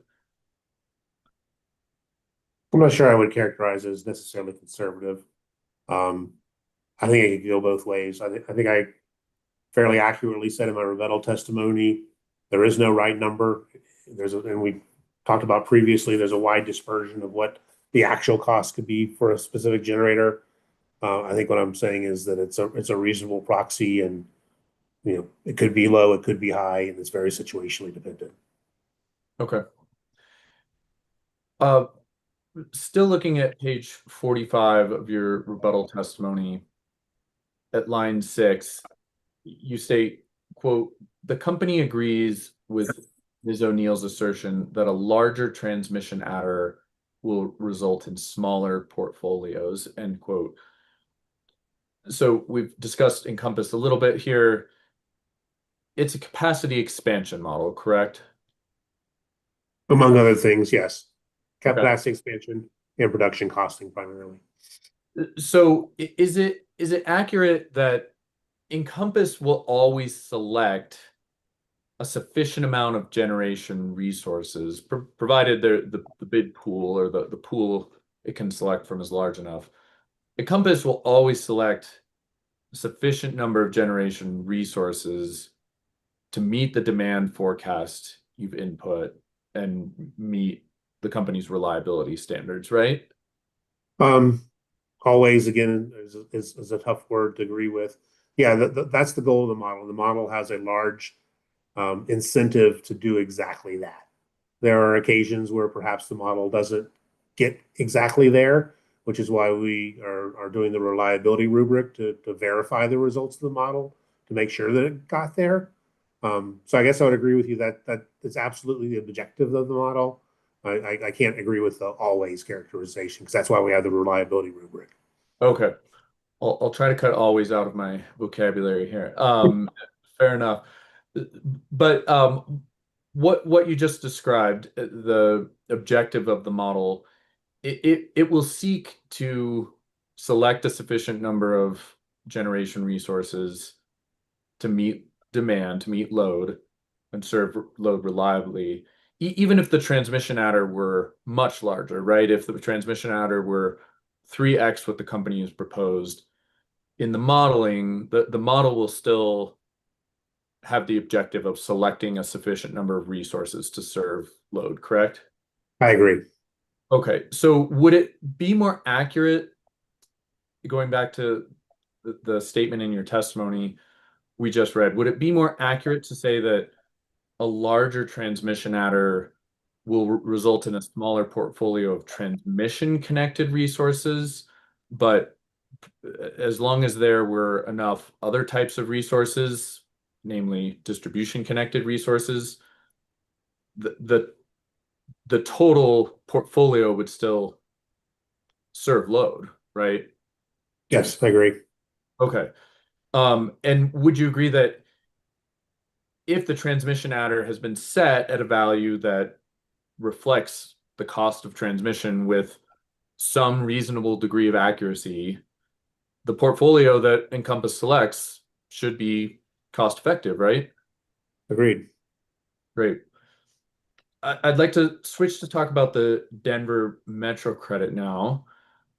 So the Denver Metro credit, we let me pause for a second.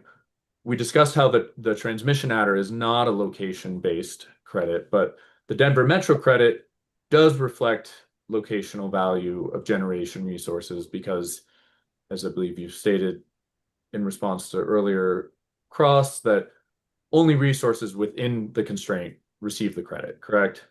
That's correct. Okay.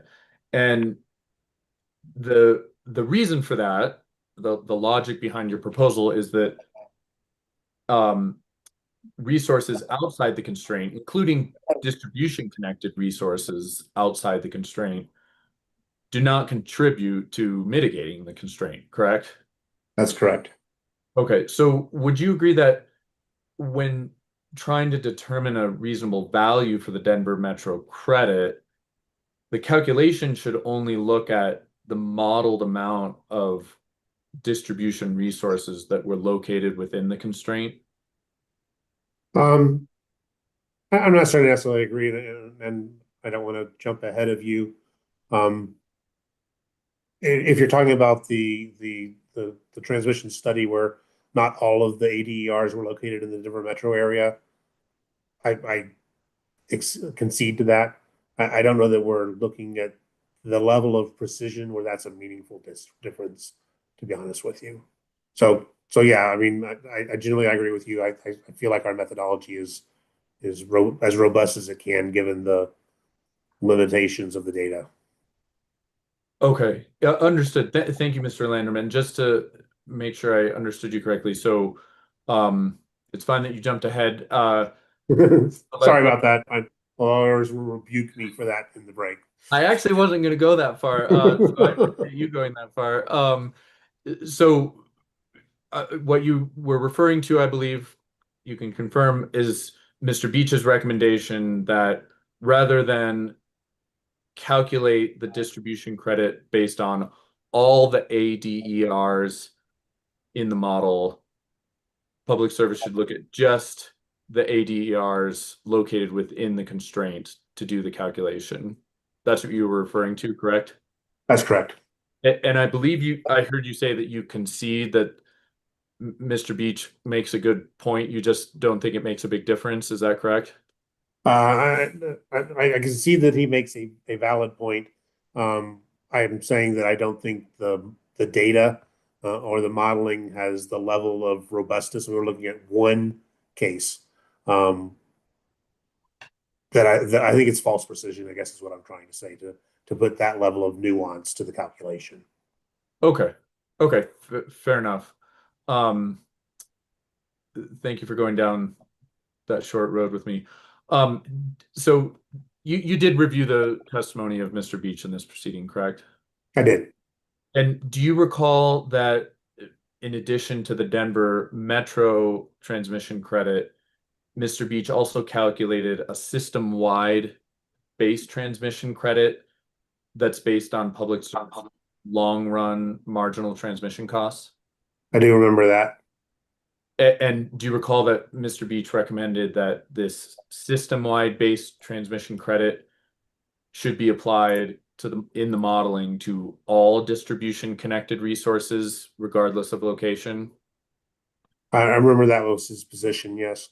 And that system-wide base transmission credit should be stacked with the Denver Metro credit for any resource located within the Denver Metro constraint? Yeah, I do believe that was his position. Thank you. Did you or any public service witness provide a response to this proposal? I don't think we did. Upon my thinking about it, subject to check, I don't remember if anyone responded directly to that or not. Okay. Thank you. I don't think you did either, but appreciate you confirming. Did public service offer any specific critique of Mr. Beach's proposed methodologies for calculating more accurate values for the transmission adder or the transmission credit? In a general way, I don't believe we really responded directly head on. More of, and I believe we actually noted as we saw earlier your client's recommendation, but we didn't respond in a specific way. We kept it at a higher level that acknowledged there's some variability in this calculation, and that our methodology is just as robust as most any you can think of, and is perfectly appropriate for continued usage. So I think we responded to a variety of interveners that had similar differences with the transmission adder in a more general way. Okay, thank you.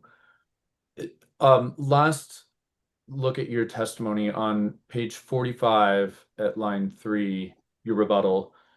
You state that you provide, I think, what you just described as a general response, not a specific response to CCSA's recommendations as well as other parties' recommendations.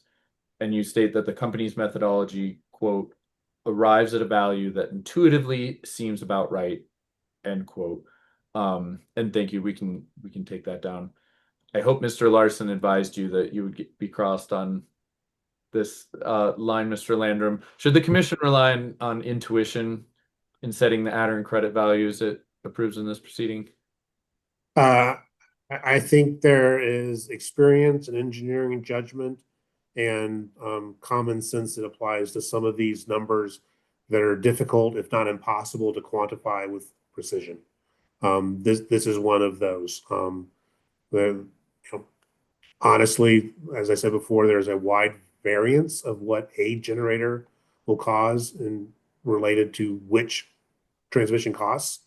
And it varies wildly from practically zero to potentially very significant. So how do you take a number with that kind of variance and distill it down to a single point value?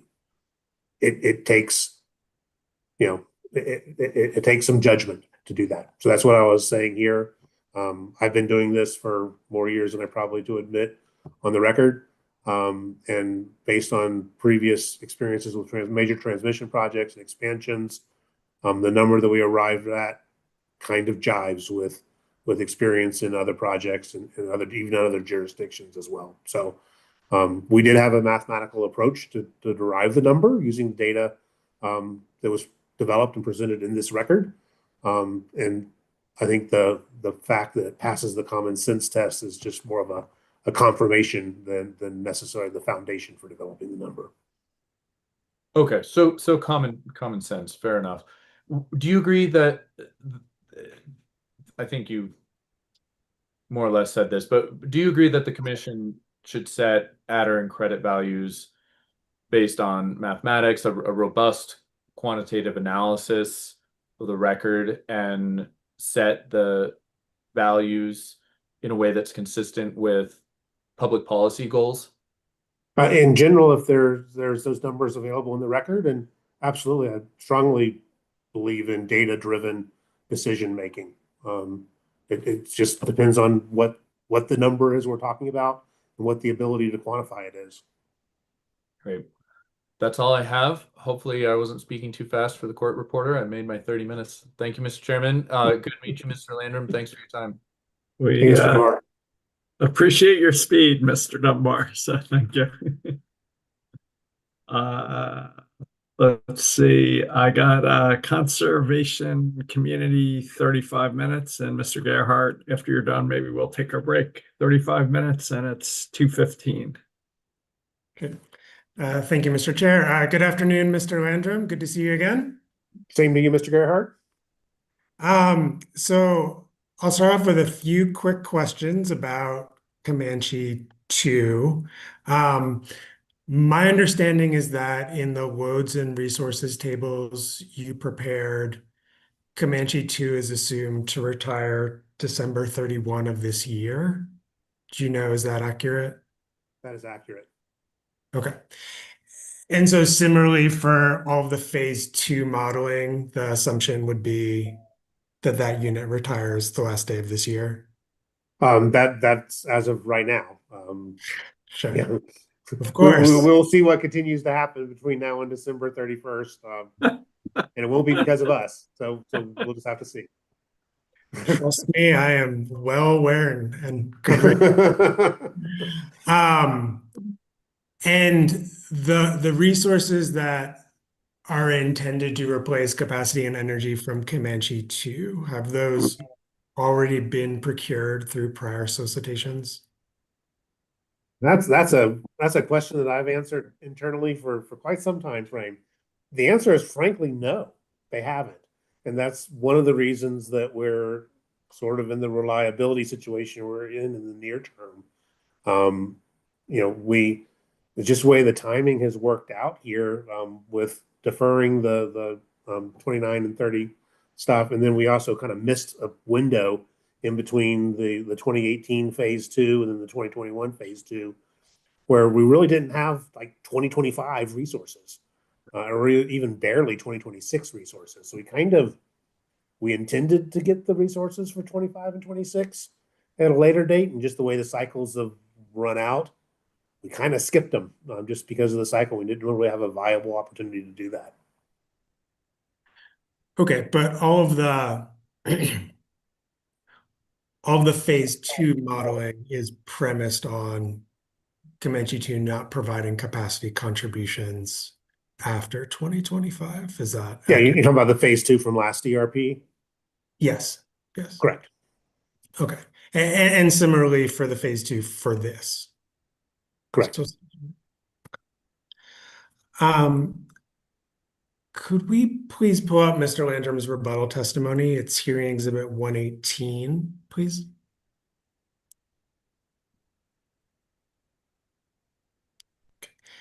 And could you please scroll to page 14, to the middle of the page where there's a figure? Perfect. Thank you. So Mr. Landrum, you talked a little bit with Ms. Judkins about this. So there, at the very top here, there are these 2 checkpoint reference portfolios. Do you see that? I do. Okay. And they say no emissions constraints. By no emissions constraints, I'm assuming you mean these portfolios would not have the statutory constraint of an 80% by 2030 emission reduction requirement. Is that what you mean by no emissions constraint? Yeah, neither the 80% by 2030 nor the 100 by 2050. All unit retirement. Never mind. Yeah, I'll leave it at that. Sure. And my understanding from your conversation with Ms. Judkins is that from the company's point of view, the value of these portfolios is to then be able to assess the incremental cost of emissions constraints, such as the 80% by 2030 requirement. Is that fair? Cost and benefits, honestly. So it's just really to assess the overall relationship between portfolios with an equal reference point, from which all things are compared. Sure. So to assess the incremental impacts, whether they're net positive or net negative, right? I agree. Okay. So I want to connect this to the JTS bonus credits. So what I'm trying to understand is, so here you're saying, even if there's a statutory emissions requirement, we still want to understand in the phase 2 modeling what the incremental impact of that statutory requirement is, right? That's the purpose behind these reference cases. I wouldn't say necessarily. It's also to distinguish the cost and benefits trade-offs between these other 10 portfolios.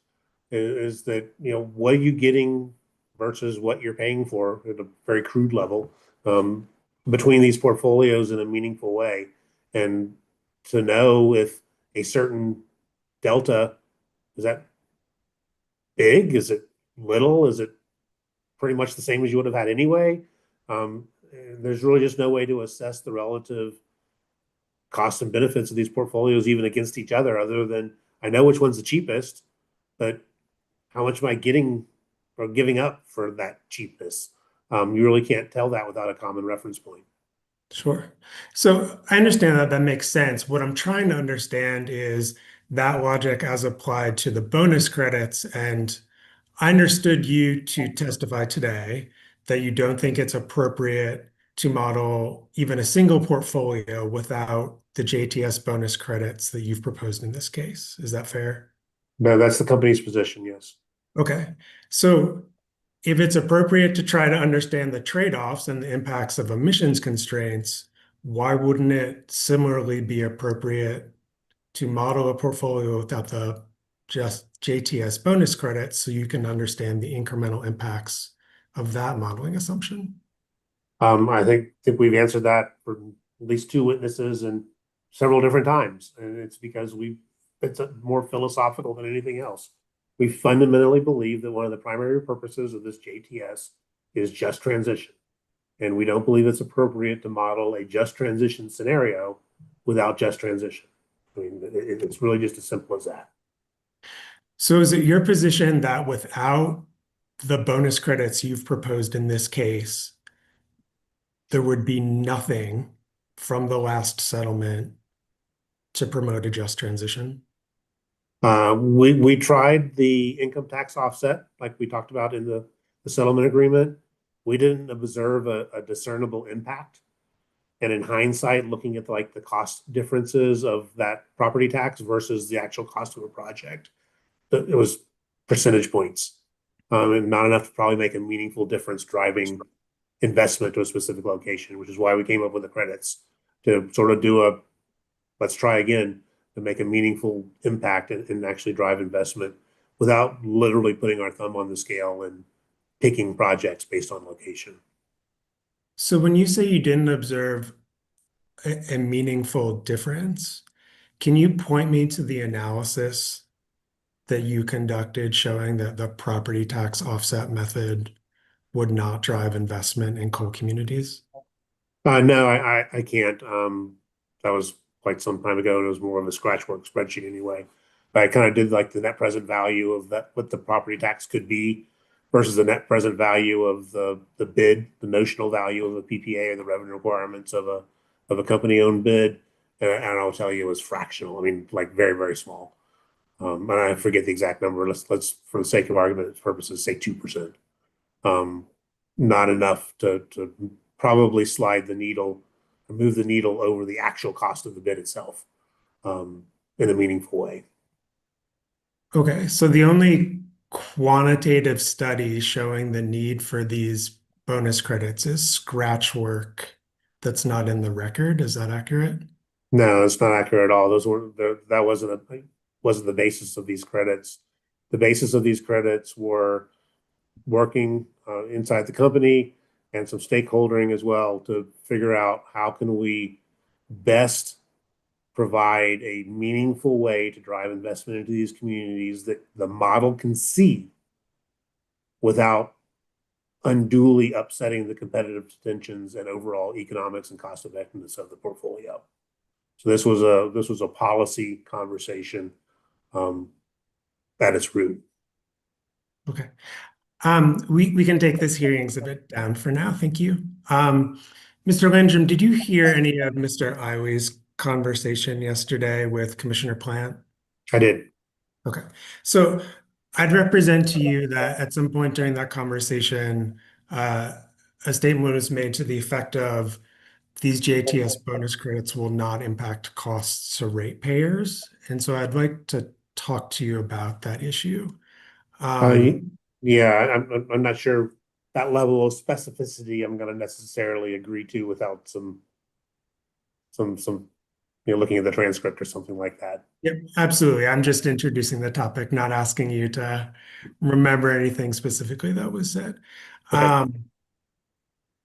Would you agree that the fundamental intent of these JTS bonus credits you've proposed is to influence the model selection of projects?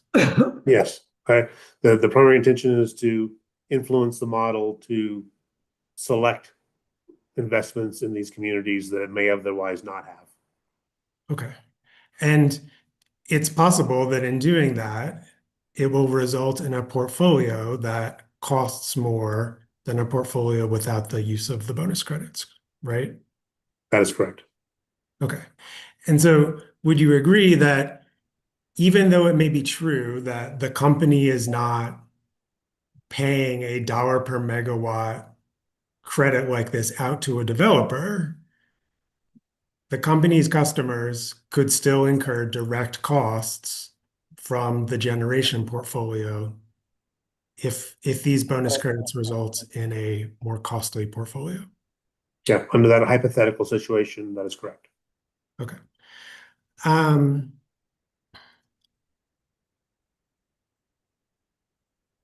So I just have a few questions on something that you spoke to Mr. Schlesinger about, and I heard you tell him something to the effect of the company doesn't believe that you can put a price on achieving a just transition. Do you recall saying something to that effect? I do. Okay. Could we please pull up hearing exhibit 802, attachment AM-2?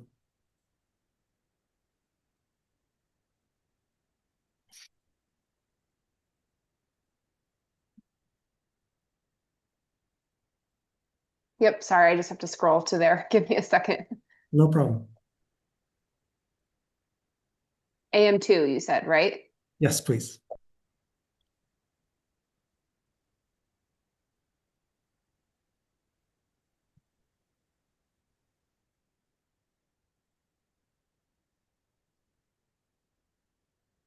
Okay. Mr. Landrum, I'd represent to you, this is a copy of the updated non-unanimous partial settlement agreement from the last ERP 21A-0141E. Do you see that on the first page? I do. Okay. And you were a witness in this proceeding? I was. Okay. Could we scroll to paragraph 44, please? Do you happen to know a page? That is a great question. I can find it. It looks like page 27. 27, thanks.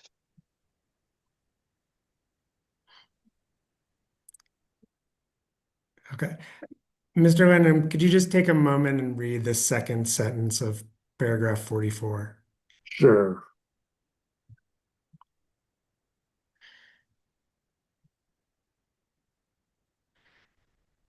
Okay, so the first part of the second sentence of this paragraph says, the settling parties request that the commission approve a cost-effective Pueblo Just Transition portfolio after evaluating the cost impacts of the different portfolios. Do you see that? I do. Okay. So it looks like the company in the last proceeding agreed that cost effectiveness and cost would be relevant considerations in this JTS. Does that appear to be the case? Yes. Okay. And do you personally think that cost and rate impacts are a relevant consideration in evaluating phase two portfolios? Certainly part of the overall consideration of several different factors, but the cost is absolutely one of them. Okay. Thank you. We could take this down, and if we could pull up instead Mr. Landrum's direct testimony, hearing exhibit 102. I believe there's a corrected version, revision 1. Great, thank you. And could we scroll to page 40, please? Great. So Mr. Landrum, this is your direct testimony, and the table here has the bonus credits that we've been talking about, correct? Correct. Okay. So I want to ask you a few questions about these specific dollar amounts in here. And I want to start with the amount in the first row. And so that first row is the locational amount that a project would receive just for locating in a certain coal community, just transition community, right? Correct. Okay. And for energy resources, it's $2 a megawatt hour, right? Correct. Okay. Could we please pull up hearing exhibit 800, attachment TC-14?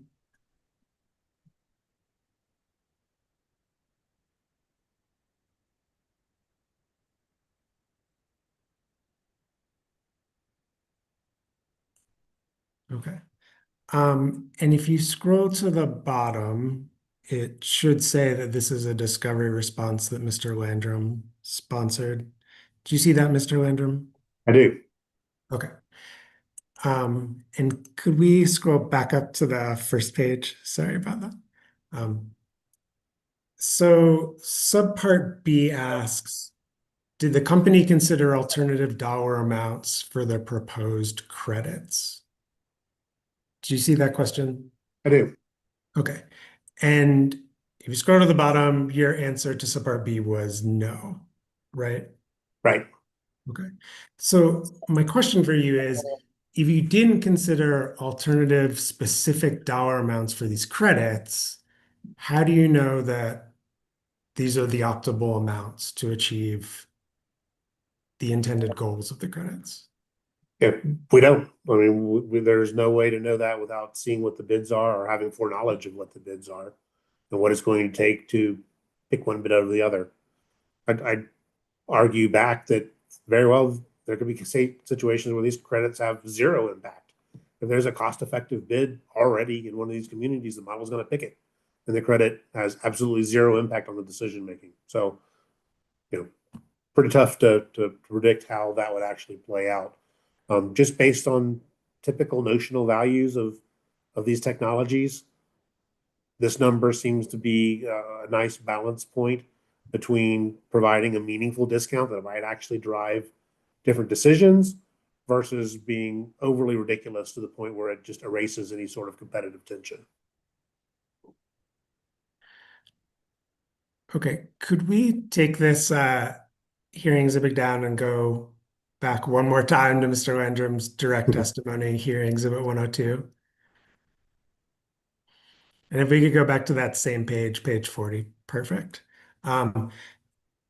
So I want to ask you now about the property tax bonus. So there's a bonus here for a single project that would generate more than $4 million in annual property taxes. Is that the concept? That's correct. Okay. Are you aware of any existing wind or solar projects that the company has that would meet this threshold? I'm personally not aware of any, no, but I'm also not in a job role where that would be something I would be very familiar with. Okay. Subject to check, would you agree that the Rush Creek wind farm generates around $1.5 million annually in property taxes? I subject to check, I would have, assume that you've got a basis for that number and are, saying it accurately. I have no inside information as to whether it's right or not. Okay, well, I'll come at it this way. When you developed this threshold, do you know whether any project that was bid into the last two ERP solicitations would have qualified for this property tax credit? I'm sure that some of them would have. We haven't done an analysis as to which ones would or would not have. Okay. You would agree that Rush Creek is, if not the largest, certainly one of the largest wind projects the company has? Agreed. Okay. So if Rush Creek can't meet this threshold, it's unlikely that a wind project would be able to meet this property tax threshold. Yeah, but I think that's reasonable. Okay. So this threshold seems placed at a value that makes it unlikely for a renewable or storage project to qualify. Would you agree with that? The values were set based on making a significant or meaningful impact to the communities. Whether or not any specific technology would fit that or not was not the consideration. I would agree with you that this would be challenging for a wind project. Probably both on the property taxes and the long-term jobs, I would expect. Okay. But so this credit would tend to, in terms of the range of technologies that have been into phase two, this credit would tend to be more available to new fossil resources, and it's less likely that new renewables or battery storage could qualify for this property tax threshold. I'm not familiar with the battery storage on the taxes and the jobs and everything. I think geothermal could benefit, and frankly, we'd love to see that in phase two. So there's potentially some other technologies that could benefit as well. So I mean, this is not a thermal proposal. This is a provide incentive for projects that make meaningful differences in the communities, and quite frankly, at least take a reasonable step forward of replacing the lost jobs and property taxes that comes with the closure of those coal facilities. I understand that. Just one more question on this before we move on. I hear you saying the intent is to provide benefits to communities, but you didn't consider how this particular threshold of $4 million might cause the model to preferentially select certain kinds of resources over others. No, the preferencing specific technologies is not the intention. The intention is to incentivize and reward projects that make a meaningful just transition difference. Okay. So I want to turn to a totally different topic. Just a few questions on depreciable lives for gas units. So you discussed this with Ms. Judkins. Yes. And I heard you tell her that the company's proposal is to depreciate new gas resources over 25 years for modeling purposes. Is that accurate? That is. Okay. And please correct me if I misheard, but I heard you say that the part of the rationale for that is the possibility that post 2050, a gas plant could undertake some kind of conversion to become zero emitting. Is that accurate? Among other possibilities, that's one of them. Sure. Okay. What I'm trying to understand is, so there, I'll phrase it this way. For phase two, you're not proposing to require all bids for new gas commit to being zero emitting in 2050, right? Not specifically, we're requiring the system to have zero emissions in 2050. I can't think of a way that a gas unit could do that, except not run. And if the model decides that just turning off the gas unit in 2050 is justified given the value that it provides maybe in the near term, that's what the models are for, is to help us make those trade-offs or understand those trade-offs. So you're saying that in the modeling, you would assume that a gas plant in 2050 has to be zero emitting one way or another? Yeah, including by not running. There's a zero carbon constraint in the model. So anything that emits carbon is not going to work in that solution. Okay, so what I'm trying to understand is if you then have a bid in phase two, and there's nothing in the bid that says, here is our plan for burning 100% hydrogen in 2050, or here's our plan for CCS. And you're also saying we're going to enforce zero emissions in 2050. For that bid, why wouldn't it make sense to depreciate it to 2050 and not beyond? Because that's prejudging what's actually going to happen regarding the used and usefulness of that resource in the future. We just think it's artificially placing a handicap on certain types of resources for really no justification. There's a lot of golf to be played between now and 2050. And there's an awful lot of thermal assets sitting on the ground in the United States. And I personally struggle to think that some sort of a solution to be able to allow those to continue to provide useful value to the system in a low or zero carbon future is not in the cards. But so that's my answer. Okay. I have one last set of topics, Mr. Landrum. And this is how organized market participation is or is not reflected in the proposed phase 2 modeling. So I'll start with Markets Plus. I recognize you're not a witness in the case, but you're aware generally the company has a pending case about Markets Plus in front of the commission. I am, and I'm generally familiar with the high level process of the case. So in phase 2, are there any assumptions or constraints that you're proposing to use to reflect participation in Markets Plus? I'm going to kind of repeat what Mr. Ming said on the stand earlier. I would say that we are. I mean, we have a set of assumptions, both for market access, for reserve margin requirements, ELCCs, all that kind of stuff. That is not an island view of public service. All those assumptions are developed based on some level of interaction with the market that surrounds us in some fashion. What is fair to say is that we don't have an alternate view of what those might look like based on participation in a market, because we don't have information on how those might, or if they even would, change from what our current assumptions are.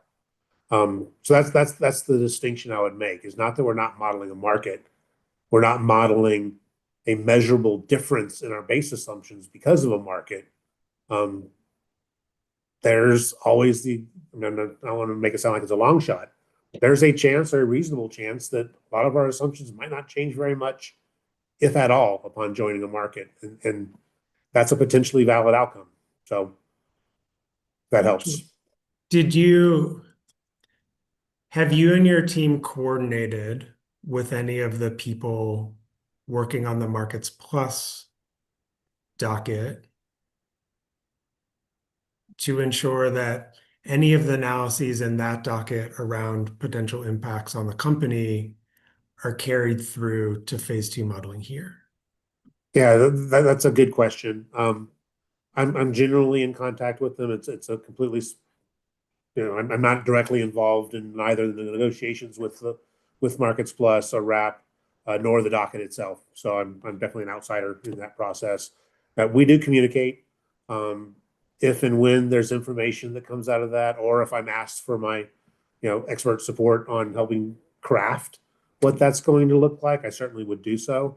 And if we had information that was able to be quantified and taken action upon, I think that would be a valid change to the modeling. There isn't either of that at this point in time, however. Okay.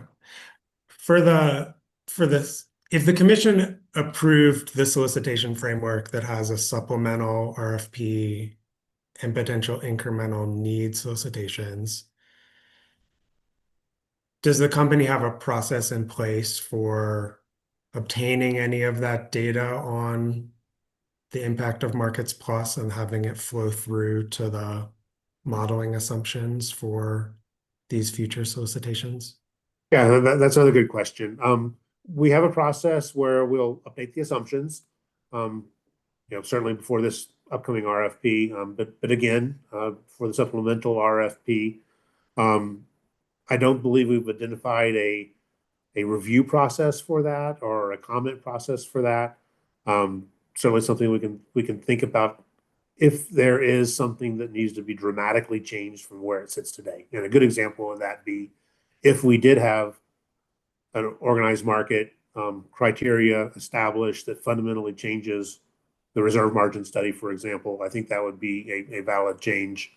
I don't have a proposal to make right now of how that would be incorporated, but I think it certainly would be. We would certainly update key assumptions like that have obviously changed. And there's a multitude of those, tax credits. Washington kind of makes a determination on how that's going to play out. Lots of things If there's a fundamental shift, I think we would certainly have to make that change and figure out the right process to get that into the record and appropriately adjudicated. Okay. Thank you, Mr. Landrum. I appreciate your time. Mr. Chair, those are all the questions I have. Thank you, Mr. Gerhardt. Appreciate it. Why don't we take a 10-minute break till 2:55, and then we'll come back with Walmart with 5 minutes, EJC with 30. Oh, Ms. Clark. We'll waive, Mr. Landrum. Okay, thank you. Then we'll come back with EJC. 10 minutes, 2:55. Thanks, everyone.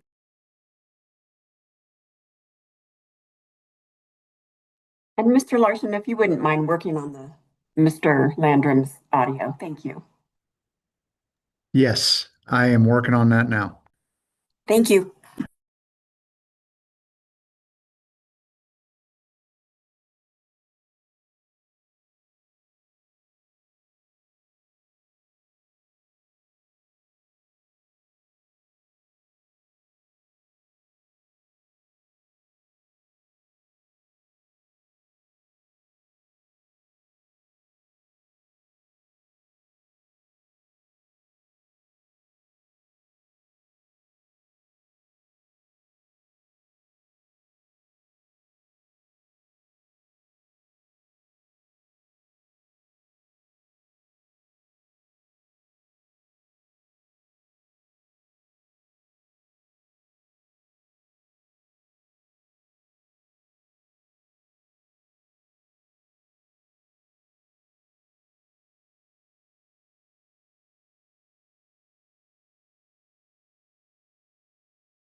We switched Mr. Landrum to a new room, although that room's looking pretty dark. It is looking pretty dark. Here. I'm here. I just can't see me. John, you might need to switch to camera. I'm gonna try plugging it directly into my laptop instead of docking station. Hold on a second. You avoid one, it's trade-offs. You avoid one IT issue, you counter another. I think that's a apt metaphor for the entire case. I agree with that. I agree. There you go. I'm a wizard. Do you want to put that to the test, Mr. Landrum? Mr. Hyatt, I think I got 30 minutes for you, and it's a little before 3. Thank you, Mr. Chair. I do not anticipate this will take the full 30 minutes. So good afternoon, Mr. Landrum. For the record, my name is Michael Hyatt. I'm going to be asking you questions today on behalf of the Environmental Justice Coalition, or the EJC. Good to meet you, Mr. Hyatt. And so I have an entirely new topic to talk with you about, which is renewable energy parks. Okay. And so you're aware, aren't you, that one of the EJC's recommendations in this case is for the company to begin implementing a renewable energy park in Pueblo? I am. And the term energy park can perhaps be a bit amorphous. So are you aware that the EJC's proposal is specifically based on 3 energy park reports that were issued by Energy Innovation? I am, and I also recall the conversation you had with Mr. Eiley along similar lines. Okay. So are you aware then that the EJC witness, Mr. David Schlissel, discussed these 3 energy innovation reports that I discussed with Mr. Eiley and attached them to his answer testimony in this case? I am. So have you personally reviewed any of those 3 energy innovation renewable energy park reports that Mr. Schlissel attached to his testimony? I think reviewed is an appropriate word. I opened them, skimmed through them, tried to get the high points out of it. Okay. So if we could please now pull up here in Exhibit 118, which is Mr. Landrum's rebuttal testimony.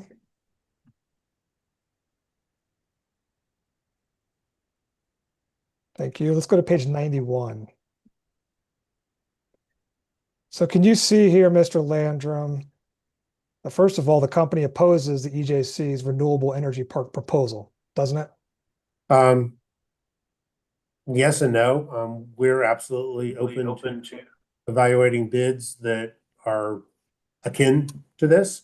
I think what we're opposed to is some sort of specific carve out or company action involved in the development of it. We prefer to leave these types of things to the phase 2 competitive process. Okay, so the company opposes the EJC's recommendation that the commission order the company itself to begin studying and issuing a report on how it would implement a renewable energy park, but you're okay if a renewable energy park perhaps bids into the ERP process. Is that accurate? That's accurate.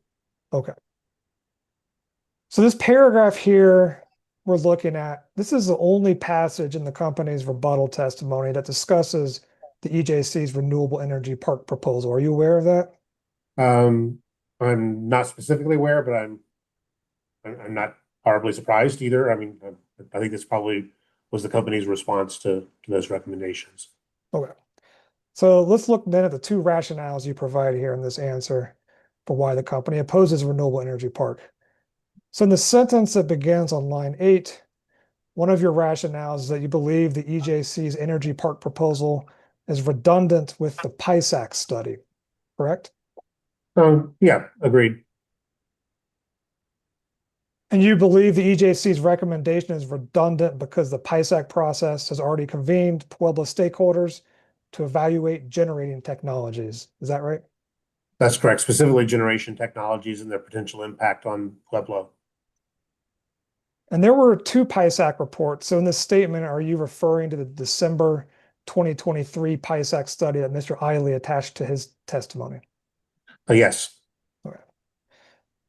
Would it surprise you if I told you that PISAC study does not mention the term energy park anywhere in the document? It would not surprise me. And are you aware that the December 2023 PISAC study that Mr. Eiley attached to his testimony, that was issued 1 year before Energy Innovation issued its initial Energy Park report? I'm not aware of the dates with specificity. I will take your word for it. So the PISAC study you reference here, it did not actually analyze or consider building a renewable energy park specifically in Pueblo, did it? Do not recall them discussing that, no. Okay, let's move on now to your second rationale for opposing the proposal, and this is the sentence that begins on line 12. And here you state that the company, if you noted earlier, will accept all renewable storage bids proposed in Pueblo in phase 2, including any bids for renewable energy park, correct? Correct.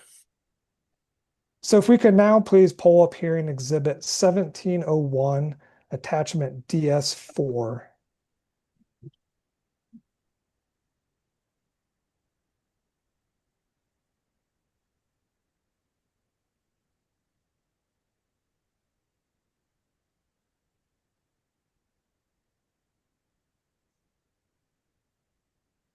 Thank you.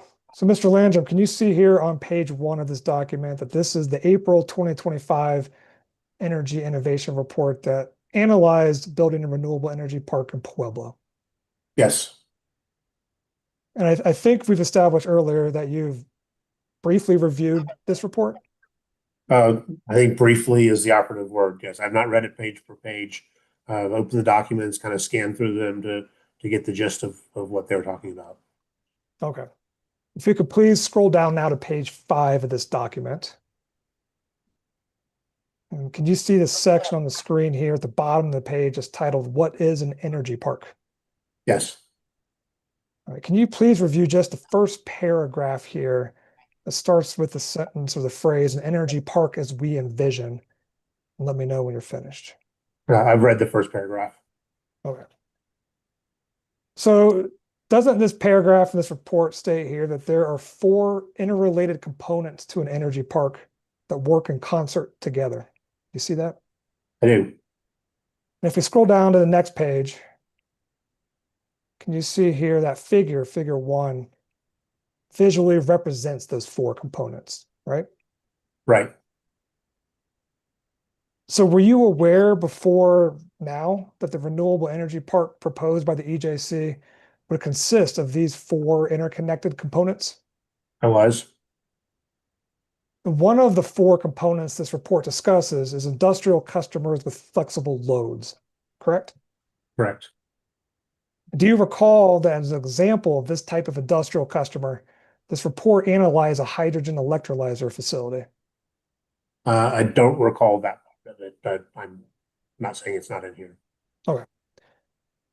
Now the phase 2 ERP solicitation process that we're all familiar with, that process is going to consist of bids for energy generation and energy storage projects. Isn't that right? Yes, that's correct. So an industrial customer with flexible loads, such as a hydrogen electrolyzer as an example, I mean, that type of entity is not going to bid into a phase 2 ERP solicitation, is it? Not by themselves, but we did have very similar proposal bid into the last ERP of co-located renewables and hydrogen electrolyzer production. So I think the electrolyzer would, or the flexible load would be one part of a combined bid of multiple technologies bundled together and perhaps co-located as this energy park concept contemplates. The bid you just referred to in the prior ERP, that was not ultimately selected for development, was it? It was not. All right. And are you also just generally aware that this report discusses how thermal energy storage that can be used for industrial heat is another component of a renewable energy park? Yes.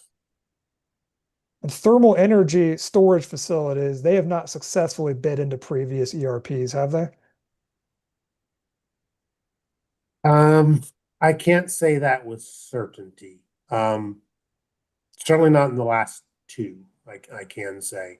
And the reason I'm hedging is I know we did a solar thermal project that was bid into an ERP and ultimately awarded a contract that ran into challenges along the way. But I don't remember if there was a storage component associated with that or not. So that's why I'm somewhat qualifying my answer.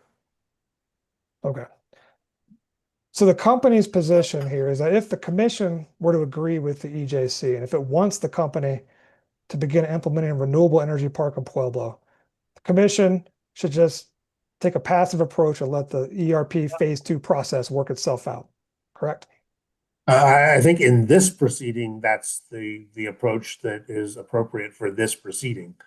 If we want to open a different proceeding or another avenue to look at these kind of things, I think that's perfectly appropriate. What I am saying is that's not the function of this process. Are you aware, Mr. Landrum, that the company has proposed the CFFD in this ERP proceeding? Yes. And isn't the purpose of the CFFD to provide funding to help technologies that otherwise would very likely not be able to participate in the ERP phase 2 solicitation? That's correct. But for a renewable energy park, you think it would be inappropriate for the commission to take any action to let the phase 2 process work itself out? I do. I don't think the phase 2 RFP process is where things like this are developed unless they're bid into us, either by the company or by an independent party. Now, I can't rule out the fact that some sort of this or a variation of it might be a good CFFD proposal, perhaps, depending on the circumstances.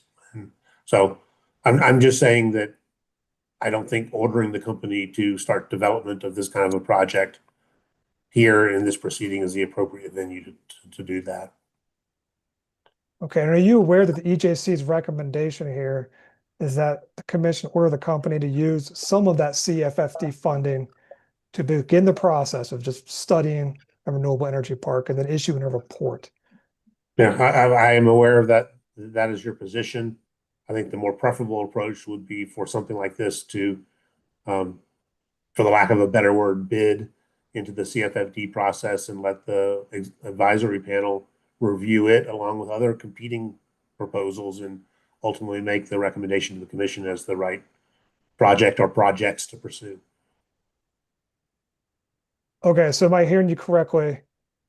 Your pre-filed testimony just discussed talked about phase 2 solicitation process would be the process recommended for an energy park. Are you also saying that it might be appropriate for a renewable energy park developer to submit or to respond to the RFI for the CFFD? I am. I think either approach could be a viable path forward, or both. Okay. Thank you, Mr. Landrum. That's all the questions I have for you. Thank you, Mr. Hyatt. I have 20 minutes. CEO, Mr. Bonas. Oh, Ms. Vitale, there you are. Sorry. Sorry, you don't get Banas this time. Good afternoon, Mr. Landrum. How are you? Doing great. How are you, Ms. Vitale? Doing pretty well, thank you. For the record, my name is Cynthia Vitale. I'm representing the Colorado Energy Office, and I have two topics for you today. The first is following up on a question that Mr. Banas asked of Mr. Eiley earlier this week, and Mr. Eiley suggested we follow up with you. So to start, could we pull up hearing exhibit 406?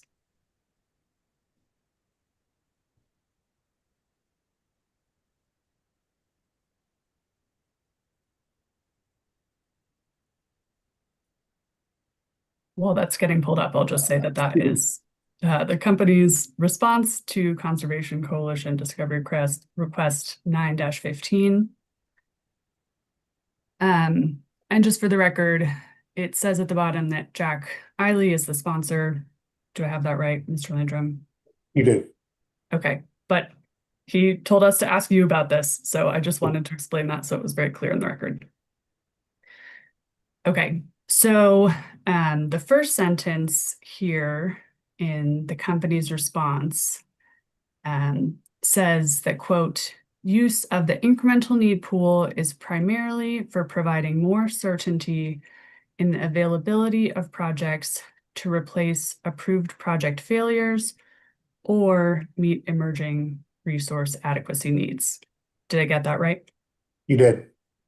Okay, so based on that sentence, it sounds like within the incremental need pool, there are at least two categories.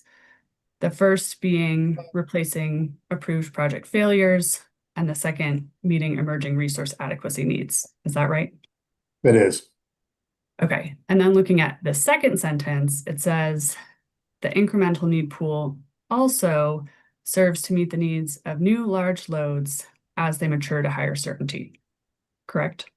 Correct. Okay, so my question for you is, regarding these new large loads, is it better to think of that as a subcategory of meeting emerging resource adequacy needs, or to think of it as a separate third category within the incremental need pool? I'm not sure I necessarily understand the distinction, to be honest with you. I mean, I think it's a broad set of, it is a pool of resources that can be used to meet challenges that arise between the end of the one RFP and the beginning of the other, or the conclusion of the other. Trying to think what an emerging resource adequacy need would be that's not a new load, maybe a catastrophic failure of a generator. Trying to think what else it might be. I struggle to think of a lot of emerging resource adequacy needs that aren't new loads. If that helps any. Okay, yeah, that is helpful. I think we really are just trying to understand kind of how the company is thinking about the incremental need pool and kind of what the categories or kind of buckets of projects are in that. So it sounds like you're saying that the new large loads is best thought of as a subset of emerging resource adequacy needs. It's kind of what I said, and to be clear, what I said, I can't think of an emerging resource adequacy need, or not many. It's not a new load.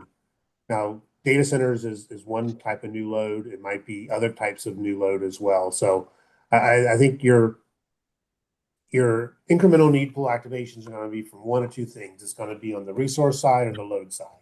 Either the resource side is not proceeding according to expectations, in other words, a big failure, or the load side is not proceeding according to foresight. And that could be a new customer. It could be just a lot more people buy electric vehicles than we thought they were going to.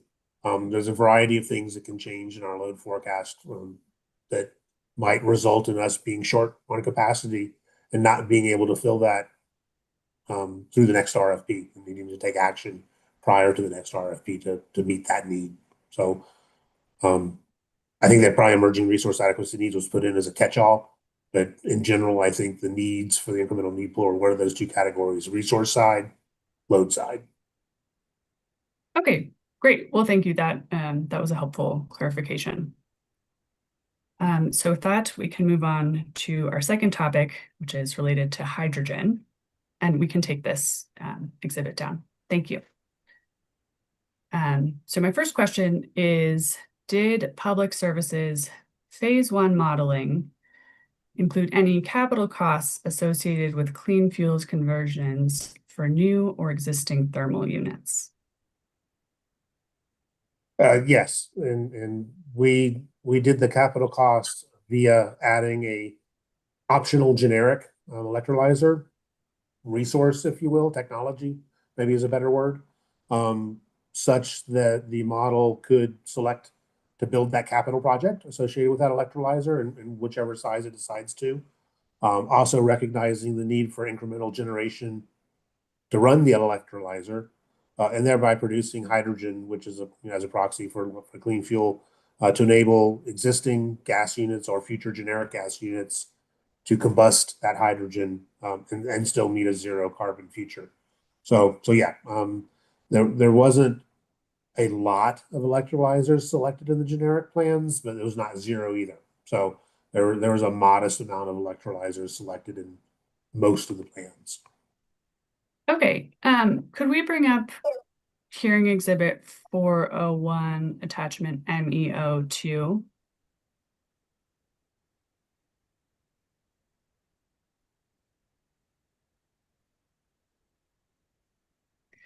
This is another company response to another Conservation Coalition discovery request. This one is 3-1. Could we just scroll to the bottom quickly to see the sponsor? And Mr. Landrum, you're listed as the sponsor, correct? Correct. Okay. Could we scroll back up to page 2 and maybe zoom in a little bit? I'm not sure if Mr. Landrum can see that better. I can see it. Okay, great. So in the answer to D Romanet 1, you say that the company did not assume any additional capital costs in phase 1 of the JTS associated with clean fuels conversions for new or existing thermal units. So could you just explain quickly how that discovery request are just red squares with the response you gave me a moment ago? Sure. What I was talking to a minute ago is the capital project associated with providing the fuel. We did not include incremental capital costs for converting the turbines for a couple of reasons. One of which is a little bit speculative, but also that pretty much the standard combustion turbine coming out of the major manufacturers now are off the shelf 30% hydrogen capable. And as the rest of the economy progresses to more decarbonization, all of the companies have committed to converting to changing the design so they're 100% carbon capable. And I think by 2040 at the latest, every major manufacturer will have 100% carbon capable large scale combustion turbine. But it's also highly likely, or I don't know, highly likely is the right word, possible, likely, I don't know how to characterize it, that the parts ultimately by the time we get to the 2040s or so for natural gas, they're gonna stop making them. If we're in this decarbonization future, if people are wanting to burn clean fuels, not natural gas, the manufacturers are going to go in that direction. So when you have to do a combustion path inspection or a hot gas path, or excuse me, combustion inspection or hot gas path, or all the major maintenance activities that occur on combustion turbines, you'll be able to get the replacement parts that are required for hydrogen capability, perhaps cheaper. I mean, honestly, it might be a premium to get natural gas parts at that point in time. So for that reason, we didn't include any speculation on the actual conversion costs because we think it could be either zero or frankly even cheaper than continuing to run natural gas, depending on the maintenance activities that have to happen at that time. And for that reason, we chose not to speculate on that. Okay, that's a helpful clarification. Thank you. And did you do any modeling related to transportation costs? We did it. That's also an area that's highly speculative. We did include storage costs for the hydrogen. So the electrolyzer prototype that I talked about in answering your earlier question included on-site storage for the 5 days, same as our fuel oil requirement. And our thought on the transportation was also twofold. One, it's highly speculative. I mean, nobody knows what the cost is going to be to basically build a pipeline infrastructure to transport hydrogen. And additionally, it's not necessarily a cost that's tied to our choices. I mean, we're either going to build a hydrogen infrastructure or we're not. And these units could take advantage of that as sort of a tag along with the rest of the progress society makes. The other is, quite frankly, regardless of the transportation of hydrogen, it makes a lot more engineering sense to transport the energy for the electrolyzer than it does to transport the hydrogen. So what I'm trying to say is it's most likely that the good engineering and economic decision to put your electrolyzer right next to your power plant. And you can transport the electricity much more cost effectively than you could transport the raw product of hydrogen. Okay, that is helpful, and I think we'll get to kind of locations in just a minute. Another kind of clarifying question for you about your thoughts on hydrogen. Is it fair to say you do not think the company should require bidders to include hydrogen transportation costs in their bids? That's correct. We don't believe it's appropriate this time unless the bidder is bidding a hydrogen project, where they're saying they're hydrogen day one, then they absolutely need to provide a fuel sourcing plan for how they're going to acquire, transport, store, et cetera, that hydrogen for that unit. If they're building a unit that's a natural gas and or a fuel oil unit as of today, with the potential to do something different with that at a future date, I think they'd be in the same position that we're in, where we don't know, and trying to require bidders to make speculative guesses on things that just aren't known at this point in time doesn't seem to add an awful lot of value in our point. So there's a distinction. It depends on if it's a someday kind of thing or if they're actually bidding a hydrogen project. Those are two very different conversations. Okay, well, thank you for that clarification. But it sounds like there's certainly a significant set of projects for which you do not support bidders, including hydrogen transportation costs. Is that fair? They're more than welcome to, and we can even require them to make an estimate of it. I don't think we as a bid evaluation team would place a lot of weight in that, because we're aware of the wide variability of what those costs could be going on in the future. So I really don't have an objection to bidders providing it. I just think the quality of that information is going to be less than useful, shall we say, given the where we're at in that process. Okay, and just a quick clarification. I heard you use the word require in there, and I just want to make sure I got it right. But so you still don't want to require them to provide that information. Is that right? It depends on what you're talking about. It's like if the bid is not eligible unless they have a firm plan for conversion to hydrogen and all the details associated with that, we are opposed to that. We're Okay. not opposed to informational data being provided as to potential options or future alternatives. We just don't think it's appropriate to bind eligibility to some well-developed plan for conversion at some future date. Okay. Thank you for that clarification. And I think getting to a point you made a little bit earlier about location, could we actually pull up hearing exhibit 118? Thank you. And could we look at page 76?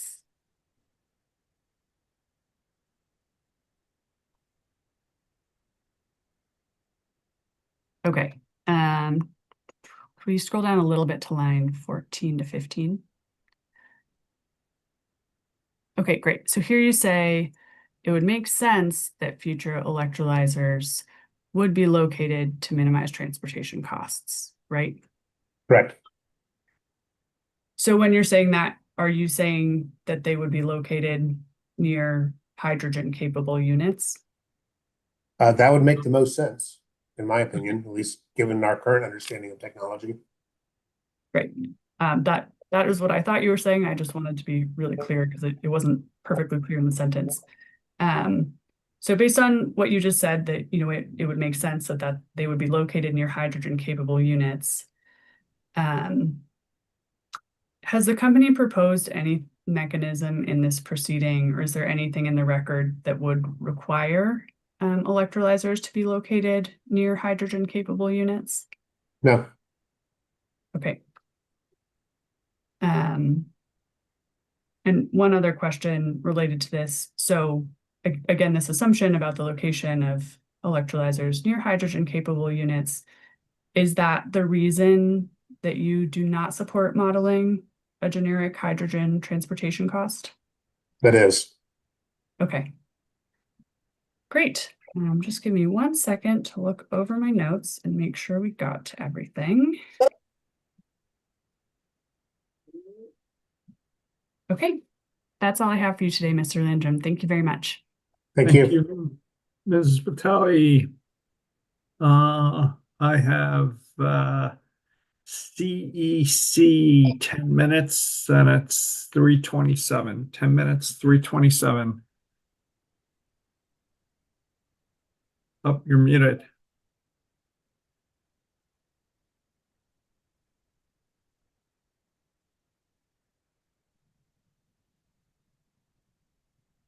This is Chair Blank. This is Austin Rushoff with CEC. I'll help Fripp out. We're going to waive cross of Landrum. Okay. Sorry for the technical issue there. Do you want us to come back after the next one, or you're all right waving? No, we're just gonna wave the cross. Okay. That was what HA he was trying to say. Oh, okay. HAWC, 30 minutes, and it's 3:27. Okay, thank you very much, Mr. Chair. Good afternoon, Mr. Landrum. Michael Foote representing Healthy Air and Water Colorado. Good afternoon, Mr. Foote. So the good news is it doesn't look like you're going to be on the stand as long as Mr. Eiley was. So there is that. I'm clear number 2, though. I get number 2. So just first of all, to confirm a couple of things, over the course of this proceeding, you've reviewed over the testimonies of Healthy Air and Water Colorado witnesses, right? I have. And that includes the testimonies of Dr. James Crooks and Alex Boyan. That does. And you covered the company's response to some of those testimonies in your rebuttal testimony, which is hearing Exhibit 118. That's correct. You listened to Mr. Eiley's testimony and the questions I had for him, I guess, a couple days ago at this point. I did. And like Mr. Eiley, you're familiar with ground level ozone and the Denver Metro North Front Range ozone non-attainment area. I am. You're also familiar with the concept of the social cost of carbon, right? Very much so. Okay. So we covered this a little bit with Mr. Eiley's testimony, but you would also agree certain types of power generation can contribute to adverse human health impacts, correct? Yeah, certain types of power generation can certainly contribute. I think that's a general enough statement. I have no problem agreeing to that. Okay. That last part of your answer, I couldn't quite hear. You were fading out a little bit. I'm sorry. I think that your answer was general enough that I have no problem agreeing to it. Okay. Well, so putting it, I guess, a little more specifically, you would agree emissions from gas plants can be harmful to human health. They can be. And emissions from gas plants include, but are not limited to, nitrogen oxides or NOx and particulate matter, correct? Those are some of the emissions from power plants. Okay. And that's in addition to carbon dioxide, a totally different emission though, right? Right. You would have no reason to disagree with Dr. Crooks's answer testimony that adverse human health impacts of gas plants emissions can include cardiovascular and respiratory health impacts. I have no specific subject matter expertise in this area. I have no reason to agree or disagree, quite honestly, with his assessment. It's simply not my area of expertise. Okay, so I'm assuming the same answer would be for other impacts like neurological disorders like Parkinson's and Alzheimer's? That's correct. I have a layperson's ability to read what other people write and no other particular knowledge other than that. Okay. And again, referring to the Healthy Air and Water Colorado answer testimonies, you don't have any reason to disagree with Dr. Crooks that the social cost of carbon does not cover the cost estimates of any of those types of health impacts that we just discussed. I do agree with that the social cost of carbon is exclusively related to carbon dioxide and other greenhouse gases. Okay, right. So it may cover something like premature death from a heat wave or some kind of excessive heat, but that would be it when it comes to health impacts.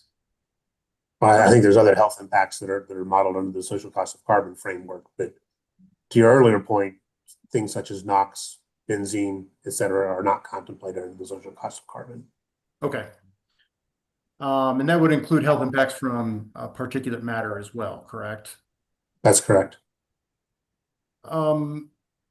You don't have any reason to disagree with Dr. Crooks's answer testimony that building a gas plant in a place like the ozone non-attainment area could cause more adverse health impacts than if the same unit was built outside of the ozone non-attainment area. Objection, scope, cumulative. All these questions are already asked to Mr. Eiley. Mr. Foote? Well, it's certainly within the scope, Mr. Chair, since we're talking about health impacts and answer testimonies. This is a different witness, and I'm trying to confirm that this witness thinks the same thing as Mr. Eiley did in this particular area. If I could respond, Mr. Chair. Yeah. The scope of the answer testimony does not define the scope of Mr. Landrum's rebuttal testimony. He's the Director of Resource Planning. He focuses on the modeling and the way that the carbon proxies flow through that model. This is going well beyond that to the health impacts that social cost of carbon is intended to cover. I sort of agree, Mr. Foote. You can keep going, but let's see wherever you're going, can you get quickly? Okay. Well, sure. Let's do this, Mr. Landrum. So switching back to your testimonies, your direct testimony proposes several locational considerations for new generation facilities, right? Yes. We've talked about that in particular, the just transition credit. That's been talked about a lot, correct? Correct. And when I say locational consideration, I'm talking about some kind of incentive or disincentive to locate or not locate certain types of generation facilities in certain places. Does that sound like it describes some of the proposals in your testimonies? It does. Other locational considerations you proposed include avoiding the transmission constraint and potentially avoiding new solar facilities in Pueblo, correct? Correct. But your testimonies did not propose any kind of locational consideration for new generation facilities to be built within the ozone non-attainment area, right? It didn't because it's not necessary. That'll take care of itself in the bidding process. All of these generators are bound by permits, and the Air Quality Control Commission will determine what appropriate levels of emissions are allowed in various regions. And just getting to the chase, a unit in the non-attainment area is going to be permitted at a much lower capacity factor than a unit that is not, and that will show up in the bid evaluation process. And to my knowledge, there's not an outright ban on certain resources in the non-attainment area, but there is definitely handicaps that are put into the permit that restricts the operations of that unit and ultimately will make it look less economical. So unless there's other countervailing factors that makes that bid attractive, all else being equal, a gas generator in the non-attainment area will be looked at less favorably than a gas unit that's not in the non-attainment area. So I don't think it's necessary for us to put exogenous factors in when the permitting process itself and the bidding process itself is going to naturally tease that out. Right, but Mr. Lander, when you're talking about submitting an APIN, for example, to the APCD, the APIN itself has the applicant lay out what kind of emissions that they are expecting. And then the requirement is you can't go beyond those particular emissions. That's the whole point of the APIN, right? So it doesn't set like a ceiling. I'm not an expert in the permitting process again, so I'm not going to go with you into what different stages of that process do or don't do. I have direct experience with looking at resources in various areas around the Denver area. It's kind of my job. And I'm well aware of the fact that getting a unit permitted inside the non-attainment area would come with a maximum capacity factor limitation that is less than the allowed capacity factor allowance for a unit that's not in the non-attainment area. Okay, so don't you think the commission should have access to that kind of information when it comes to, say, the 120-day report or the phase 2 of this proceeding? They will. That's part of the bid evaluation process. Environmental permitting and environmental assessment is part of our due diligence process. In addition, part of the bid is what is my allowed energy? What is my maximum capacity factor? So that'll be an integral part of the bid. And I can assure you, if there's a gas bid inside the non-attainment area, our environmental people will take a close look at it and make sure that the assumptions regarding that unit that were provided by the bidder are realistic and actionable. So switching gears a little bit, for certain types of generation facilities like gas plants, we'll just stay on that topic. You monitor emissions such as sulfur dioxide, NOx, particulate matter, mercury, and carbon dioxide, right? My general understanding is there are continuous emission monitoring devices at various plants, measuring different pollutants. And my understanding is that it varies from plant to plant and permit requirement to permit requirement. Again, not my area of specific expertise. Okay. So you do measure particulate matter, or does that just depend, according to what you're saying today? I'm saying I do not know with specificity which plants have SIMs for particulate matter and which ones do not. So whatever the emissions that are monitored at a particular facility, you do report those emissions to the commission, though, right? I believe so. Again, not specifically in my area of responsibility as far as reporting requirements. So I can't really tell you for sure if historical emissions are reported to the commission. I know we provide forward-looking emissions for our generic portfolios as part of our phase 1 requirement in our ERP filing.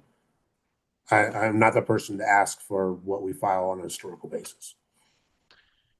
So during those occasions where the company is required to monitor particulate matter, it sounds like the company has interpreted that to include monitoring only PM10, correct? Same objection as before. Scope, cumulative, same discussion as with Mr. Eiley. We didn't get into this with Mr. Eiley, Mr. Chair. And this also relates to an answer that Mr. Landrum gave in one of his discovered responses that's already been admitted into evidence. Overall, you can keep going. All right, thank you. Yeah, I'm sorry, maybe you want to repeat your question then. No, please go ahead. No, I think you're asking, do we monitor and report PM 2.5? Am I correct? That's correct. Okay. To my knowledge, we do not. To my knowledge, where we do have continuous monitors, it's for PM10. That's subject to check, and I believe that is probably what was supplied in that discovery request. Okay. So your understanding is though that PM10 and PM 2.5 are two different types of emissions, right? I disagree. PM 2.5 is a subset of PM10. Okay. They're not different. So PM 2.5 is 2.5 microns, PM 2.10 is 10 microns. Does that sound right? It's less than those numbers is my understanding, or less than or equal to, I guess, is more appropriate. Yeah, that sounds fair. Okay.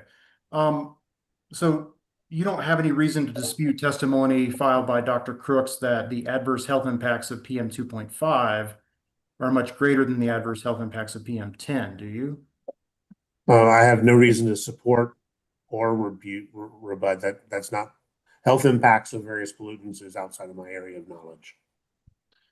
Okay, so what is exactly keeping you from monitoring and reporting this type of particulate matter, that is PM 2.5? I have no idea. I don't know if it's even possible to monitor PM 2.5. So again, probably wrong person to ask, and I'm not sure that we have a witness in the case that's much more versed than I am in these kind of technical matters. Okay. Could we pull up hearing exhibit 1400 attachment JLC3, please?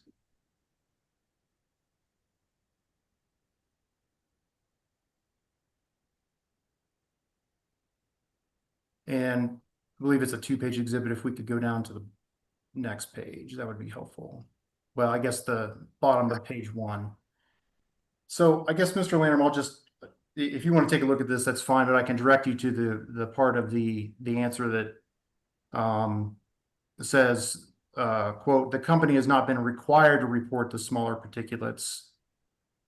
Thus, the company followed past practices for this proceeding, right? That's an accurate paraphrase. Okay. And so you didn't provide any reason as to why the company is technically incapable of doing so. You just haven't done it because the commission hasn't ordered it, right? Is that the co-reporter talking? I thought I heard a voice. Okay, maybe not. There's other discovery on this that goes into more detail. I think this may have been our first answer to a series of questions along this line. the reason we don't report, aside from the fact that no one's ever asked us to report 2.5, there's no actual requirement to do so, to my knowledge, and we never really even thought about why would we change this time over what we've done in the past and been required to do. I mean, that's really, frankly, the real reason, is it never even approached, crossed our mind that we should or needed to. I also, based on other responses that we've supplied to you, where our environmental professional people have responded that, we don't have SIMs for 2.5. We don't really test a lot for it. So there's a very much a vacuum of data regarding PM 2.5 emissions from specific units. So we really don't have data to model. We can't really tell you, just for education, I mean, how we report emissions out of the model is we put basically a meter-ish, if you will, in the data, such that for every megawatt hour of generation, you get X of whatever pollutant. And we don't know that for PM 2.5. So for a variety of reasons, that's kind of why we didn't and haven't in the past. Okay, so maybe to try to kind of wrap this thread up, I guess what I'll ask is, even though the requirement is that you're supposed to monitor particulate matter, the company has interpreted that as just monitoring PM10 instead of both PM10 and PM 2.5 up to this point. Is that correct? I'm not in a position to comment on what the company's interpretation is. We follow the requirements of the permits that we have and are in compliance with those permits, and that governs our compliance activities. Okay, we can take this exhibit down and would ask to pull up hearing exhibit 1403 from the Healthy Air and Water Colorado box.com, please. Sorry, you said 1403? 1403, yes. Thank you. There are several 1403s. There should be a 1403 and then several attachments. Oh, I'm sorry. The attachment number is still in the 1403. So that's why I thought that was also an attachment. Got it. Sorry about that.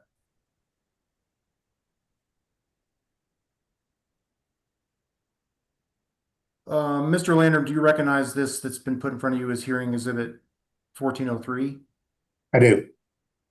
And is this your discovery response to Hawk's, or your response to Hawk's discovery request 4-1 produced on June 2nd?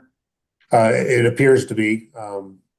I'll let you avoid going down to the signature line and take your word for it. Okay. Mr. Chair, at this point, I would move to admit hearing exhibit 1403. Any objections? No objection, assuming I believe Mr. Landrum will sponsor these responses. Yeah, if we could scroll to the bottom, we can just, confirm that, but that is the case. Great, thank you. No objection. So moved. Okay, thank you. And Mr. Landrum, we can pull up the individual attachments if you'd like, or if anybody would like, but you, at the bottom of this exhibit, indicated that there was 3 attachments: Hawk 41.A1, Hawk 41.A2, and Hawk 41.A3 attached to your discovery response. Is that correct? That's correct. And would you like me to pull them up so you can identify them, or should we just move to admit it at this point? That's up to my lawyer. Okay, I guess that wasn't a fair question for you. I would just move to admit Hawk 41.A1, .A2, and .A3, the 3 attachments to hearing exhibit 1403 at this point. Mr. Larson. Yeah, we can stipulate to the admission of those attachments. Admitted, Mr. Foote. Okay, thank you. So, hearing exhibit 1403 overlaps with your rebuttal testimony, Mr. Landrum. And I think it would be easier to follow along with my questions if we pull up your rebuttal testimony. So if we could take this one down and pull up hearing exhibit 118, that would be appreciated. And then go to line 88 of hearing exhibit 118. Page 88, I assume you meant? Yeah, I'm sorry. Yeah, page 88, starting with line 6. And Mr. Landrum, I'd like to ask you a couple questions about what's contained on page 88, lines 6 through 16. Did you want to take a second to review over that? I can see the first part. Can you please scroll down a couple more to let me see 16? Thank you. Okay. So, this is the part of your rebuttal testimony that summarizes your understanding of the answer testimonies of Healthy Air and Water Colorado, right?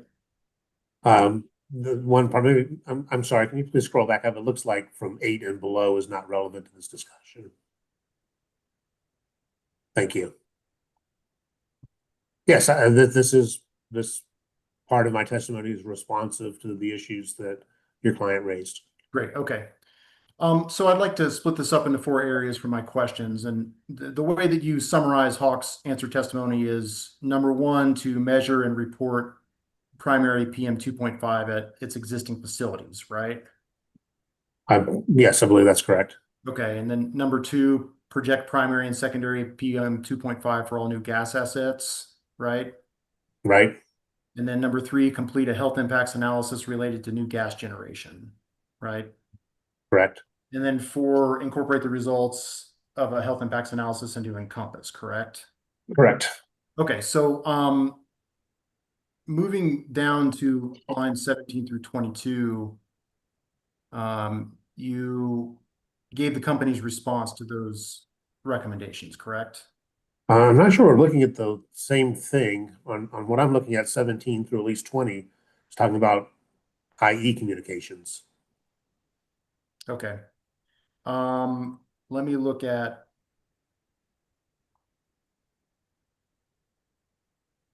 page 87.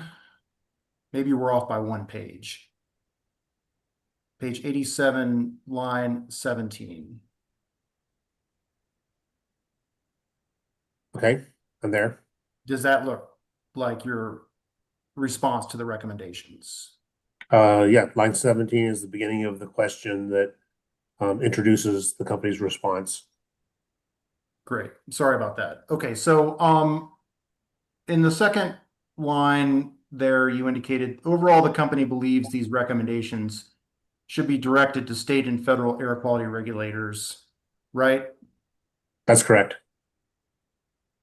So your recommendation is basically Healthy Air and Water Colorado or anyone else concerned about health impacts of new fossil fuel facilities should just direct their concerns to the CDPHE? I'm saying if you want to introduce studies and of impacts of health of emissions on health and that sort of thing, the company does not believe that this is appropriate, frankly, forum, much less case, to do that. If you have concerns about the allowable amount of various effluents, that's better directed to the air quality regulation organizations. Okay. Oh, sorry, go ahead. No, that's good. That's good enough for an answer. So I guess are you saying this, it's just not relevant then to this proceeding here for all these new generation facilities? You're certainly, the company is saying anyone's certainly able to advocate for whatever they desire, based on their positions. The company's position is that a lot of the issues that you raised are best addressed in a different forum. Okay, so let me, I guess, go back and take a look at the recommendations that you summarized here and ask you questions about those again. So the first part of Hawk's recommendations, as you summarize them, is for the company to measure and report primary PM 2.5 emissions at its existing facilities, right? You recall that? I do. You agree that the company is required to measure and report some kind of particulate matter by the PUC already, right? I don't agree. I think I commented earlier that I'm not involved with that part of the regulatory process, and I can't tell you if we do or do not submit historical emission data to the Public Utilities Commission. Okay, so you don't know if the PUC requires that at all? I don't on a historical basis. I'm certainly aware of the applicability in the resource planning space as far as reporting requirements of historical information, but that's completely outside of my purview. All right, so let's move on to the second part of the recommendations from Healthy Air and Water Colorado as you summarize them. And that's for the company to project primary and secondary PM 2.5 for all new gas assets, right? Correct. Wouldn't that be a requirement of a resource plan submitted to the PUC? And not currently, it's not. Okay, what about just particulate matter then? I believe that is a requirement. All right. It's certainly a requirement in phase one, and we do it in phase two as well. And so obviously resource plans are squarely within the PUC's purview, not the CDPHE's purview. Correct. The third part of Hawk's recommendations, as you've summarized them for the company, is to complete a health impacts analysis related to new gas generation, right? Correct. And is it your understanding that the CDPHE doesn't order permit applicants to conduct an analysis of health cost impacts of the projected emissions in the permit, do they? I'm not aware of what's required in the CDPHE process, as I've said earlier. So, okay. You testified earlier that you believe that when it comes to resource plans, the PUC has pretty wide discretion as to what they're going to order, right? It's fair. And so this is something that you think would be in the PUC's purview to order if they found it to be appropriate, correct? Objection calls for a legal conclusion. Overruled. I don't know, honestly, whether it would be or not. I think it might not be a very effective order if it asks for something that we don't have data on and don't really have a viable means of complying with, would be my one comment on that. I'm not going to venture into territory of what the commission can or cannot order. Okay. And so the fourth recommendation was for the company to incorporate the results of the health impacts analysis into Encompass to inform the selection of new gas bids in locations to minimize health impacts, right? I understand that's your recommendation. Okay. And so you would agree that informing what Encompass considers is within the PUC's purview, right? In that general sense, yes. In the specific sense, I'm not sure what you want modeled. The Encompass model is a numerical model, so you need to quantify that. If you can come up with a social cost of PM 2.5 emissions that can be quantified and measured and valued, that's something you could model. If it's a broad health impacts, that's not something that's able to be captured in the model. So, kind of similar, to some of the other things. It's the company is opposed to this, largely because it's outside of the purview of what we believe is our responsibility in the existing process, but also because we don't know what that is exactly and what we're supposed to be doing to comply with that. Okay, I understand that. I guess my questions here, are going towards more, jurisdiction as opposed to substance, because your testimony, wasn't it, that really this is something that should be directed towards the CDPHE and not the PUC, right? In that, we're saying that if there's some sort of a ban or restriction on adding certain types of technology in certain areas, we believe that the commission should follow the guidelines set forth by the relative agencies that may already have responsibility in that jurisdiction. To put it bluntly, if you can get a valid air permit from the air quality regulators with certain conditions put on it, we believe that's the standard of whether a unit could or could not be placed in a certain area. Okay. We're about at time, Mr. Foote, so if you can wrap up, that'd be great. All right, thank you. So I guess to wrap it up, Mr. Landrum, really it sounds like these are recommendations. These recommendations are something the PUC could consider. It's just that you'd rather them not consider it, right?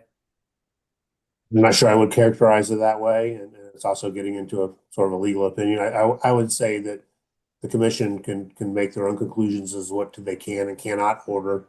I think the company's position on these were clear in our testimony, and we stand by those positions. All right. Thank you very much, Mr. Landrum. I have no further questions. Thank you, Mr. Foote. WRA sweep, I have 30 minutes and it's a little before 4.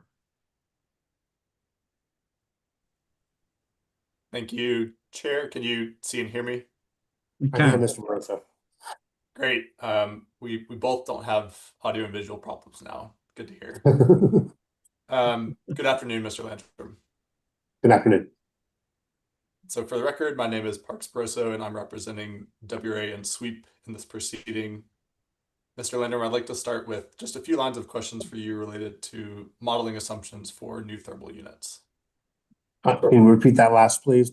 Modeling assumptions for what? For new thermal units. Thank you. And I'd like to start by discussing the modeled capacity factor for new gas bids in phase 2. Do you recall addressing this in your rebuttal testimony in response to Ms. Valentine? I do. And do you also recall that Ms. Valentine's recommendation was to limit the modeled capacity factor to 40%? I do. And the justification for that was that current EPA regulations require certain emission reduction controls for baseload units, which is gas units that have a capacity factor above 40%. Does that sound right? Yes. And the company does not agree with including a 40% capacity factor in the modeling.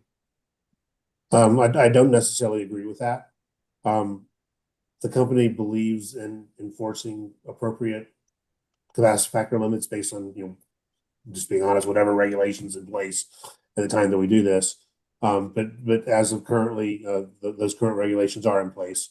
I think the company's response is more nuanced in that we don't necessarily believe that we should put those in the model as hard constraints at first, and let them see what happens. And if there is a situation where a unit is running at a capacity factor that is above the threshold where it would, for instance, require carbon capture and storage, loop back and either put the capacity factor limit in at that point in time, or perhaps put in a carbon capture and storage unit, although I think the former is the most likely outcome. And the reason for that is purely modeling efficiency. Constraints adds complexity to the model, and complexity adds time. So adding in a constraint that's actually not binding just slows down the model up front for no gain. So that's why our approach is that let's start, and we do this for a variety of things like this, where we have like non-binding constraints. We have existing units that have permit limits and operations. And we do the same thing. Start without it, see if it's a factor. If it's a factor, go ahead and add it in, somewhat begrudgingly because it penalizes runtime, and rerun the model. Thank you for that clarification. Just picking up on one phrase you mentioned in that example, which was a non-binding constraint. And I think you gave the example of a permit limit that might impose a particular constraint on a unit, and that if that limit were triggered, you would go back and rerun the modeling. Is that right? That's exactly right. And by non-binding, I mean a constraint that's there, but the unit never gets there anyway. So adding the constraint actually into the structure of the model does nothing except slow things down. Okay. So if the company takes the approach that you're talking about, which is not adding the constraint in the first instance, but going back and adding it if something happens when the model tries to run, how would the company communicate to the commission and to the parties that it had done the modeling in that way? We would. That's purely an internal modeling process that I don't think is even close to worthy of notifying anybody about. I mean, we want to start, at the end of the day, the modeling that we produce would be in compliance with as applicable limitations in current regulation. And how we get there is quite frankly our business. in my opinion, and certainly in an instance like this where we're talking about a modeling technique to get to a desired outcome. Okay. So you wouldn't be providing notes of that, but can you commit here now that if a unit is hitting the 40% limit, the company is going to go back and remodel with that capacity factor limit? Yes, we're going to provide results that are compliant with as current regulation and law. Great, thank you. A question related to this, but in the phase 2 framework scenario, and I'm assuming your answers are going to be the same, but would the same capacity factor approach apply to the incremental need pool modeling and to the supplemental RFP? Yes. Again, incremental need pool and everything else will be subject to as current regulation and law.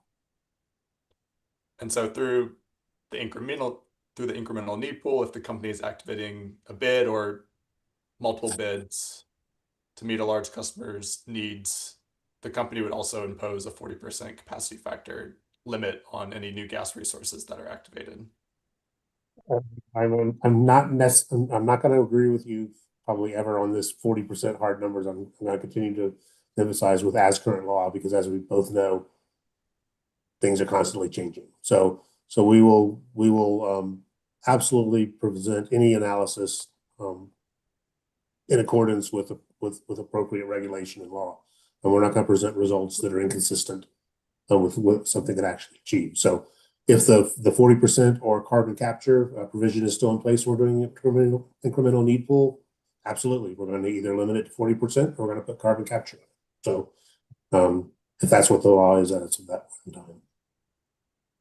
Okay. That is helpful. Thank you.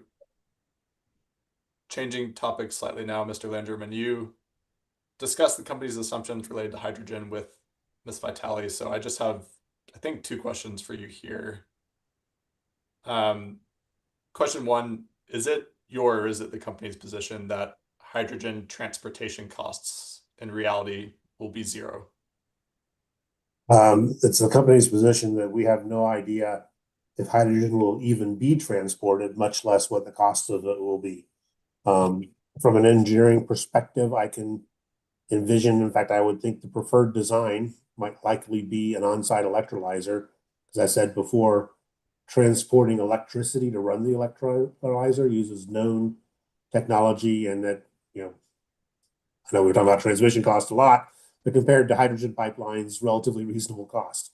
And if that is the case, that you build an on-site electrolyzer and transport the electricity instead of the hydrogen, 0 transportation costs.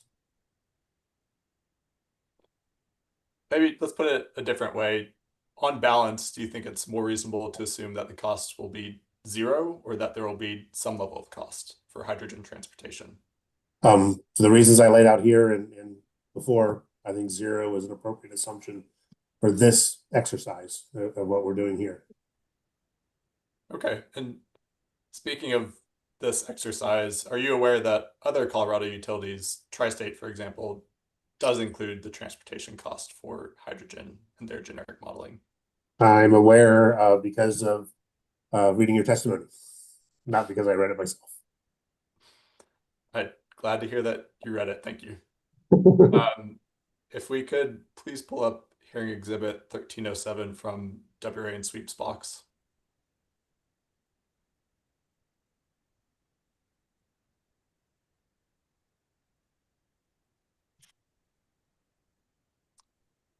And Mr. Landrum, this is the company's response to discovery request WRA Sweep 13.5. And we can zoom in if we need, but do you see there that you're the sponsor of this response? I am. Great. Chair, I'd like to move for admission of hearing exhibit 1307. Any objection? No objection. So moved. Great, thank you. Changing topics now, Mr. Landrum, to talk about the load forecast. You've testified that the company views it as important to settle on a single load forecast to use in phase 2 here in phase 1. Does that sound right? That does. Are we still talking about this discovery response? Oh, we are not. We can pull this down. Thank you. Yes.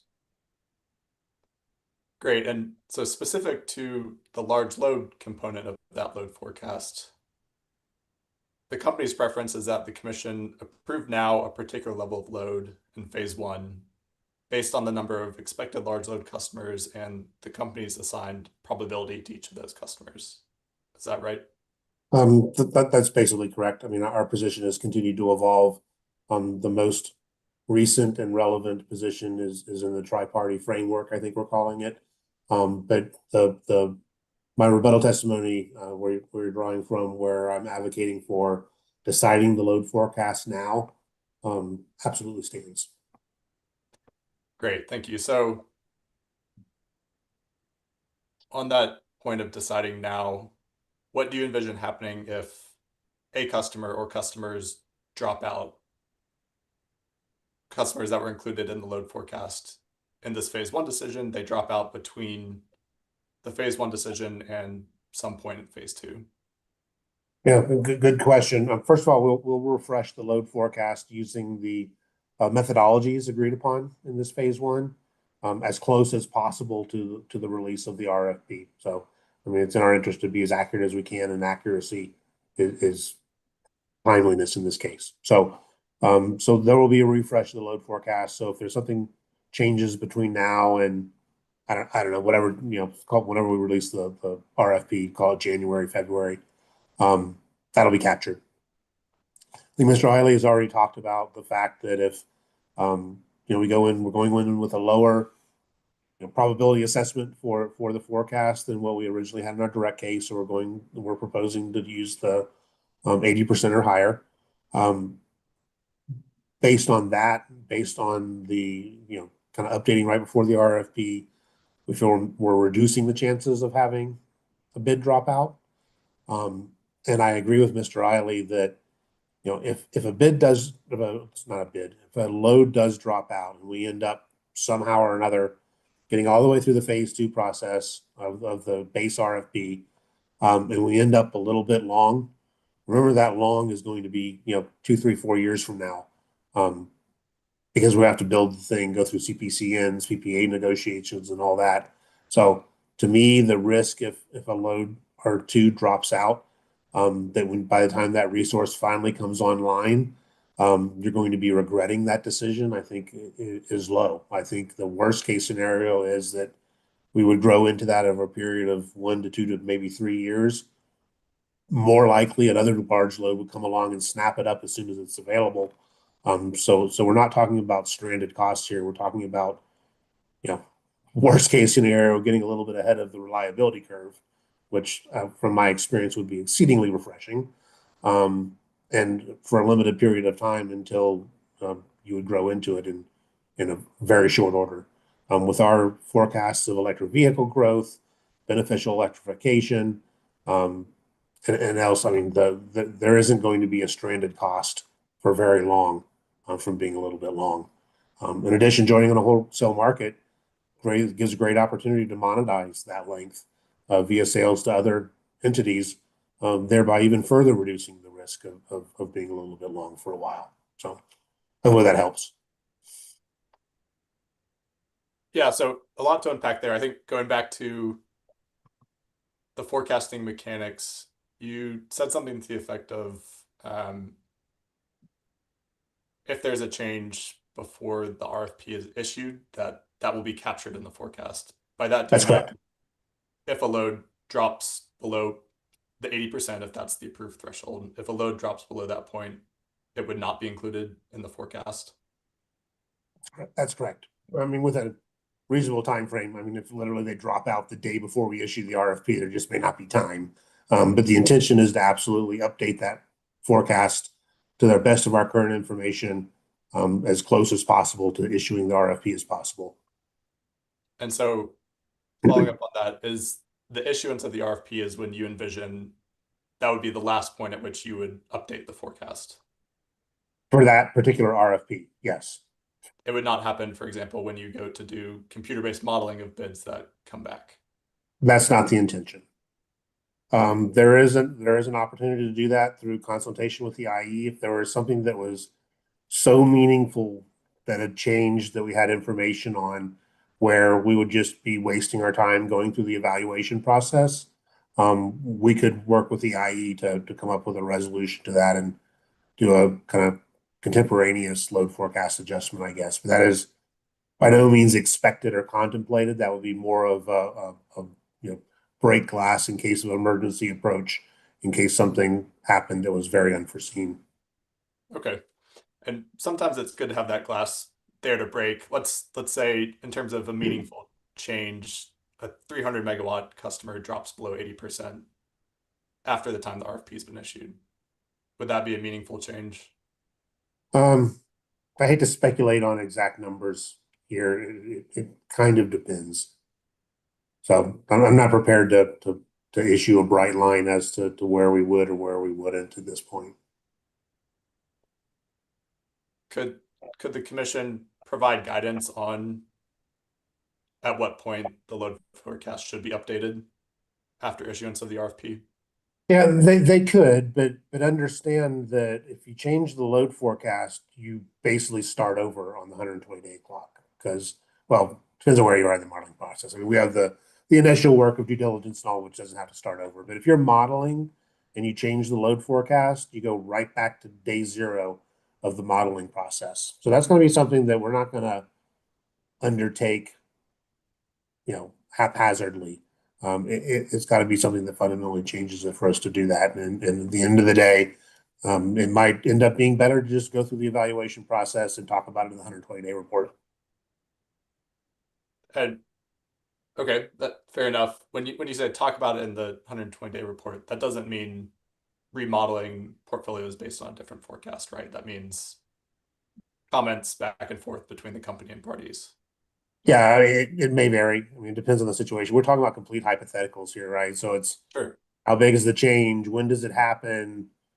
All of that. Is it a delay? Is it a cancellation? I mean, there's so many hypotheticals there. It's hard to nail things down. But I think, we'd be open and transparent. And if we're presenting portfolios that for some reason aren't relevant to the world that we know it as of that time, of course, we would be open and transparent about it and propose options of how to move forward. Okay.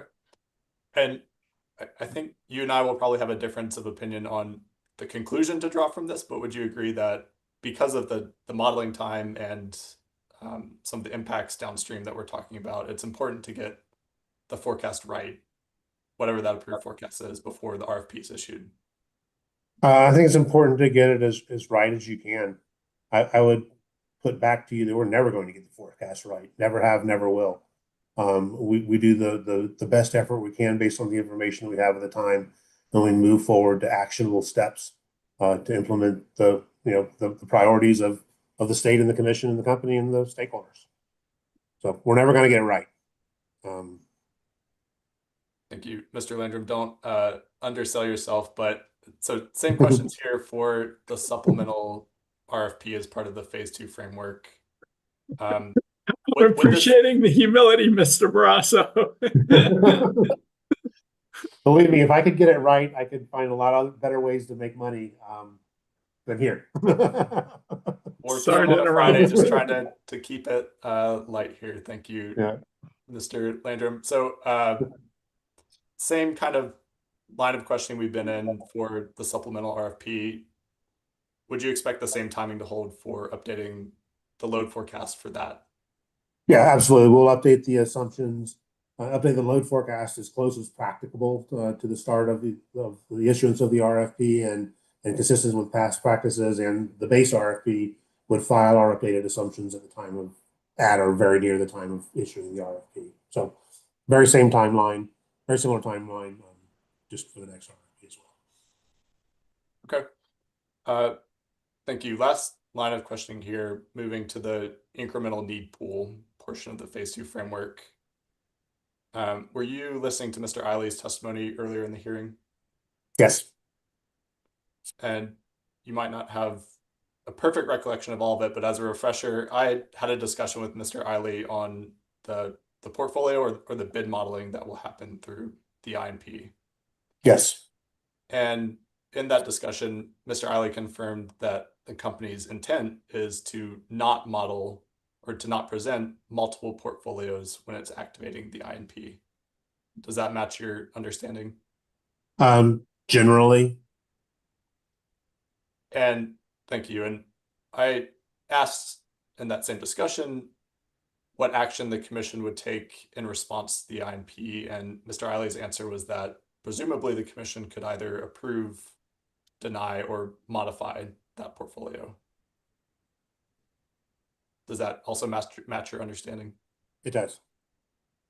Great. And I want to ask you a few questions about that modify piece. So let's say the INP is being activated in response to a large load customer, and that customer is interconnecting on a particular part of the system. For a portfolio that's modeled through the INP process, would the company be optimizing the selected bids for reliability and for locationally specific needs? Optimize, I'm struggling with optimize. Are you talking about running the Encompass model, or what do you mean by that? Sure, I can ask it a different way. When constructing the portfolio of bids to meet that customer's need, would you be selecting bids based on location on the system? Potentially, yes. It's if there is a bid that was located nearby to the load that would most likely avoid, some portion of transmission costs, that absolutely would be a factor in our decision making as to where to activate a bid. Not the only one, but certainly a factor. Sure. Could you walk through what those other factors might be? Cost is a high one. Matching the need as reasonably close as possible, without being under. So in other words, not over procuring any more than necessary. Minimizing emissions impacts. Already talked about cost, so that kind of goes hand in hand with customers' costs. And ultimately the reliability, which would be that the accredited capacity needs to equal the amount of accredited capacity necessary to bring the load and resources table back into balance. Okay, thank you. So on that reliability factor, it's more of a kind of not rough, but you're matching the L&R table to this new load. In other words, you're adding resources to make the L and the R equal out, is the intent. Yeah, I mean, to put it simply, if the incremental load or the bid failure causes us to be under the reliability target, there's a certain amount of megawatts of firm capacity that are required to bring you back to that target. And we would ensure that we bring forward enough accredited megawatts to equal that requirement. Okay. So the question I'm trying to get to here is, if the commission is in a position where it's modifying the INP portfolio, would the commission be able to select different bids so long as they add up to that right number? That's our proposal, yes. Okay. Sorry, that was a yes. I didn't mean to talk over you. Yes, I'm sorry if I interrupted you in the middle of your question. Thank you. So just to confirm, yes, the commission could select a different bid if capacity was sufficient. Correct. Okay. Just looking at my notes here, I think last clerical matter for you, Mr. Landrum, could we please pull up hearing exhibit 1310 from WRA and Sweeps box? And while we're pulling that up, this is the company's response to discovery request WRA Sweep 14.3.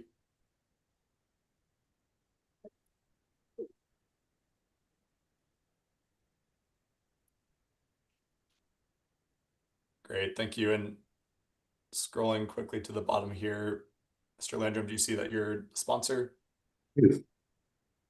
Move for admission of hearing exhibit 1310. Any objection? No objection.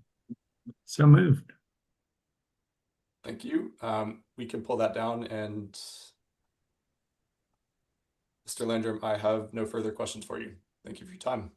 Thank you. Thank you, Mr. Barroso. I have 30 minutes for UCA. Ms. Nelson. Yes, thank you, Mr. Chair. Good afternoon, Mr. Landrum. Good to see you. Good to see you too, Ms. Nelson. And I have the unenviable position of standing between all of us and the weekend. So I'm going to keep it short. But I am going to go through 3 different topics with you, real briefly on the transmission adder. Secondly, I'm going to talk a little bit about the some of the modeling issues that UCA ran into with the Encompass model. And then finally, I'm going to touch on the distribution credit that was addressed in your supplemental testimony. Do you have those in mind? Do. Okay, so real quick on the transmission adder, you've had so much discussion over the day on how it works, the purpose of it, etc. So there was a key theme that I thought came through that I would like to have succinct in the record. And so I just asked you 2 questions. One is, do you agree that public services ratepayers benefit from cost savings associated with avoiding new transmission? I do. Okay, and then following up to that, do you also agree that public services ratepayers benefit from avoided costs when generation is located where it avoids the need for new transmission? I also agree with that. Avoids Great. or reduces. Thank you. That's all I had on that topic. Now, as far as UCA's issues with running the Encompass model, have you heard the idiom, 2 pairs of eyes are better than 1? I have. And do you understand it generally to mean that observation by 2 or more people is better than 1? I understand that's the meaning of the idiom. And the idiom 2 heads are better than 1 conveys a similar message, doesn't it? It does. Okay. We don't have to pull these exhibits up as I talk, but if you would benefit from it, we're happy to pull them up. I just thought it'd save time if we didn't. So is it true that you have reviewed the answer testimony of UCA witness Chelsea Hoteling? It is. And did you happen to review Ms. Hoteling's CV? Yes. Okay. I've actually worked with Ms. Hoteling in the past and in other jurisdictions. So okay. So did you notice, or are you aware that her education includes a bachelor's degree in accounting and economics? I don't remember her CV specifically, but I will take your word for it. Okay. And she also has master's degrees, 3 master's degrees, including an MBA in environmental management, an MBA in environmental policy and governance, and also a master's in data analytics. Dave, I'll assume that's correct. Okay. Did you also, are you aware that her current work is focused on integrated resource planning, including capacity expansion, production cost modeling, and load forecasting? Yes. And you're aware that she's experienced in running the Encompass model, correct? I don't know the depth of her experience. I do know that she has had some experience. Are you familiar with Ms. Hoteling's observations in her testimony that Public Services' new capacity expansion planning process requires additional time for modeling? I am. And are you familiar with her observations that alternative model runs for the company's Encompass model, in this case, involved long run times? Yes, I'm aware that she experienced run times that appeared to be in excess of ours, and ours aren't necessarily short to start with. Yeah, she observed a single capacity expansion model run took almost a week. That's not out of the realm of expectations for us either. Okay. It's not necessarily all of them take a week, but it's not unexpected that at least some of them will. So, do you recall that she testified that Public Service's new modeling approach and its associated runtime represented a barrier for her being able to develop alternative modeling runs that explored change to the modeling inputs presumed by PSCO? Yes, I'm aware that she ran into challenges. Because the model runs were so long for her to prepare alternative runs representing UCA's inputs, are you also aware that Ms. Hoteling provided Encompass data sets as attachments to her original answer testimony and asked Public Service to prepare the alternate model runs to help expedite the process for performing the runs? Yes, I'm aware. Just unfortunately, we had 30 days between answer and rebuttal, and there's just simply not enough time to first understand what she's asking, much less run it and write it up. It's just, the 30 days is just not enough to go through that process. Ms. Crane, can you pull up Hearing Exhibit 312 from UCA's box folder?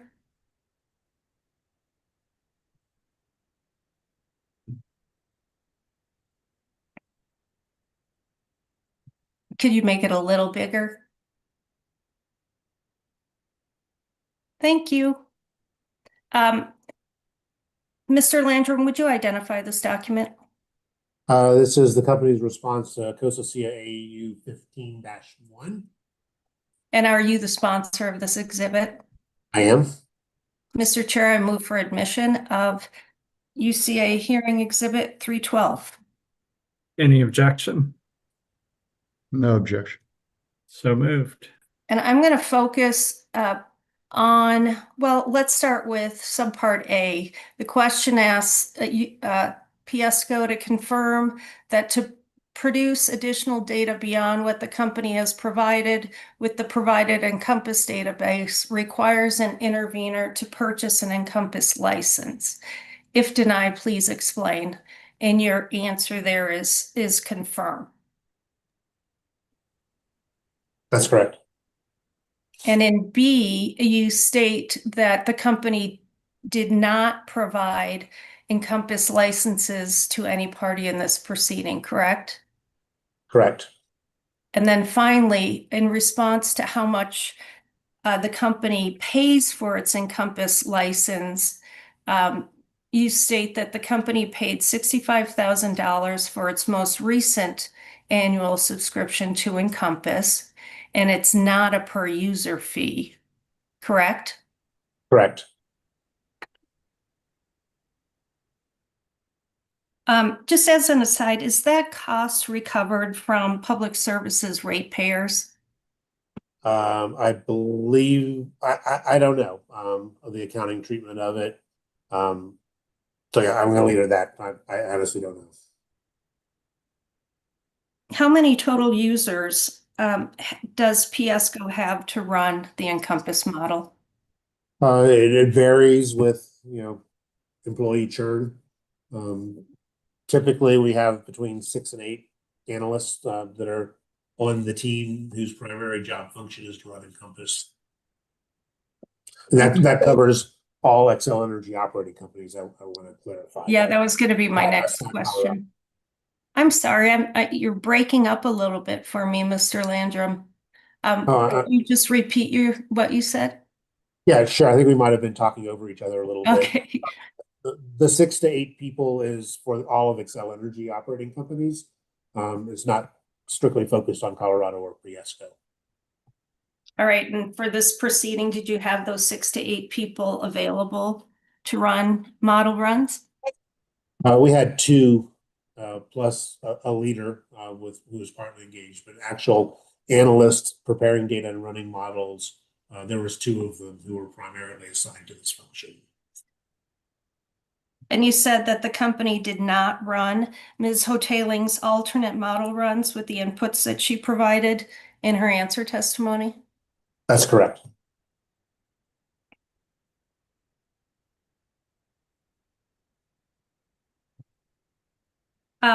Do you recall that Ms. Hoteling also made recommendations regarding how to address her concerns relating to long run times in future proceedings?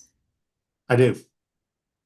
And she asked that PSCO provide data sets to accompany the Encompass database similar to what was provided in response to discovery in this proceeding. I do. And I can say the company is happy to do so. Yes, actually, in your rebuttal testimony, you agree with that recommendation, correct? That's correct. And you also agree with the recommendation from Ms.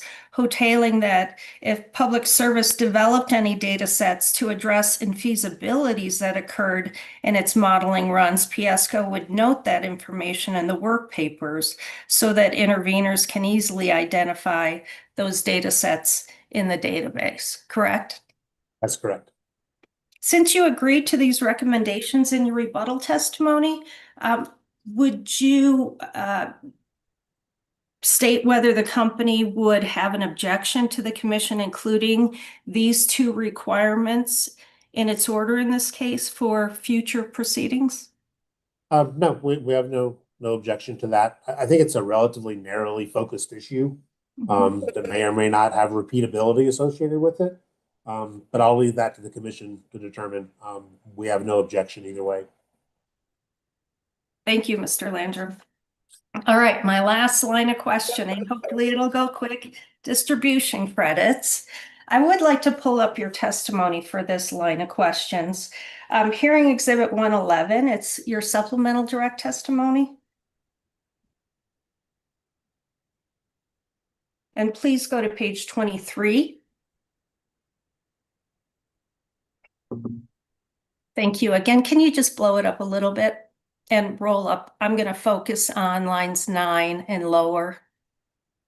Thank you, Ms. Crane.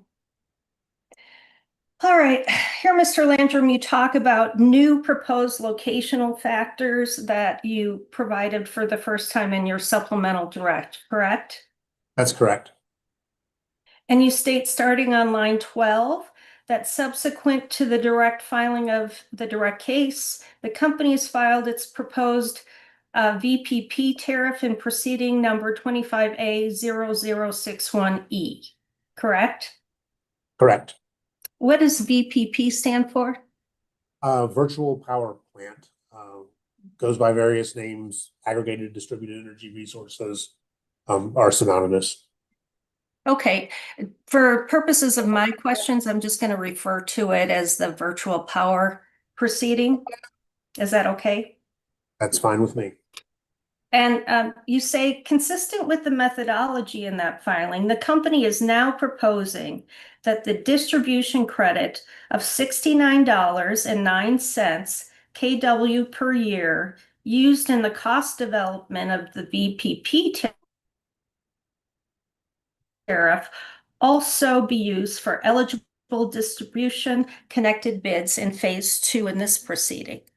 Did I read that correctly? You did.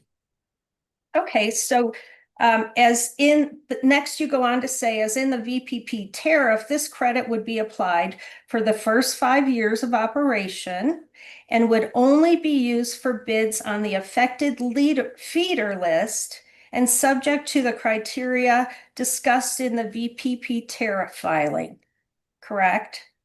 Correct. Okay, and then here you propose using the same feeder list in this proceeding that is used for that tariff, right? Correct. And you say the list is not finalized yet, but should be finalized by phase 2. Correct? Correct. And the feeder list will be made accessible to bidders through the same process that supports the VPP tariff. Correct. Okay, so in other words, the feeder list that's included in the VPP proceeding is the same list that's going to be available for bidders to see the where the distribution credits are going to be available for the bidding in this proceeding for the JTS. I think I generally agree. What we're proposing is that there's going to be a methodology in place for entities that wish to procure service under the VPP tariff to acquire this information. And rather than duplicating that process, we are going to direct potential VPP bidders in phase two to acquire the information through the exact same channel and process that works for the VPP tariff. And is the support for the $69.09 kilowatt per year distribution credit included anywhere in this proceeding?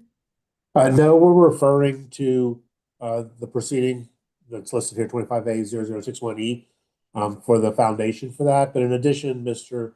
Zachary Pollock, who is one of our lead witnesses in that, and frankly was directly responsible for leading the effort leading up to that tariff filing, we have added to the witness list in this proceeding. I think through rebuttal testimony. I don't think he had supplemental direct. But he is a witness in this case now, and he'll be coming up after me. And he is definitely our company's, one of our company's leading experts on all things VPPs and distribution related. So we added him to the case specifically to be able to answer questions on Okay. topics. And like the support for the $69.09 distribution credit amount, the feeder list that you refer to here in your testimony is not anywhere in this record yet, is it? It is not. Okay. Can we pull up hearing exhibit 310 from UCA's box?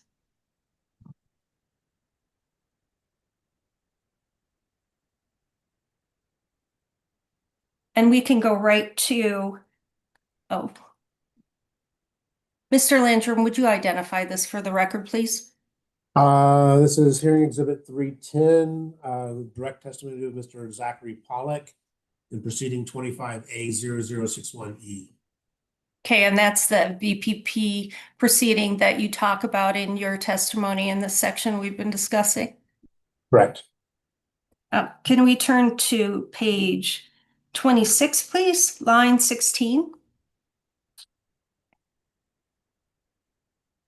And yes, and then continuing at the top of lines of page 17, this is, let's go down maybe one more line, please, Ms. Crane. There you go. Thank you. So the Q&A that starts on line 16 on page 26 talks about how the company developed the distribution credit that you allude to and refer to in your testimony, correct? Correct. And then can we move to page 26? There's a table, ZDP-D2. Mr. Landrum, would you confirm that this table talks about or outlines the feeders and banks eligible for the distribution credit that you're referring to in your testimony? The title of this chart leads me to believe that's correct. I really can't verify one way or the other. This is not my testimony. I'm not a witness in this case. I will say that these questions might be best asked to Mr. Pollock, who not only is this his testimony, he's a witness in this case, and he'll be coming up later. Yeah, and all I was trying to do was put some information in the record that actually supports the testimony that we just walked through with you on page 23 of your supplemental direct testimony. That's just the point of why I'm going through this. In lines 3 through 6, Mr. Pollock states that the feeder list, the feeders and banks that would be eligible for the distribution system capacity value would be attached as, would be included in confidential attachment ZDP-2C, correct? Correct. Is that the list of feeders that you refer to on lines 19 through 21 of your testimony on page 23? This attachment is the current list of feeders.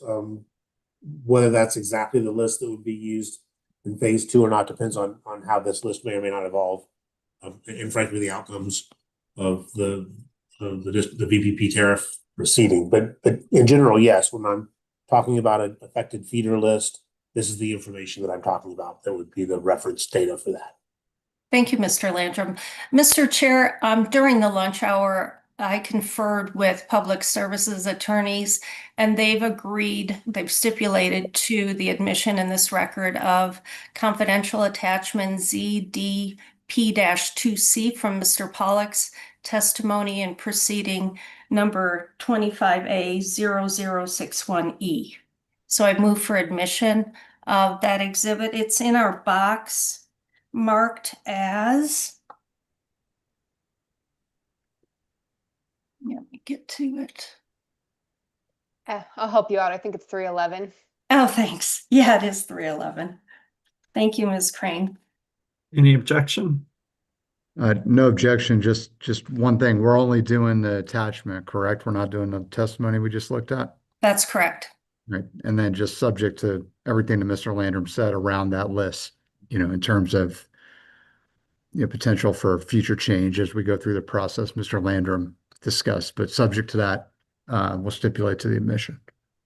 Thank you. So moved. Thank you.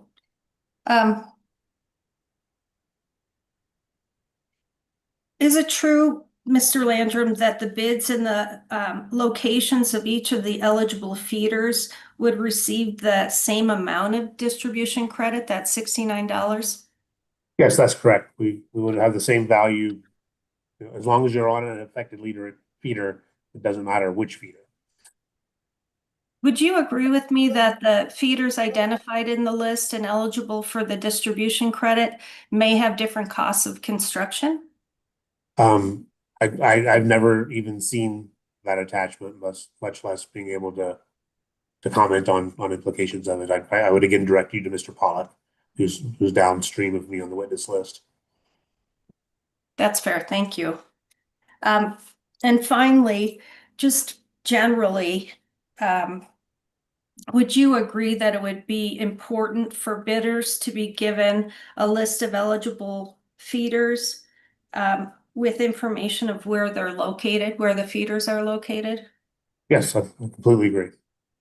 And do you agree that it would be helpful for those bidders to have a map of the eligible feeders? I don't know one way or the other. I would assume a map would be helpful. I really can't comment. Will the finalized list given to bidders in this proceeding in phase 2 contain any information that identifies the location of the feeders? Just to clarify, the list is not going to be given to the bidders. Bidders can request access to the list and follow the confidentiality provisions and the processes laid out in the VPP tariff. So it's not going to be part of the RFP, and it's not going to be freely distributed to all bidders. It's something that a VPP or ADER bidder would acquire by going through the process. Okay.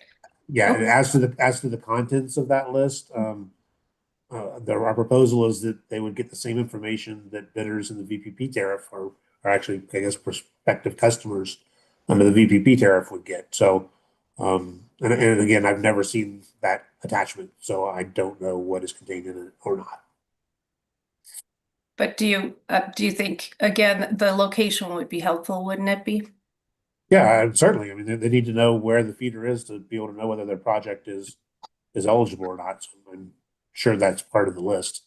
I just haven't seen it to verify that for you. Thank you, Mr. Landrum. I have nothing else. Thank you, Ms. Nelson. I know you created an expectation that you would be the last, but I think Commission Counsel has a good Okay. question. Now they're in the enviable position. Mr. DeCenzo. Yes, thank you, Chair. We'll keep it very brief here. Good afternoon, almost evening, Mr. Landrum. My name is Mitchell DeCenzo, and I'm with the Commission's Counsel, And today I'll be asking some questions on behalf of the commission advisors. It's nice to meet you. Nice to meet you as well. And Mr. Landrum, I think you're aware, but Commission Counsel does not represent a party in this case. Rather, we're just asking a few questions on behalf of the advisors today. The questions I have for you deal with the company's proposed portfolios for phase 2 of this proceeding. In your rebuttal testimony, the company proposes 2 new checkpoint portfolios for phase 2 that would have no emissions reduction constraints. Do you recall this? If not, I'm happy to point you to the testimony. Okay. I do. And commission staff raised an issue in their answer testimony that the company still needs to identify incremental clean energy plan activities for inclusion in the company's clean energy plan rider. Commission advisors have flagged the same issue and seek some clarity from the company on this topic. Are either of the company's proposed checkpoint portfolios intended to serve as the reference case plan that may be used for purposes of calculating the CEP rider? And if so, would you be able to identify which one? I personally have not contemplated that. If anyone, it probably should have been Mr. Riley, because he leads the rate side as well or at least works on the rate side here in the company. I apologize. I don't think I'm in a position to make a informed opinion as to what's appropriate for rider recovery determination purposes. Okay. Okay, well, perhaps if Mr. Riley joins us again at the end, we can ask him. But that's and that might be something we can address in our SOP as well. I'm just not knowledgeable enough in the area of the specific requirements and what the demonstrations need to be able to answer you at this moment. Okay, I think addressing in the SOPs would be very helpful for us if that works. Okay, well, that's it for me, and appreciate it, Mr. Landrum. Thanks. That was easy. Thank you, Mr. Cinza. I think that's it. We'll start Tuesday morning with commissioner questions of Mr. Landrum. Any final thoughts before we break? Nothing further from public service. Commissioner Plant, Commissioner Goman. All right. Thanks all. Hope everybody has a great weekend, and we'll see everybody Tuesday morning at 9. Thanks. Thank you.